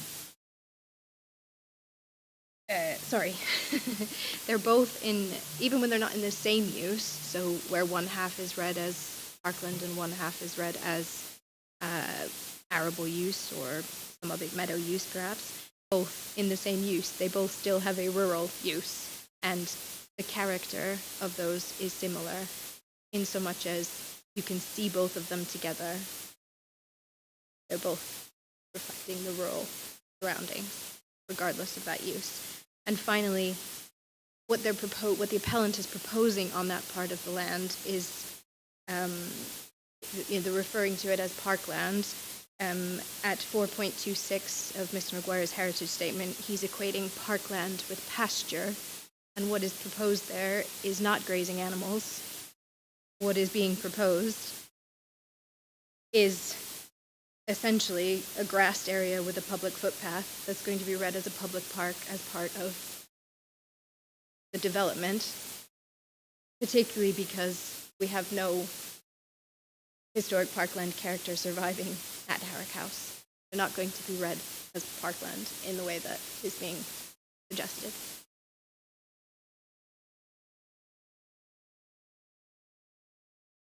Thank you. Does the appellant wish to come back briefly on that point? Thank you, sir. I mean, what I would say is, yes, clearly it's not being used or proposed to use it as pasture, but the historic planting location based directly on the and the parkland planting character will be reinstated. And I would just turn your attention, if I may, to DPA 3, the Historic England Settings Guidance, and paragraph 38 of that. That's on page 14. Sorry, paragraph 38. Yes, on page 14, which sets out examples of what would be considered enhancements through change to setting, which includes restoring or revealing a lost historic feature or view, introducing new views, including glimpses or better framed views that add to the public experience of the asset, and improving public access to or interpretation of the assets, which are relevant to those on it. Thank you. I've understood those points pretty well. I've got one more line of questioning for these main issues, and then I think we'll probably do a short break. So before we move on to our break, I just wonder if I can ask the parties, with reference to the statement of common ground, particularly page 23, where the parties have set out the perceived level of harm to the heritage assets. I wonder if parties could very briefly explain how you've arrived at this in terms of understanding the analysis that's taken place. I suppose it's... So on my part, it's about a qualitative analysis of the aspects of the setting that contribute to it.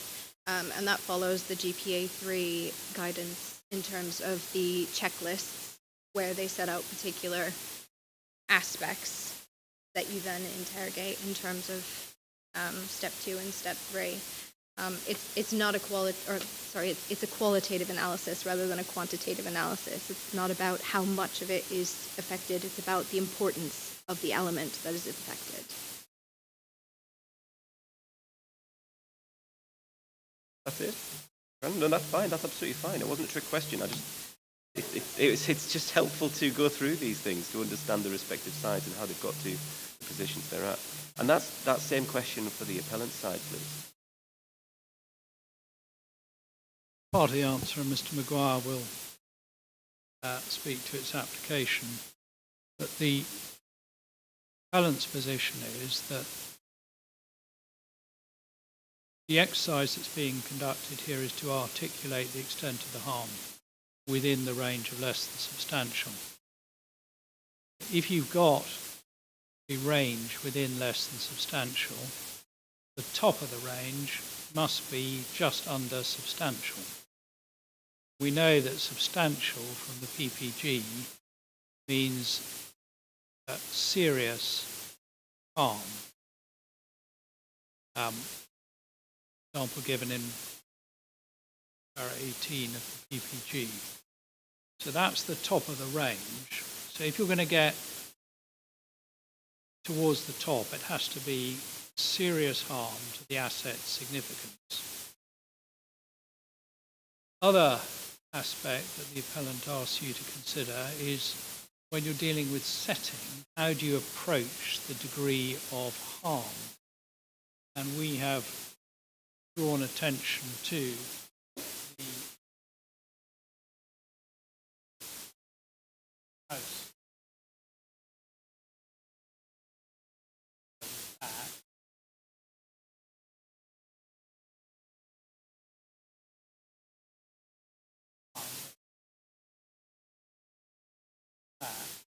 In that case,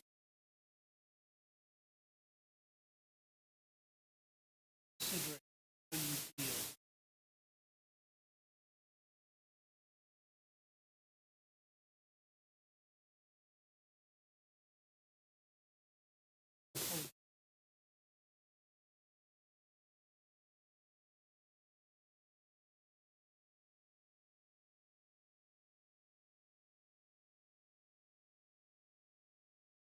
so what the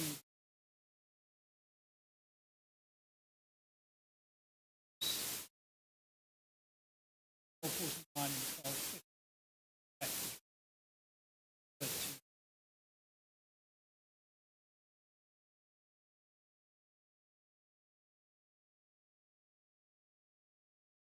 don't guess that refers to the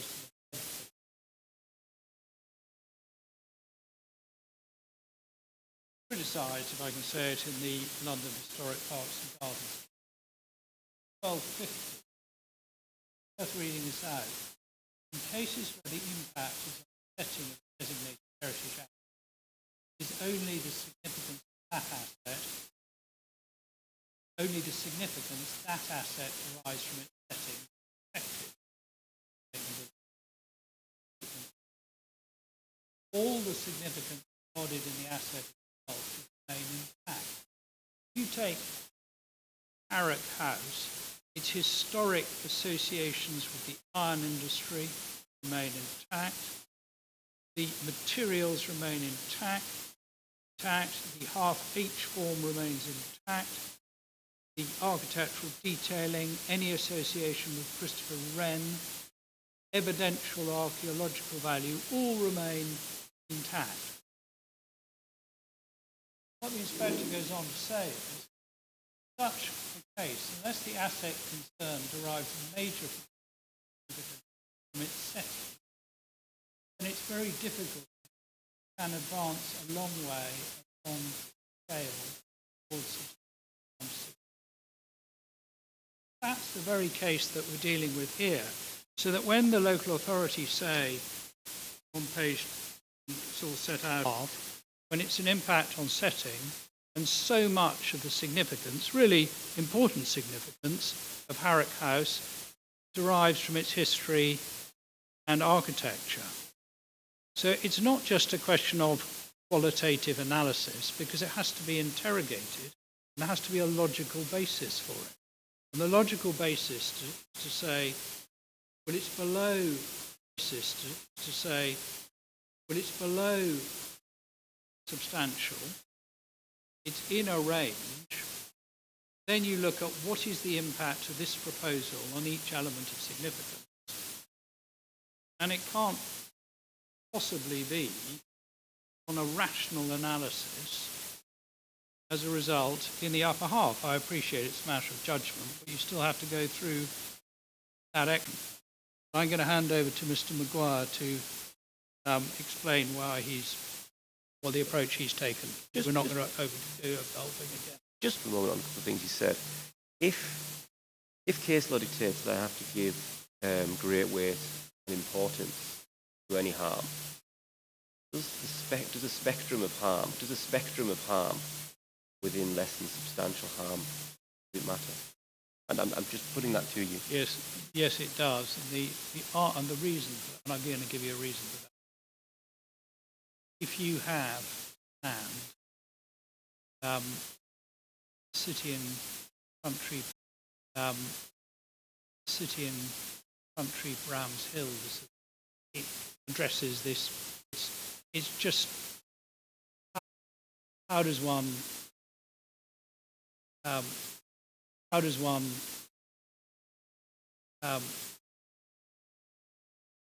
Because otherwise you just say, very important asset, great weight to harm. Size is more sophisticated than that. And if one find the size reference that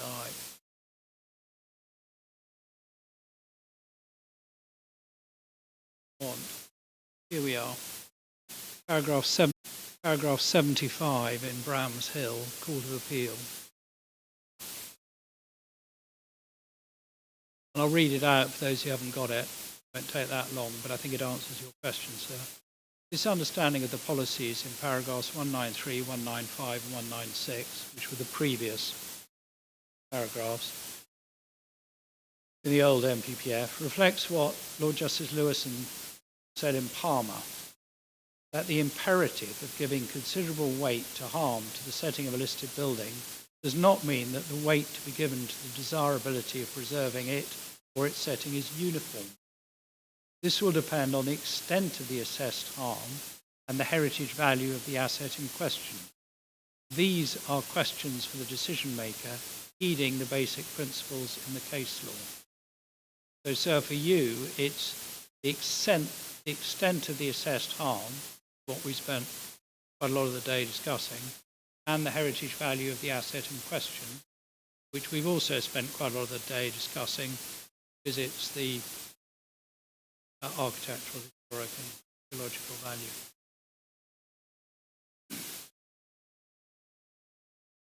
Thank you, sir.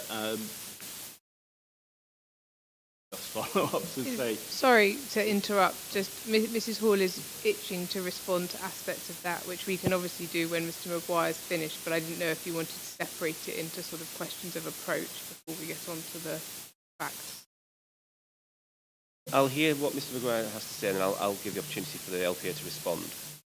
I won't take very long, so you've asked me just to speak to, in generalities on this, which is exactly as Mr Cameron has said, and what I've been at pains to do today is to split out those aspects of the significant asset and how they are affected, because the harm is significant and potential harm is serious harm to the element of the significance of the heritage, and then needs to work back from that essentially and take the view of if the harm isn't substantial, if it isn't the element of significance, and I'm taking that wording from the PPG, less than substantial harm, and one has to take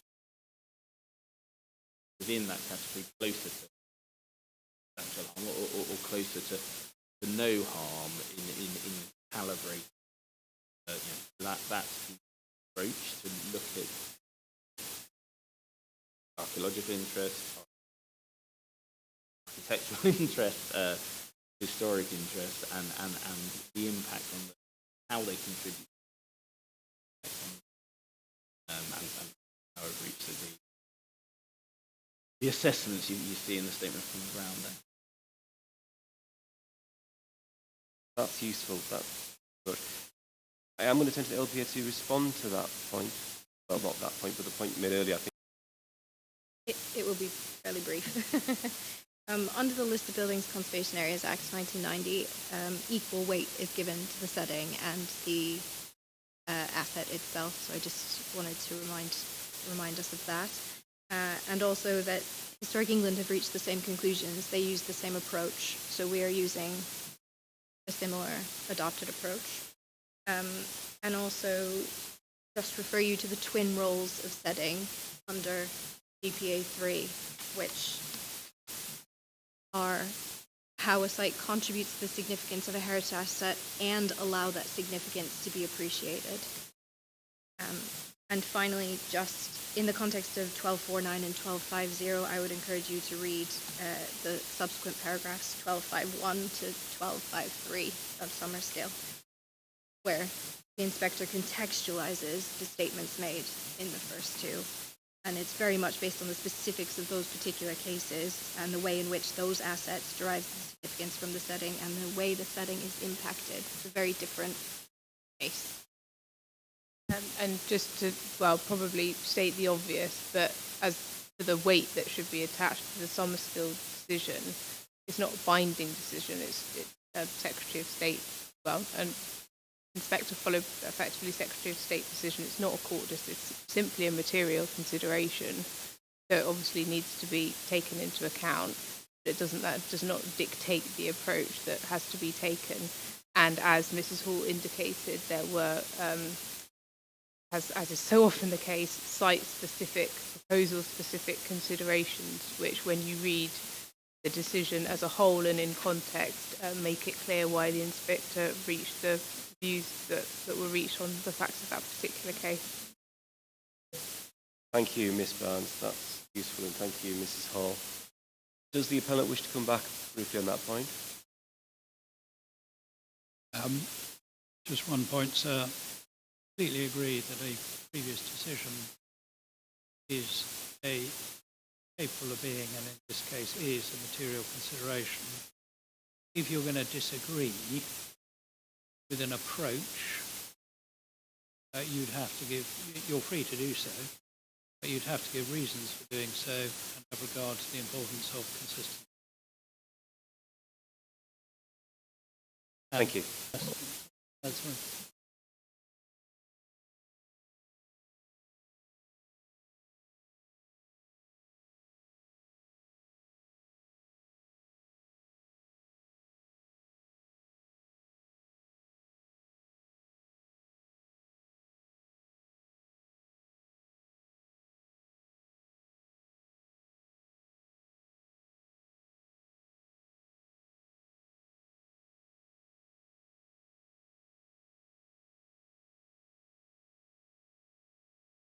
No, thank you for that. And is that in that bundle that was sent through last week? Thought it was. So that's on a slightly different point. That's on the answer to your question, which I gave, which is a question of law, the weight you give and the approach you take to the matter. We were dealing with a slightly different point, which was how do you deal with Edith Schoolhouse. So they're two different things. I mean, it's a good, relevant, but I don't want a mess to be made between the two. That's fine. Let's not dwell on this too much longer, because I think we're going to get ourselves tangled in knots otherwise. I'm almost coming to the end of this section, and I think it's about time we had a short adjournment. Before we move on, are there any comments from anybody else on this main issue? Mr. Murray. Very briefly, from my point of view, living at Harrock House, the most significant aspect of the setting is tranquility, privacy, and rural seclusion. And I believe the site of the rectory was selected back in the 13th century specifically to ensure those characteristics for the setting. And they've remained intact for 700 years. And 49 houses right in the middle of it is going to change that absolutely fundamentally. Thank you, Mr. Murray. I think you've actually made those points already, or those points have been raised already. I don't think I'm going to invite a response from either side on that. So let's pause there, and we will take a break. Just looking at the programme, I want to look at public benefits and what they may be and what may arise from the proposal. In the event that we find the proposal to be harmful, which is agreement in terms of harm. There isn't agreement on every level of harm. I'm particularly looking at House in terms of the suggestion being there's no harm there at all. And I see that there are varying levels of disagreement over the extent of harm within that spectrum that's been referred to. And I will, of course, draw my own conclusions on that based on what I've heard today and the evidence that's before me. Mr. Murray, Mr. Wickham, I beg your pardon.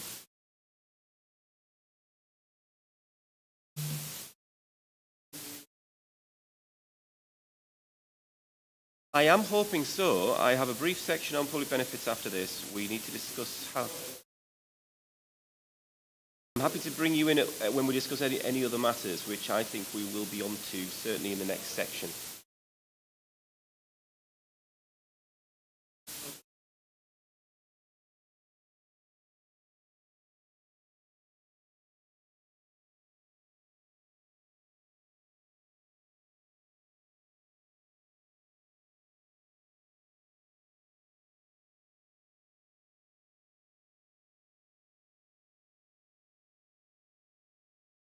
That's fine, sir. We will get to you after. We will get to you after the break. Then I'll come to you first, and we'll hear from you. No, that's fine. We'll come to you after the break. So I would suggest a 10-minute break. The time now is 3:40. So that's fine. Let's reconvene at 3:50, please.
conscious of time, I'm going to invite Mr. Wickham to come forward and say his piece. I appreciate you've waited very patiently all day, and thank you for that. Okay.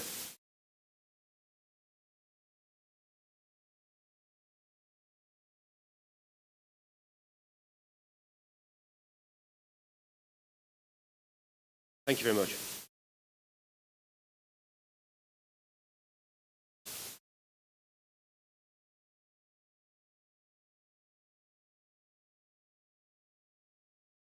Oh, I think you've given me 2 copies here.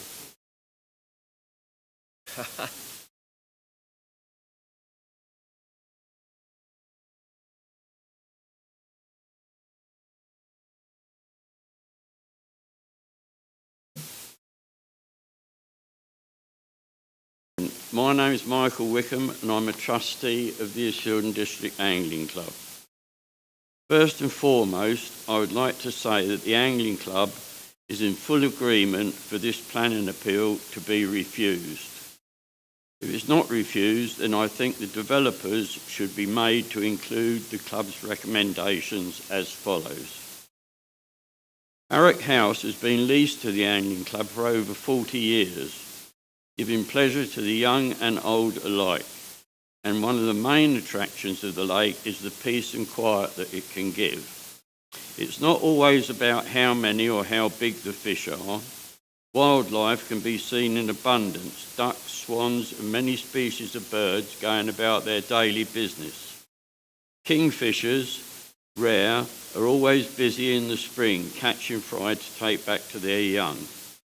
Here are also regular visitors to the pond. All this will be lost if the planning goes ahead. In the original plan, the size and position of the car park allotted to the Angling Club was totally inadequate and would soon be filled by residents' cars. With open access to the lake, it will soon get vandalised, and that is a fact, and would be a danger to young children who are always drawn to the edge of water, with the chance of falling in. To keep paying members safe and non-paying persons out, it would need a 5 to 6 foot chain link fence with gates secured by a combination lock all the way around the lake. A car park should be constructed inside this fence to hold approximately 12 cars. If the car park was on the outside of the fence, it would be used by the residents, and anglers would have to park somewhere on the road. Compared to the cost of building all these houses, the cost of a fence and a car park would be insignificant. I personally think it is criminal to build 49 houses next to one of Ashdown Forest's beauty and wildlife spots. Please refuse this appeal.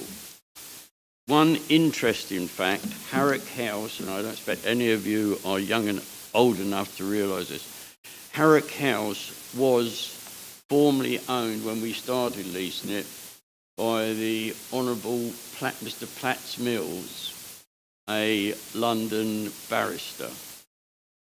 And I'm sure if he were here today, we would hear some interesting comments from him. Thank you.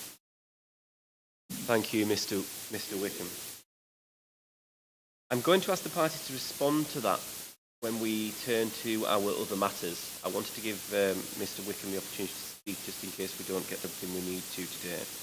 So I'll turn to the parties to provide a response on what Mr. Wickham has said when we come on to other matters as part of our agenda. I am conscious of the time, it's 5 to 4, and I want to just take a view from the parties as to whether or not they think we'll be able to get through the rest of the agenda today. I don't have many questions. Some of them are just technical in terms of how those tests or policy apparatus should be applied.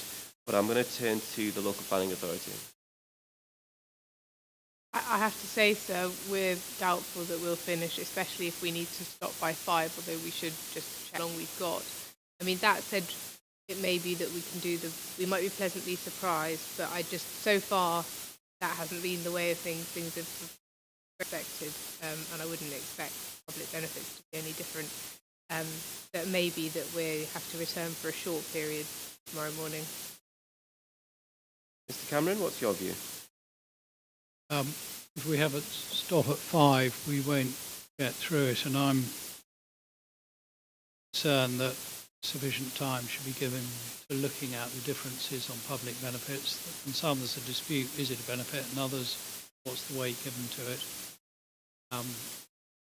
If we got till 5:30, I think we might do it, and we've got I've just, sorry to interrupt, closings. I'm being that to be told we do have till 5:30. We have. But there's Mrs. Percy as well, who hasn't had her say also. Public benefits, and then let's see where we are, and housing land closing remarks as well. So we may well have to come back tomorrow morning for a short period, for maybe an hour or so, or an hour or two. Jack, very, very quickly, I don't want to take up valuable time, but just to give you some comfort, sir, the parties have been discussing the list of drawings which you asked us about, and we've given a version to the appellants, and we think that's right, so we could have that before you. On planning conditions, particularly the disputed ones, there have also been discussions today, and we think we've covered some ground, so it ought not to take as long as perhaps you think it might, just from the point of view that the papers that you've got, because things have moved on. Well, that's certainly encouraging. So thank you for that, Mr. Robbins. Let's hear from Mrs. Percy now, and let's see where we get to, and see if we can get through A and B on other considerations. And we'll see where we are in half an hour or so, shall we? Thank you very much. My husband and I own Yew Tree Cottage, which is directly adjacent to the site on the A272 north of Buxted, subject to this appeal meeting. To clarify, our house is next to the gated access field. We purchased our property in June 2020 and relocated to East Sussex from South London. We immediately fell in love with Yew Tree Cottage in its rural location, a beautiful house that, although is not a listed building, dates back to the 19th century. Harrock House is visible from our property and sits majestically back from other properties. A manor house with Grade 2 star listed status, which we regard as the catalyst for the ancient community that developed in Buxted. It is a privilege to own a property in an area that is steeped in history, and to remove the view and connection from Harrock House feels to us like blotting out history, with no regard to the people before us who toiled the land and worked so hard to establish the community we live in now. There has been a lot of information provided to you about living in Buxted, which has been based upon information available in the public domain and research conducted by specialist assessors. What I provide to you now is a lived experience of life in Buxted, specifically next to Millfield. At night, we go to sleep hearing the resident owl calling to its mate. In the garden, bats can be seen flying, and there is barely any light pollution. During the day, pheasants and deer can be seen in their natural habitat.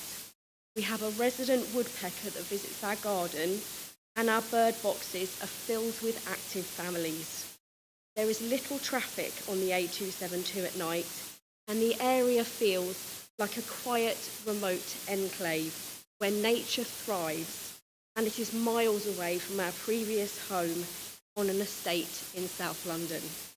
This is what we wanted. Rural East Sussex, where nature roams free, light pollution is minimal, and we are afforded privacy in beautiful surroundings.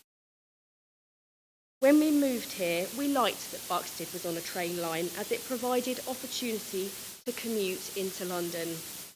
We soon found out that reality is a slow train service that cannot be relied on. The single-track diesel trains run once an hour are often cancelled, and we would not rely on the service for a social outing, let alone work commitments or attendance at school. There is not even an hourly bus service through the village, and you'd have to be a very brave cyclist and confident to attempt to cycle this stretch of the A272. We soon found out that Uber does not exist in Uckfield. Booking a taxi is something planned weeks in advance and must be a serious consideration as the cost is astronomical. Reality is that if you want reliable and frequent public transport, you are better served by Haywards Heath, East Grinstead or Wadhurst. My husband and I are fortunate not to need to look for employment opportunities. If we did, Buxted would not be the place to start. Businesses in Buxted and Uckfield are less than minimal, with little opportunities for residents of a new housing estate in the village. The proposed development purports to offer parkland or surgery. There have been various studies and proposals relating to the prevention of flooding. These are desktop exercises and pure conjecture as to what may happen, and that properties on Station Road may be protected. Our lived experience is that when the rain comes down in sheets, water pours off the field. It floods the road and our land and others down the road. With it comes silt from the clay soil which blocks the drains and drenches pavements in slurry.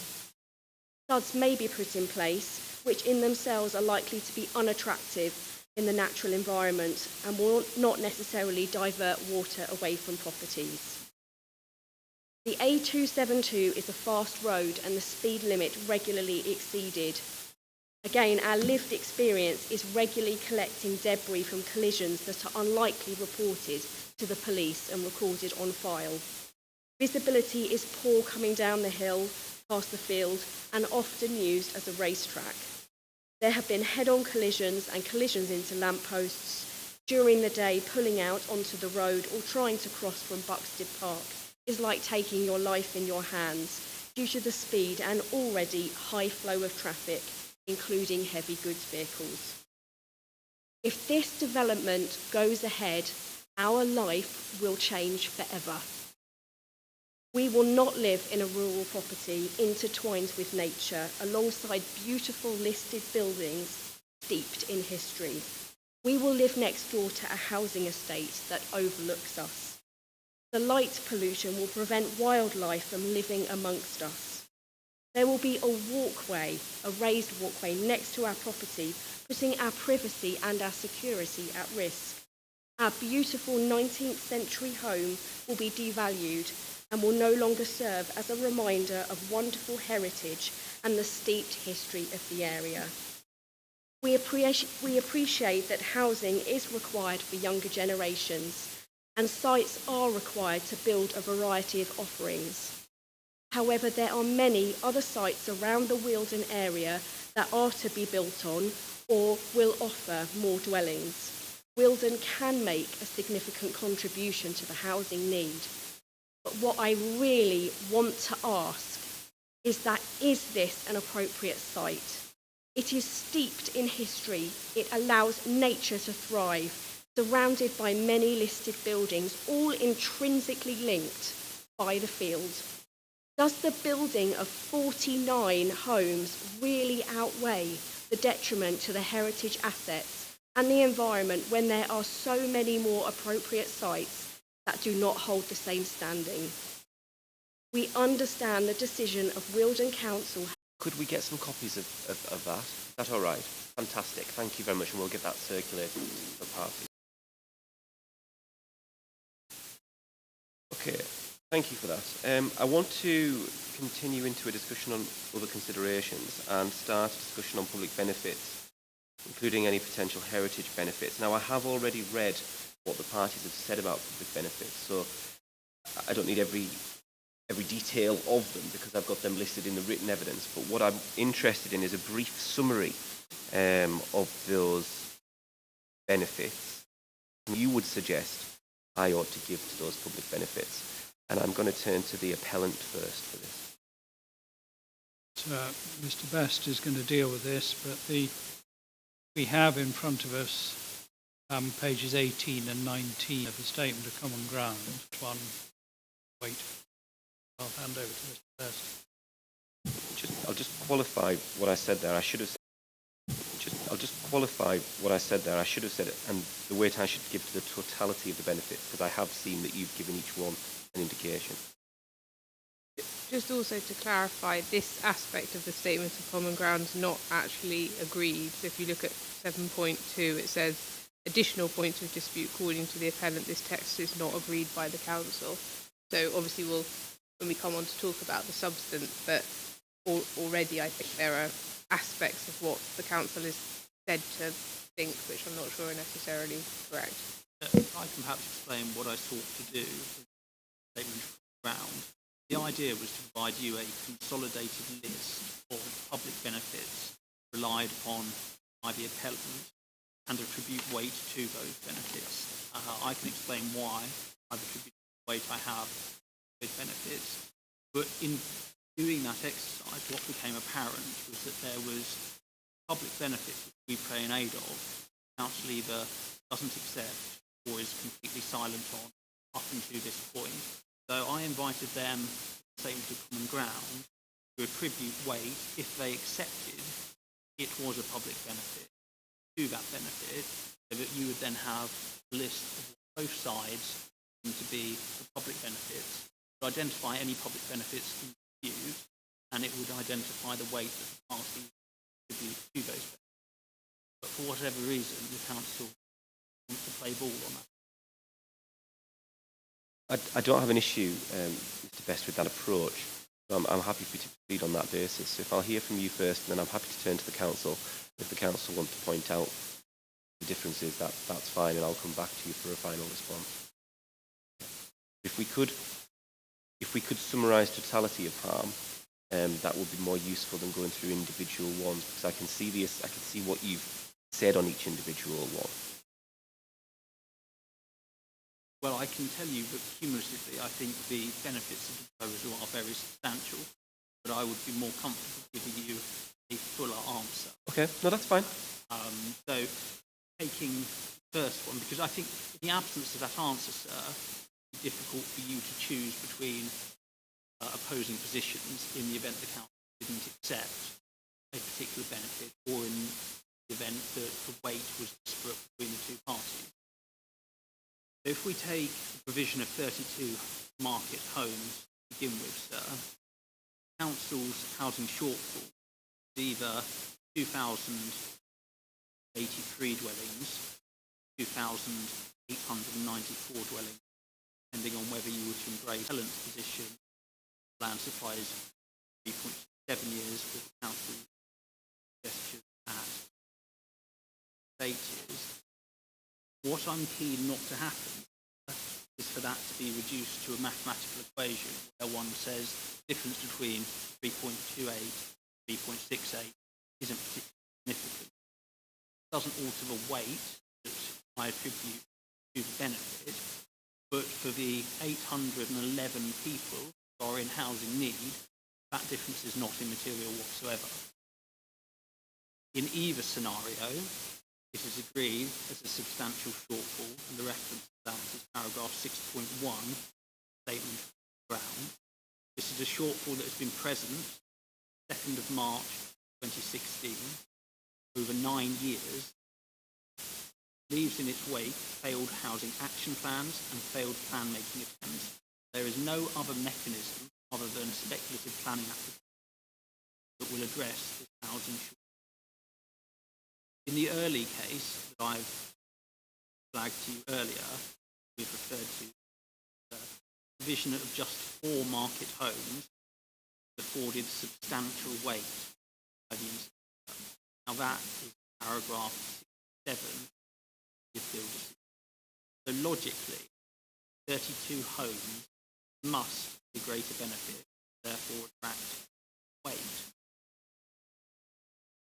Finally, there's not one appeal decision before you that indicates the council's assessment of significance would be correct, and I'd invite them yes, upward towards what I say benefit the afforded very.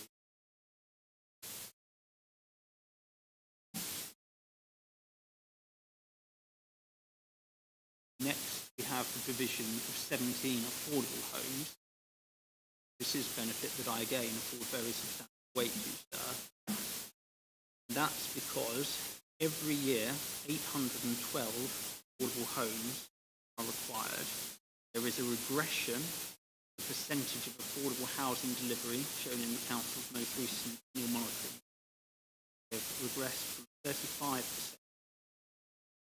policy aspiration to 19%. Overall, there is a poor record of housing delivery when set against the with just 157 on average between 2000 and 2030. There's a cumulative shortfall over the planned period, 6,500. District is one that experiences acute affordability problem, has an affordability ratio of 12, is to say the average house price 12 times average. In Buxted, the situation is even more grave. Planning stage, we had it 7 times. Buxted simply unaffordable destination for the vast majority.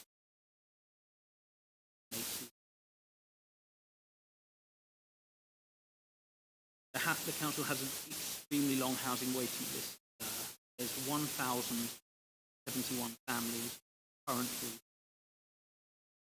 This was noted by the council's housing office in their response to the presentation.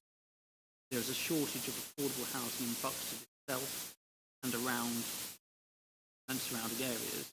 In addition to this, the rate of turnover of homes there is very low, results in long waiting for people that need affordable accommodation.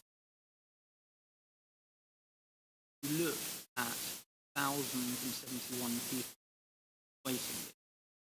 Look at average delivery of 107 dwellings per year. You can see that some individuals are going to be sat on that waiting list. My views are. In summary, sir, poor record of affordable housing, high need, locally specific poor affordability, and the lack of alternative delivery mechanisms are very substantial. Can I just pause there? You said there's a delivery of only 157. Yes, affordable on homes. average, between 2008 and 2022. Against targets of? Well, it's not a target, it's a need, but against a need of 812. Yeah, and that's a combination of all of the different affordable housing types. That comes from the council's housing needs assessment, which was most recently prepared. Council committee report to need developers. That's down from 39% in 1988. And if we're going to deliver the 1.5 million houses government is committed to, we're going to need SME house building to greater role in the delivery and get back towards that percentage 1988.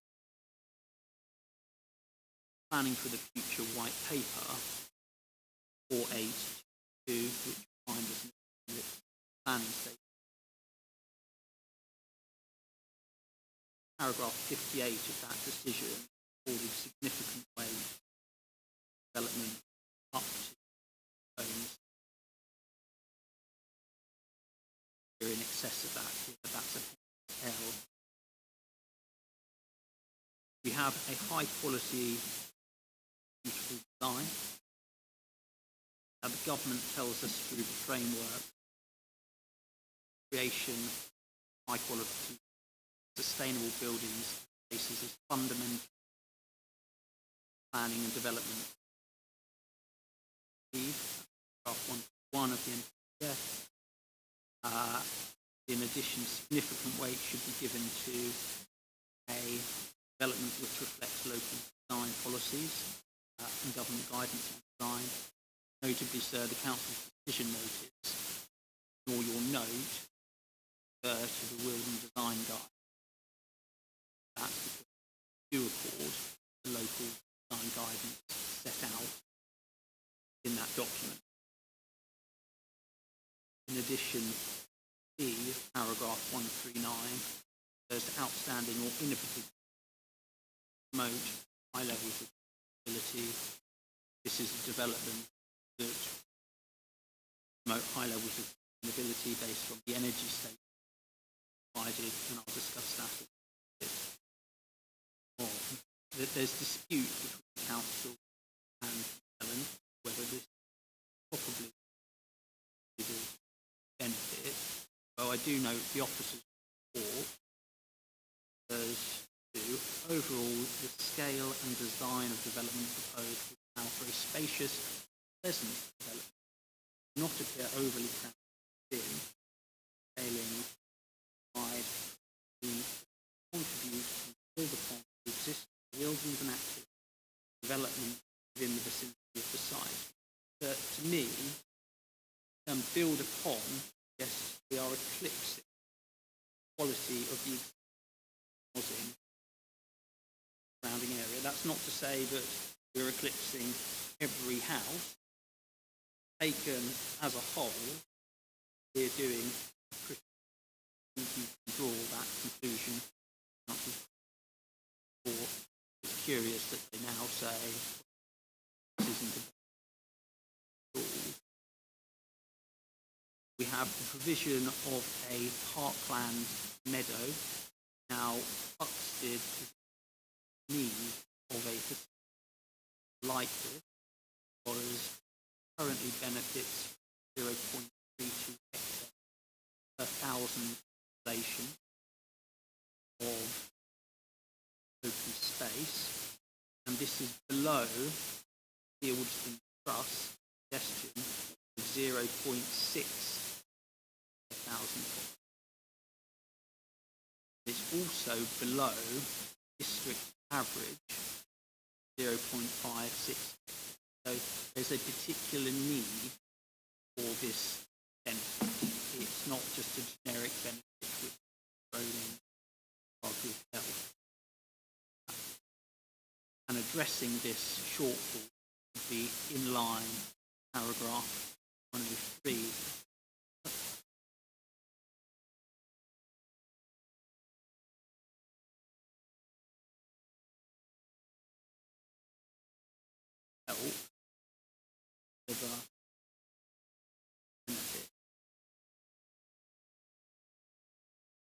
Framework, physical activity is important.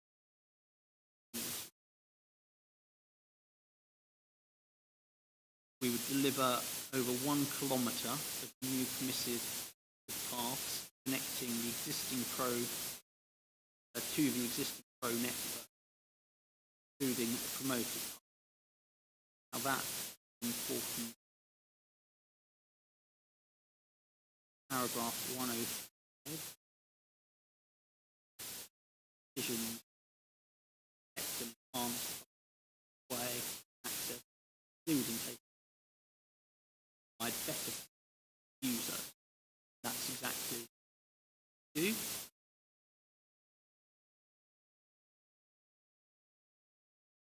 Paragraph 125.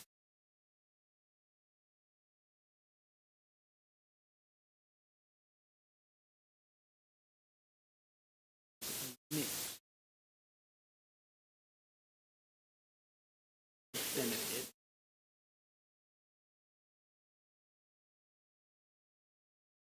including to improve public access to the countryside.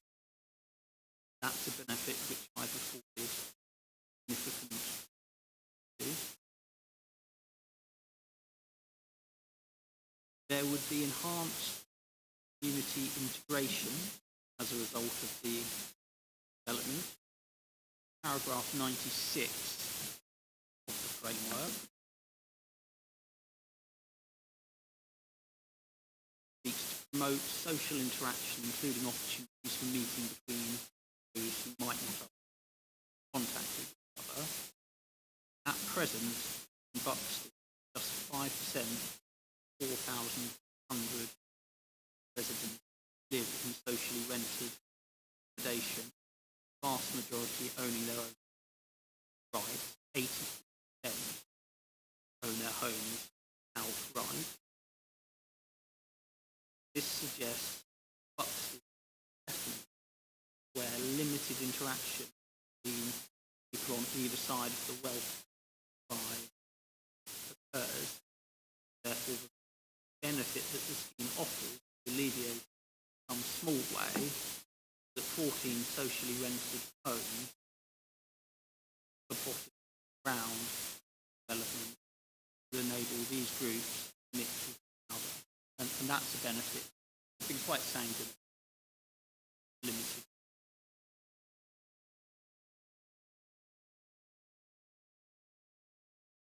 Highly sustainable location for housing. Now, the NPPF encourages radical reduction of CO2 emissions. That's paragraph 161.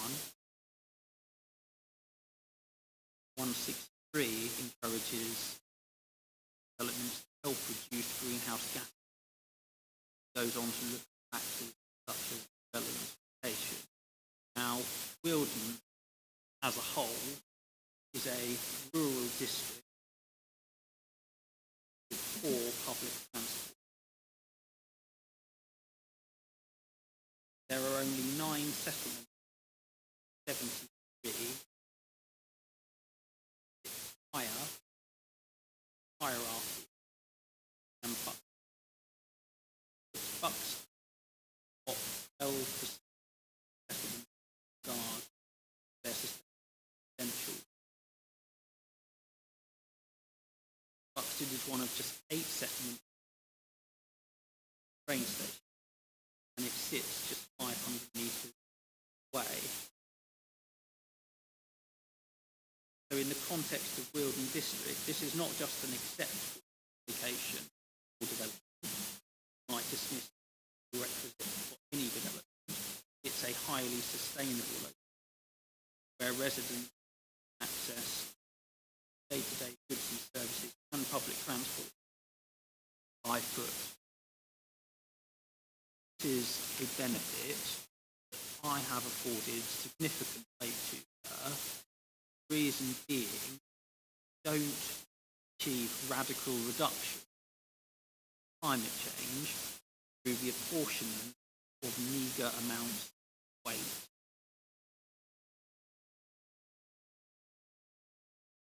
Dwellings themselves are highly sustainable. Wealdon is a local authority that declared a climate change emergency. Declared that in December 2019. In relation to any future development, seeks a high standard of energy efficiency in order to minimise any increase in fuel consumption. And it says long-term buildings, both new and existing, will need to switch from gas fuels, gas/fossil, to low and zero carbon heat sources such as heat pumps. So the development in that respect considerably ahead of its time, because 6 years later, which isn't what I would regard development, achieving a reduction from 69,859 kilograms CO2 per year to just 19,961 after the energy efficiency measure outlined in the sustainability and energy. That is a substantial reduction, 70, over and above what the building regs would ordinarily require from the developer. And in that respect, we draw support from Council Strategy, SPO9, minimise greenhouse gases, gain, NPPF,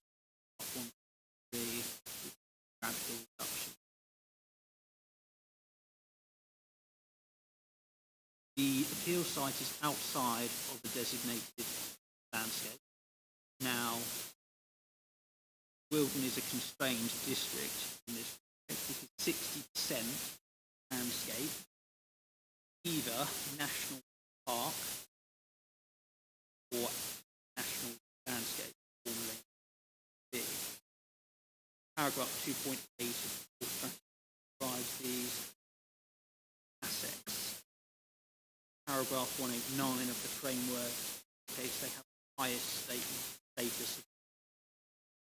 Given the contents of paragraph 1, the apparent necessity of significant housing, the AUMP,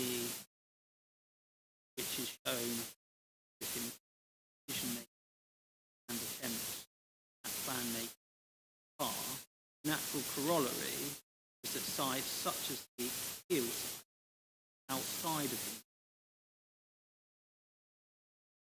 be favoured for development and are under greater pressure to accommodate in order to protect what the council describes in its own core strategy as a principal asset. That was accepted.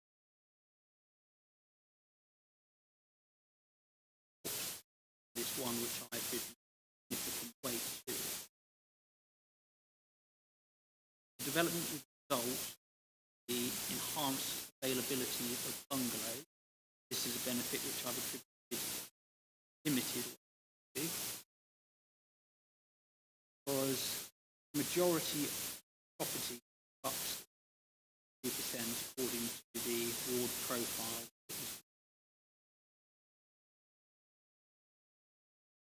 They're being occupied by people for whom they're probably not suitable accommodation for. So rather than being occupied by downsizers, an elderly couple who need single floor living, are actually being occupied by families, which makes up 49% of Buxted population. So there are comparatively few attached houses, 5% of housing stock in Buxted being made up, 23%, 11% flats, with the remaining 9% homes.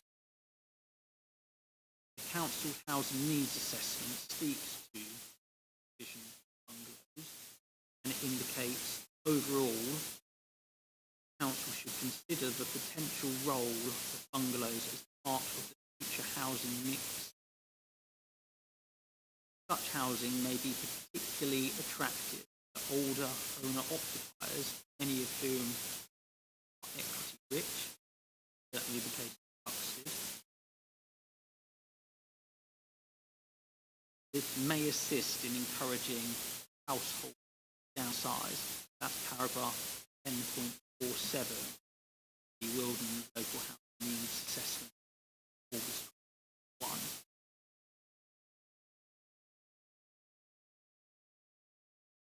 Despite making up 50% of the housing stock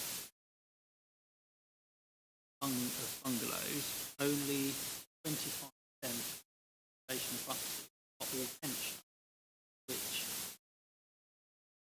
according to my theory, is people buying houses aren't suitable for their needs. The council's housing needs assessment indicates that throughout the district, likely over 2,000 people living in such circumstances.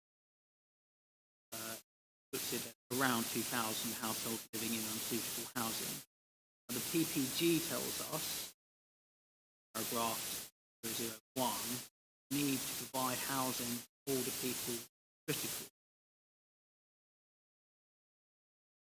So through the provision, family housing proposed on the appeal side, those wishing to start a family, those already with a family living in accommodation in Buxted, which potentially account for 49% of the population of Buxted, will have an opportunity to purchase a home suited to their needs while simultaneously freeing up bungalows, elderly.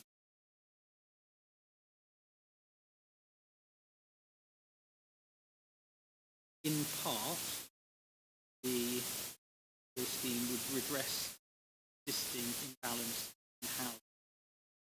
As I've just explained, there's an absolute dearth of detached property. In the appeal scheme 17 of the proposed houses, helpful existing make up 26 homes are semi-detached and 6 are terrace units.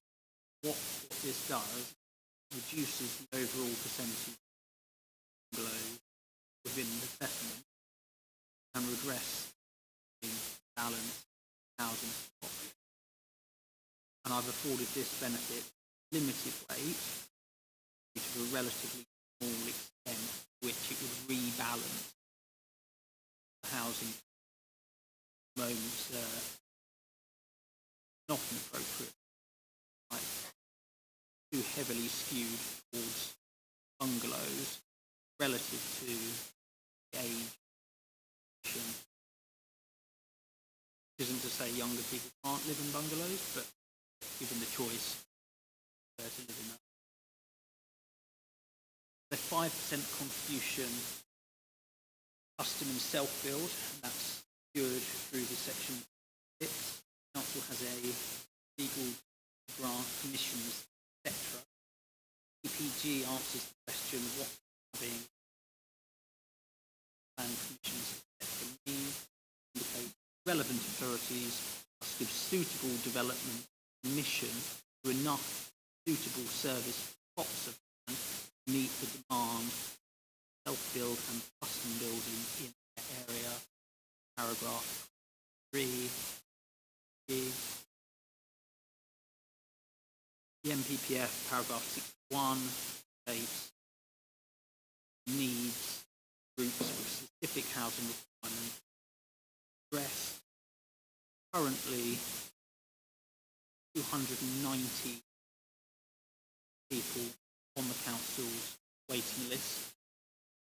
At the time of writing our statement of the case, it was 280, and consistently increasing in 2016, and in essence, not enough has been done to address this need by the council and comply with their legal duty. I've afforded that benefit.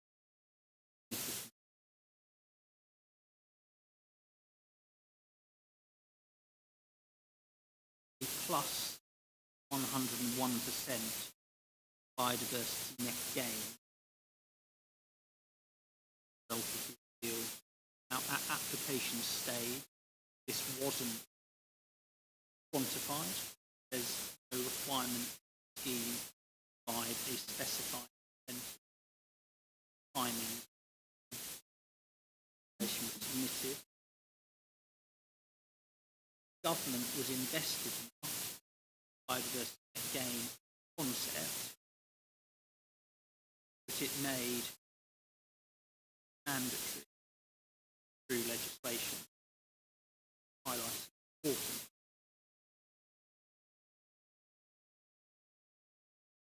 Site regulation 18 identifies as an opportunity area, delivery of biodiversity on the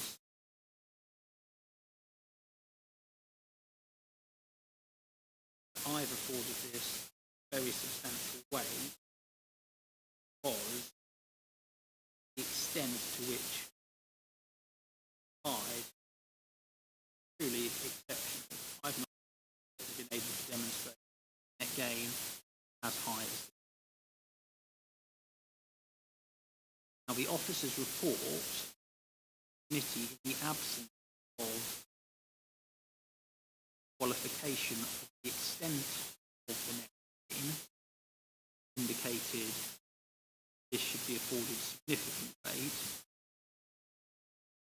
Yet now, with the benefit of clarification, council statement of case of moderate weight. I believe there's a there I'll highlight. Scheme would generate a significant bill payment, 2.46 billion, of which 369,000 passed directly to Buxted Council. This is a benefit to which have afforded significant weight. It can't just be dismissed as, well, you're consuming smoke. It can't just be dismissed as, well, you're consuming smoke, because community infrastructure levy, not the occupant development infrastructure levy. It benefits the wider community, and everyone gets to enjoy the infrastructure that is provided by it. There's a portion directly and on broadly whatever they like. Additionally beneficial. I've afforded limited weight to a financial contribution to youth and adult play space, the wider community, not just the occupant development, but doesn't have far-reaching bus. As reason then afford the bus good in moderate paragraph 100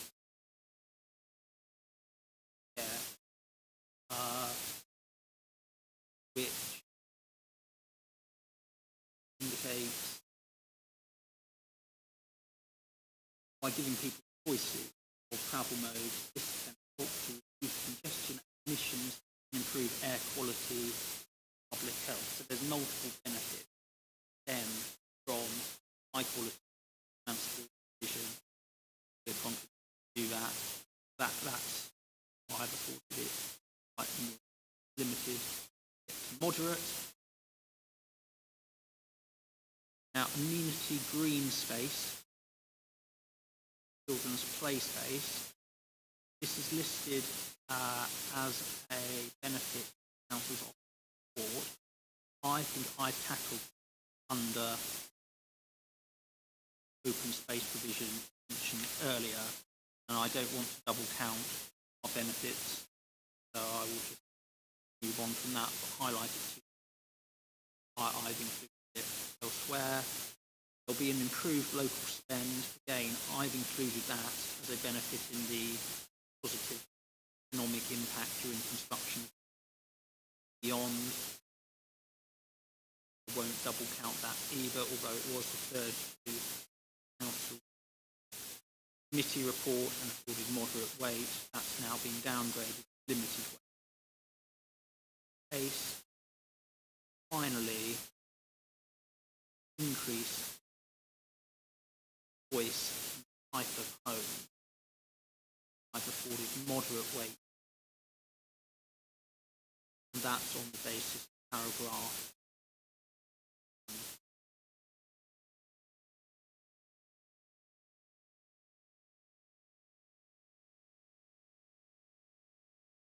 which means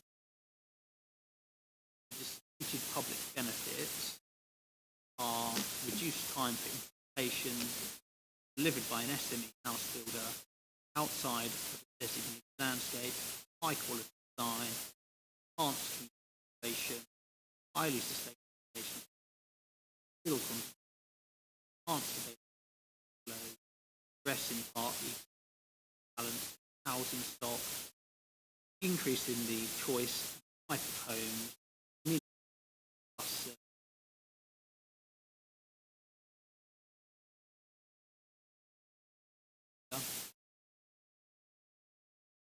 Thank you very much for that. Can I turn to the council to provide a response on what you've heard there? So I'm going to begin with a few introductory points and then hand over to Mr. Taylor. The first point I wanted to make is that there was significant reference to the view given by an officer in the committee report as to the weight the relevant public benefits and the weight to be afforded to them. But of course, this was a committee overturned decision, and precisely the issue on which members disagreed with the officer was the public benefit balancing exercise. So in those circumstances, it's unexpected and entirely legitimate for the council now at the appeal to be setting out a different weight for some of the public benefits than in the committee report. The committee report simply represents the view of an officer, the officer who was dealing with the case at the time, not the council's. I then wanted to make a few points about the correct approach by reference to a court decision, Vistry Homes. I was going to refer to it in my closings, but it makes sense. I'll do that as well, so you have the full citation. But I think it makes sense to make the key points now. I'm sure Mr. Cameron's familiar with it, but the citation 2024 EWHC 2088 admin. The first point is that it's very clear from that decision the weight to be attached to a public benefit is a matter of planning judgment in all the circumstances. And it's for precisely that reason that, sorry, can you hear me? The microphone is flashing in a somewhat disconcerting way. Do I sound normal? Well, I can hear you, but I'm not sure. Okay, fine. So it's a matter of planning judgment in all the circumstances, and that is why it is very rare, looking at the weight attached to public benefits, that previous appeal decisions are helpful. And that is precisely because, as the court makes very clear in that decision, it is so case-specific. The point in time at which, the overriding circumstances and policy framework and situation at the precise point that the decision is made, the proposal, the site, all of these factors come together to make it very fact-specific. The second point from that case is that it clarifies that whether a measure constitutes a benefit or a disbenefit, or whether it's neutral, is again a question of planning judgment. But the court goes on to say that that judgment has to be exercised reasonably, and part of that is having regard to this principle.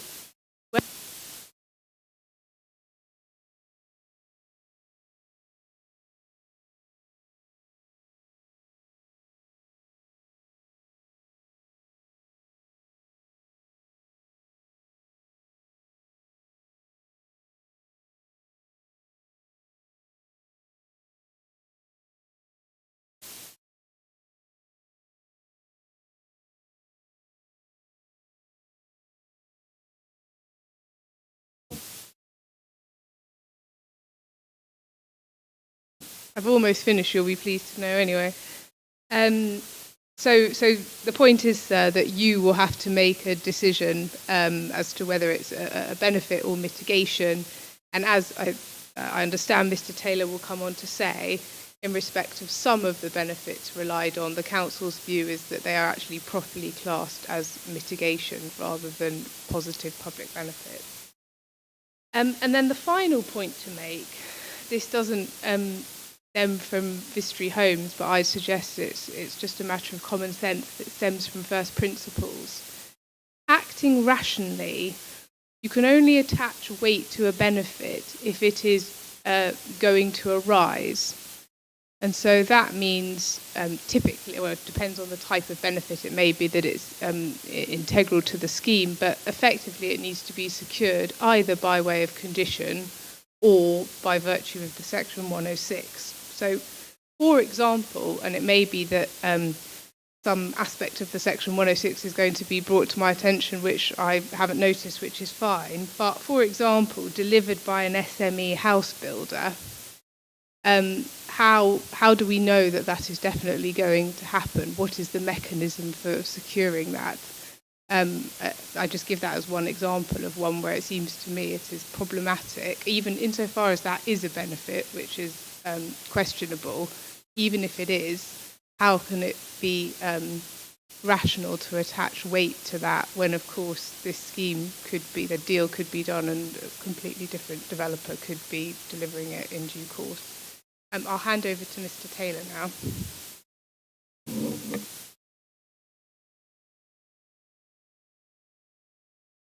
Thank you for that.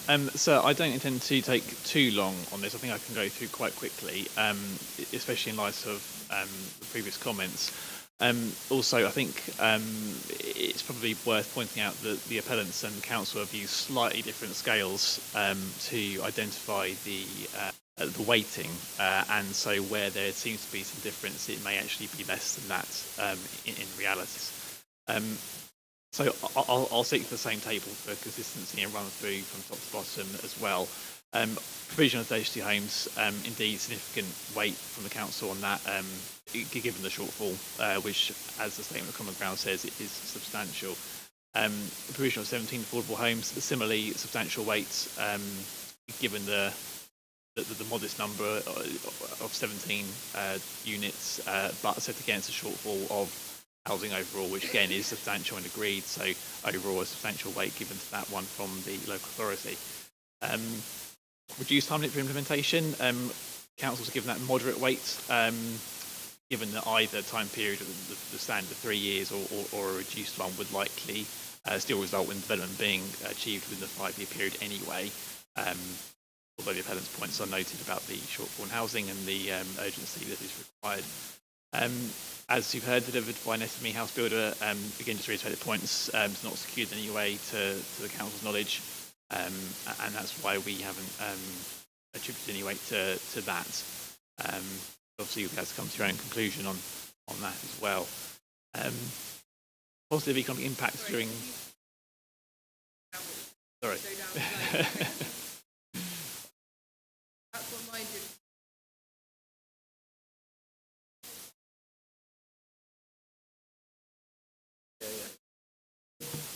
I might have to speak quickly before mine. So positive economic impact,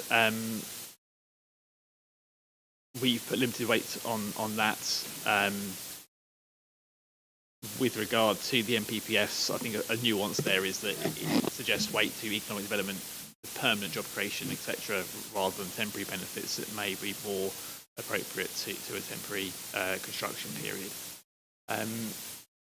High quality, beautiful design. I think beauty's now been removed from, or largely removed from the MPPF, certainly from Chapter 12, I think. But nevertheless, high quality design is at stake here. The council has taken the view that there's a distinction between the well-designed houses themselves and the overall well-designed layout that responds to its environment and the material considerations that would inform that design as an overall layout. In this case, obviously, heritage, which we've heard a lot about. And I think the council's view is that a development can't be well designed if it results in heritage harm. And obviously, given that the council's view is that there is less substantial harm to a number of heritage assets, that therefore high quality design doesn't necessarily go hand in hand with that, and there is some conflict there. Provision of Parkland Meadow, moderate weight. Given the layout, the design of the development, it's only really going to serve occupants of the 49 homes. That links on to the enhanced community integration point as well. I think there's no sort of physical footpath connectivity through or within the site to other existing development or facilities. So a bit of an enclave that would be somewhat isolated and largely frequented by those who live within it rather than public at large. Going back into the middle of those 3 points, the delivery of over 1 kilometre of new considered footpath. Given that to moderate weight, given that there are heritage impacts associated with that, and again that it would only really be beneficial for the occupiers of the development themselves. Highly sustainable location for housing. I'm not sure the local authority agrees with the highly sustainable definition here. notwithstanding the proximity to the primary school and the train station, although we've heard that it's not the most reliable of train stations, you have to be yourself somewhere to go. And I think a highly sustainable location in the district would be more in one of the 5 principal towns rather than somewhere like Buxted. So as a result of that, we attach moderate weight, if any, to that. It's something that would be required of development anyway, to be in a sustainable location. I think the framework is quite consistent with local policies on that, insofar as it directs development to sustainable locations, particularly the provision of sustainable homes. Highly sustainable dwellings. Again, we've given moderate weight given the overall scale of development. Reasonable assumption to reach. But again, you'll be able to reach your own conclusions on that. Outside of a designated landscape, I think the council views this as more of a material consideration rather than a public benefit. If you were inclined to view it as a public benefit, I think perhaps then the council's suggestion would be that it would be a limited weight. But like I say, I think it's more of a consideration to have regard to rather than a public benefit. Enhancement of the ability of bungalows. Just looking at the design and access statement, the parameter plan at 6.0, which shows building heights, doesn't seem to show any bungalows, but perhaps I'm wrong. But if I am wrong, and there are single-storey dwellings involved in the development, then I think we would attach limited weight to it. But obviously the quantum of bungalows would need to be established, I suppose, to reach a defined verdict on that from the local authority. We addressed in part the existing balance in housing stock. I think somewhat bit of a double counting perhaps on the original weighting already devised for the provision of 49 houses that have been discussed at the top of the list. 5% custom and self-build dwellings, moderate weight due to the relatively small scale. I think 2 plots would be provided, but nonetheless there is a shortfall on the self-build register for those wishing to live in Buxted. Although saying that, there has been some progress on that, I think. Just looking at the council civil infrastructure compliance statement, that 293 individuals on the self-build register, 13 have identified Buxted as where they would like to live.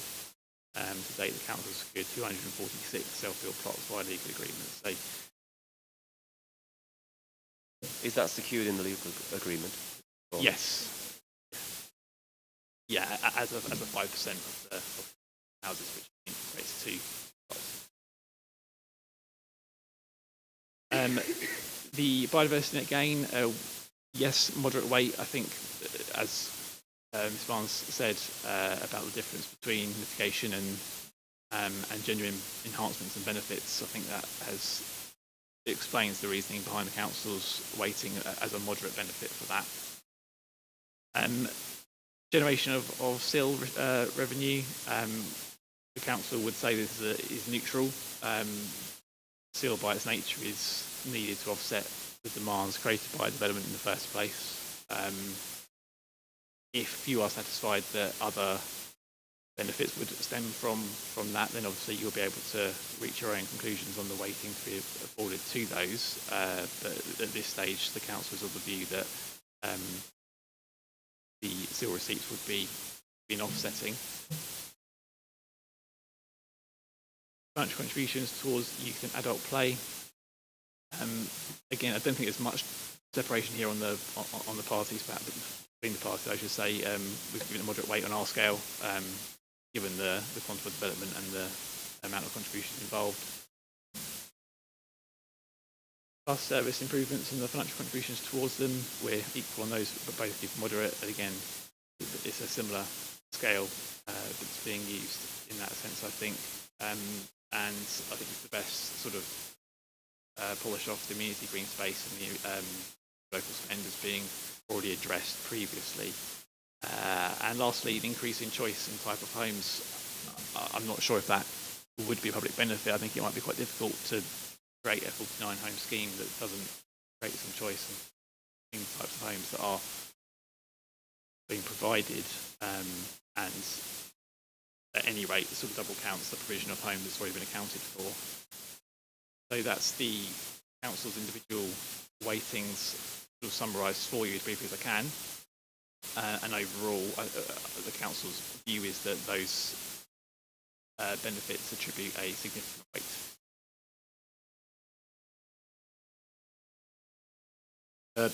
So I said I wouldn't say anything in this session, so I'm going to tread extremely lightly and be quick. As a matter of fact, and it's for your note, Mr. Best, in his run-through of the table, which I'd say nothing about, and leave it there, but he referred to the authority monitoring report, specifically around affordable housing. My note here is that he described we had regressed to 19% affordable housing against a policy target of 35%. He's not wrong, but there's a bit more to it. I just explain, and then I'll leave it there, and I'll give you the reference, and you can have a look yourself, sir. That was for the reporting period 22-23. There was an explanation against that delivery rate. In short, there were more sites below the threshold for affordable housing than above it, and where they were above it, predominantly they were very large sites, so we had the problem of converting outline planning applications together with reserved matters and the associated time period. On the next reporting year, where those large outlines and large reserved matters become deliverable and shovel ready and begin to build out, the AMR reports a 38% delivery rate against the policy target of 35%. That is on page 34 of the 23-24 Authority Monitoring Report, which Mr. Best.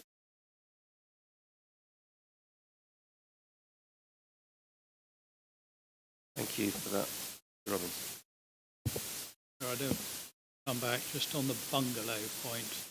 I think there's a misunderstanding. I think Mr. Best's point is that if you provide family housing, free up bungalows elsewhere, by families moving out of bungalows and moving into family housing, then bungalows are released for others, including older persons, to occupy.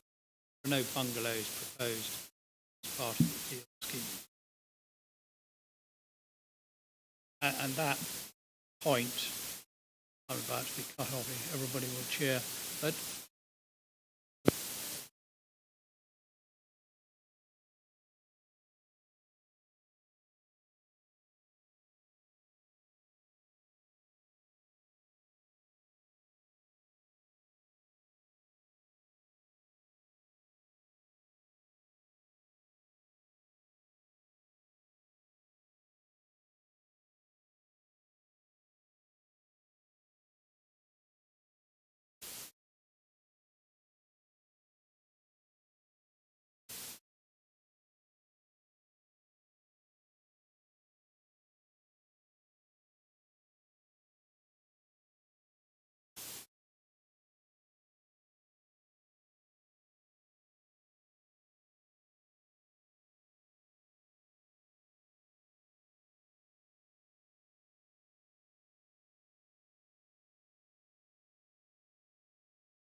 Conclude the LPA's response. Thank you. Did the appellant want to, I know you've started to come back already. Was there any specific points you wanted to come back on that you've heard there by way of response?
I take the point you've made, but just to push you on that point, there is no guarantee that the site will be developed by an SME house builder, is there?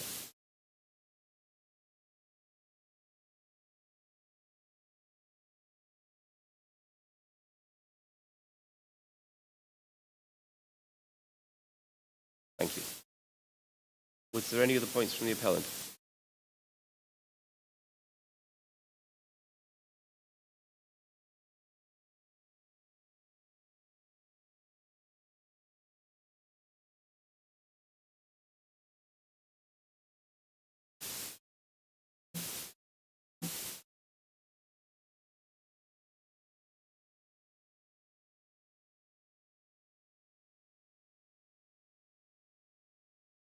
Well, I think we have to be careful there, because we're now trying to suggest that the council is saying something that I haven't heard them say. So I think let the council in. I've taken what the council said on that point, and I've accepted the point, and I will take it into consideration. But I don't think we can start making assumptions that the council is spreading that to mean that every other site in the district that has harmed heritage assets. I think we're starting to go a little bit off topic there. I'm going to rein you in a little bit there.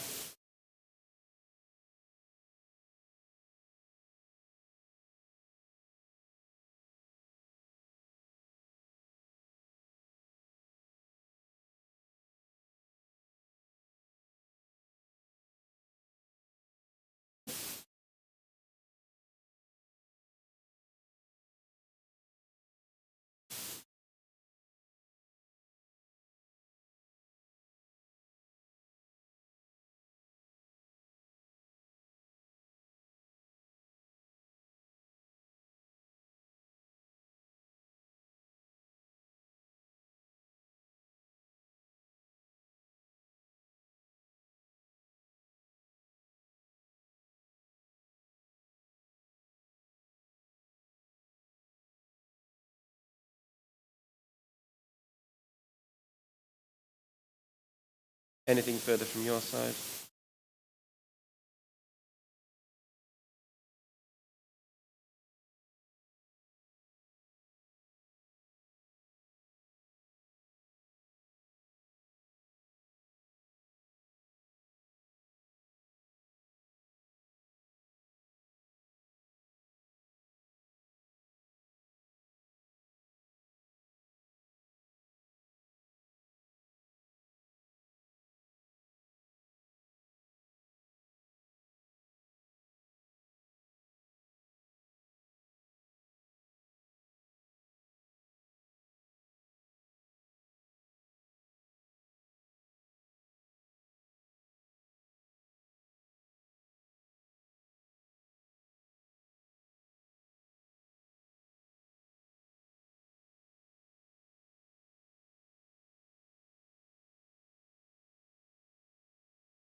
No, I think that's all been covered.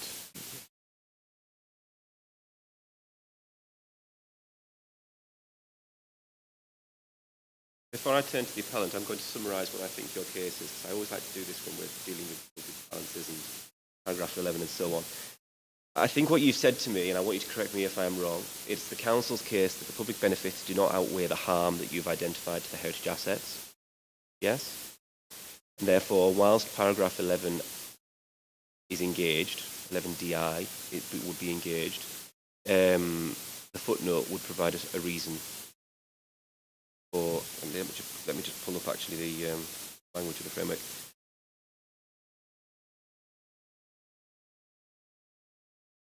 So policy of the framework that protect areas or assets of particular importance, and in this case we're talking about heritage assets, yes, would provide a strong reason for it.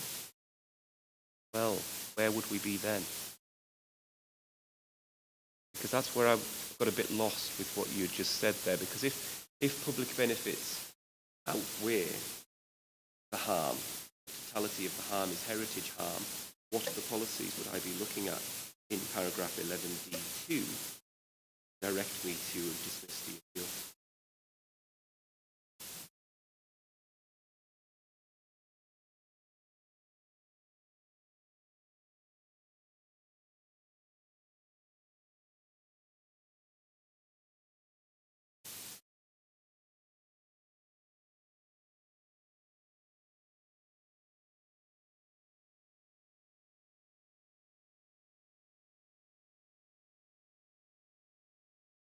Does that sound, I mean, that's what I was thinking, not what I was thinking of doing, but what I was thinking in terms of your thought process there, because I'm thinking, what, if we, because otherwise you're double counting the harm, aren't you?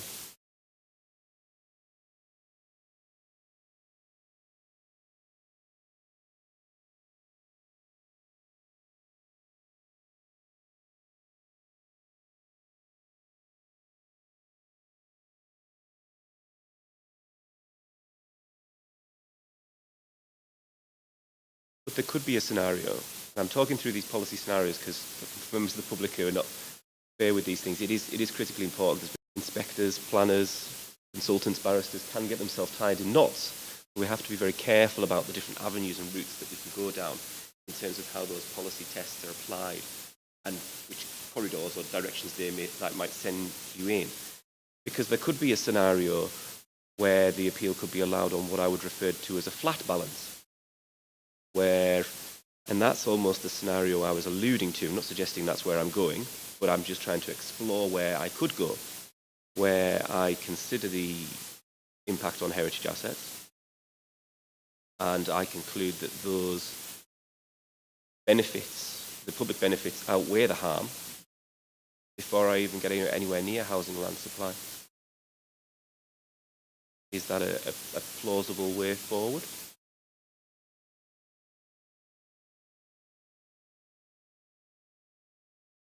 And then I wouldn't even need to go near housing land supply, because what other harm is there? Putting aside appropriate assessment and just parking that for a moment.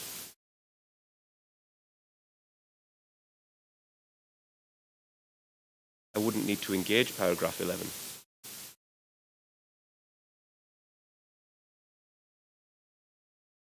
No, that's okay.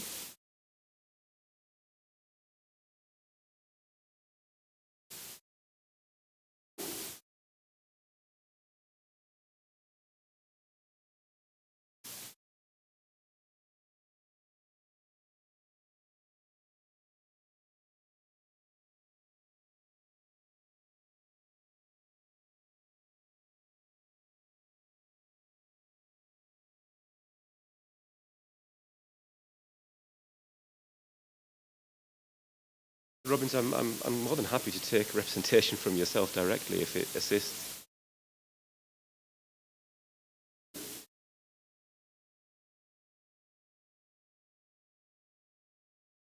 Well, I don't think you can determine it on the balance there. I think the problem with that is that the most relevant policies that bite on this scheme are out of date. So you are taken because we don't have a flooding allowance supply. Development plan is your starting point, but it's dated. Development boundaries are also accepted and common ground to be out of date, and they have been for considerable time. So I can't see a route that avoids paragraph 11 in the framework. If paragraph 11 in the framework is another material consideration, my primary determination is 38.6 balance. And I apply the 38.6 balance and find no harm to heritage because that's outweighed by public benefits.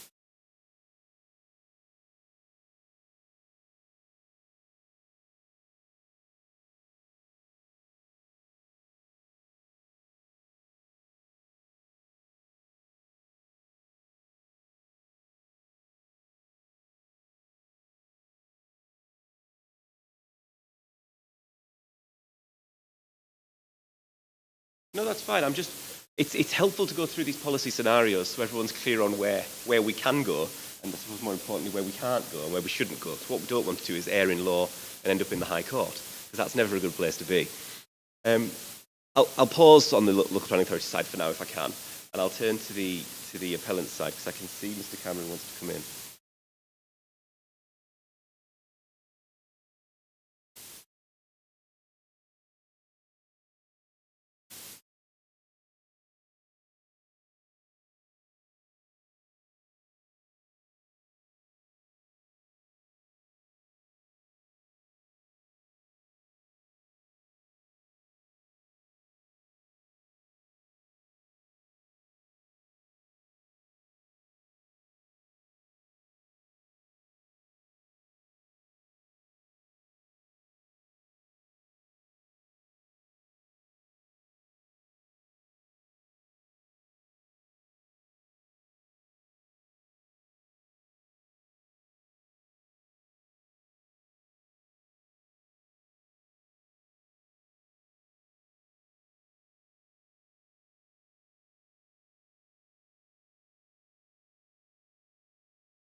I see the point you're making. That's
Thank you for that, Mr. Cameron. For us planning geeks, that's a fascinating discussion. But well, let's leave that there because it's been a long day. That's all I wanted to discuss. I think I've understood the parties, the main party's position on that. I think the appellant's view is that basically the public benefits outweigh any harm, and therefore you succeed on that basis. It was helpful just to go through those various policy scenarios, though, so that everyone's clear in their mind what I can and cannot do and directions of travel and so on. That is not to say I have decided a direction of travel yet, and of course the hearing has not yet concluded. I'm conscious that we're 2 minutes off past and we need to be out of here shortly. Thank you all for your contributions today. I think what we will do then is we will reconvene here at 9:30 tomorrow morning, if that's agreeable with everybody, where we will go on to discuss any other matters, including those matters that have been raised already today by interested parties, where I'll look to the main parties for a response to those matters. We'll discuss planning conditions and the planning obligation, without prejudice, of course.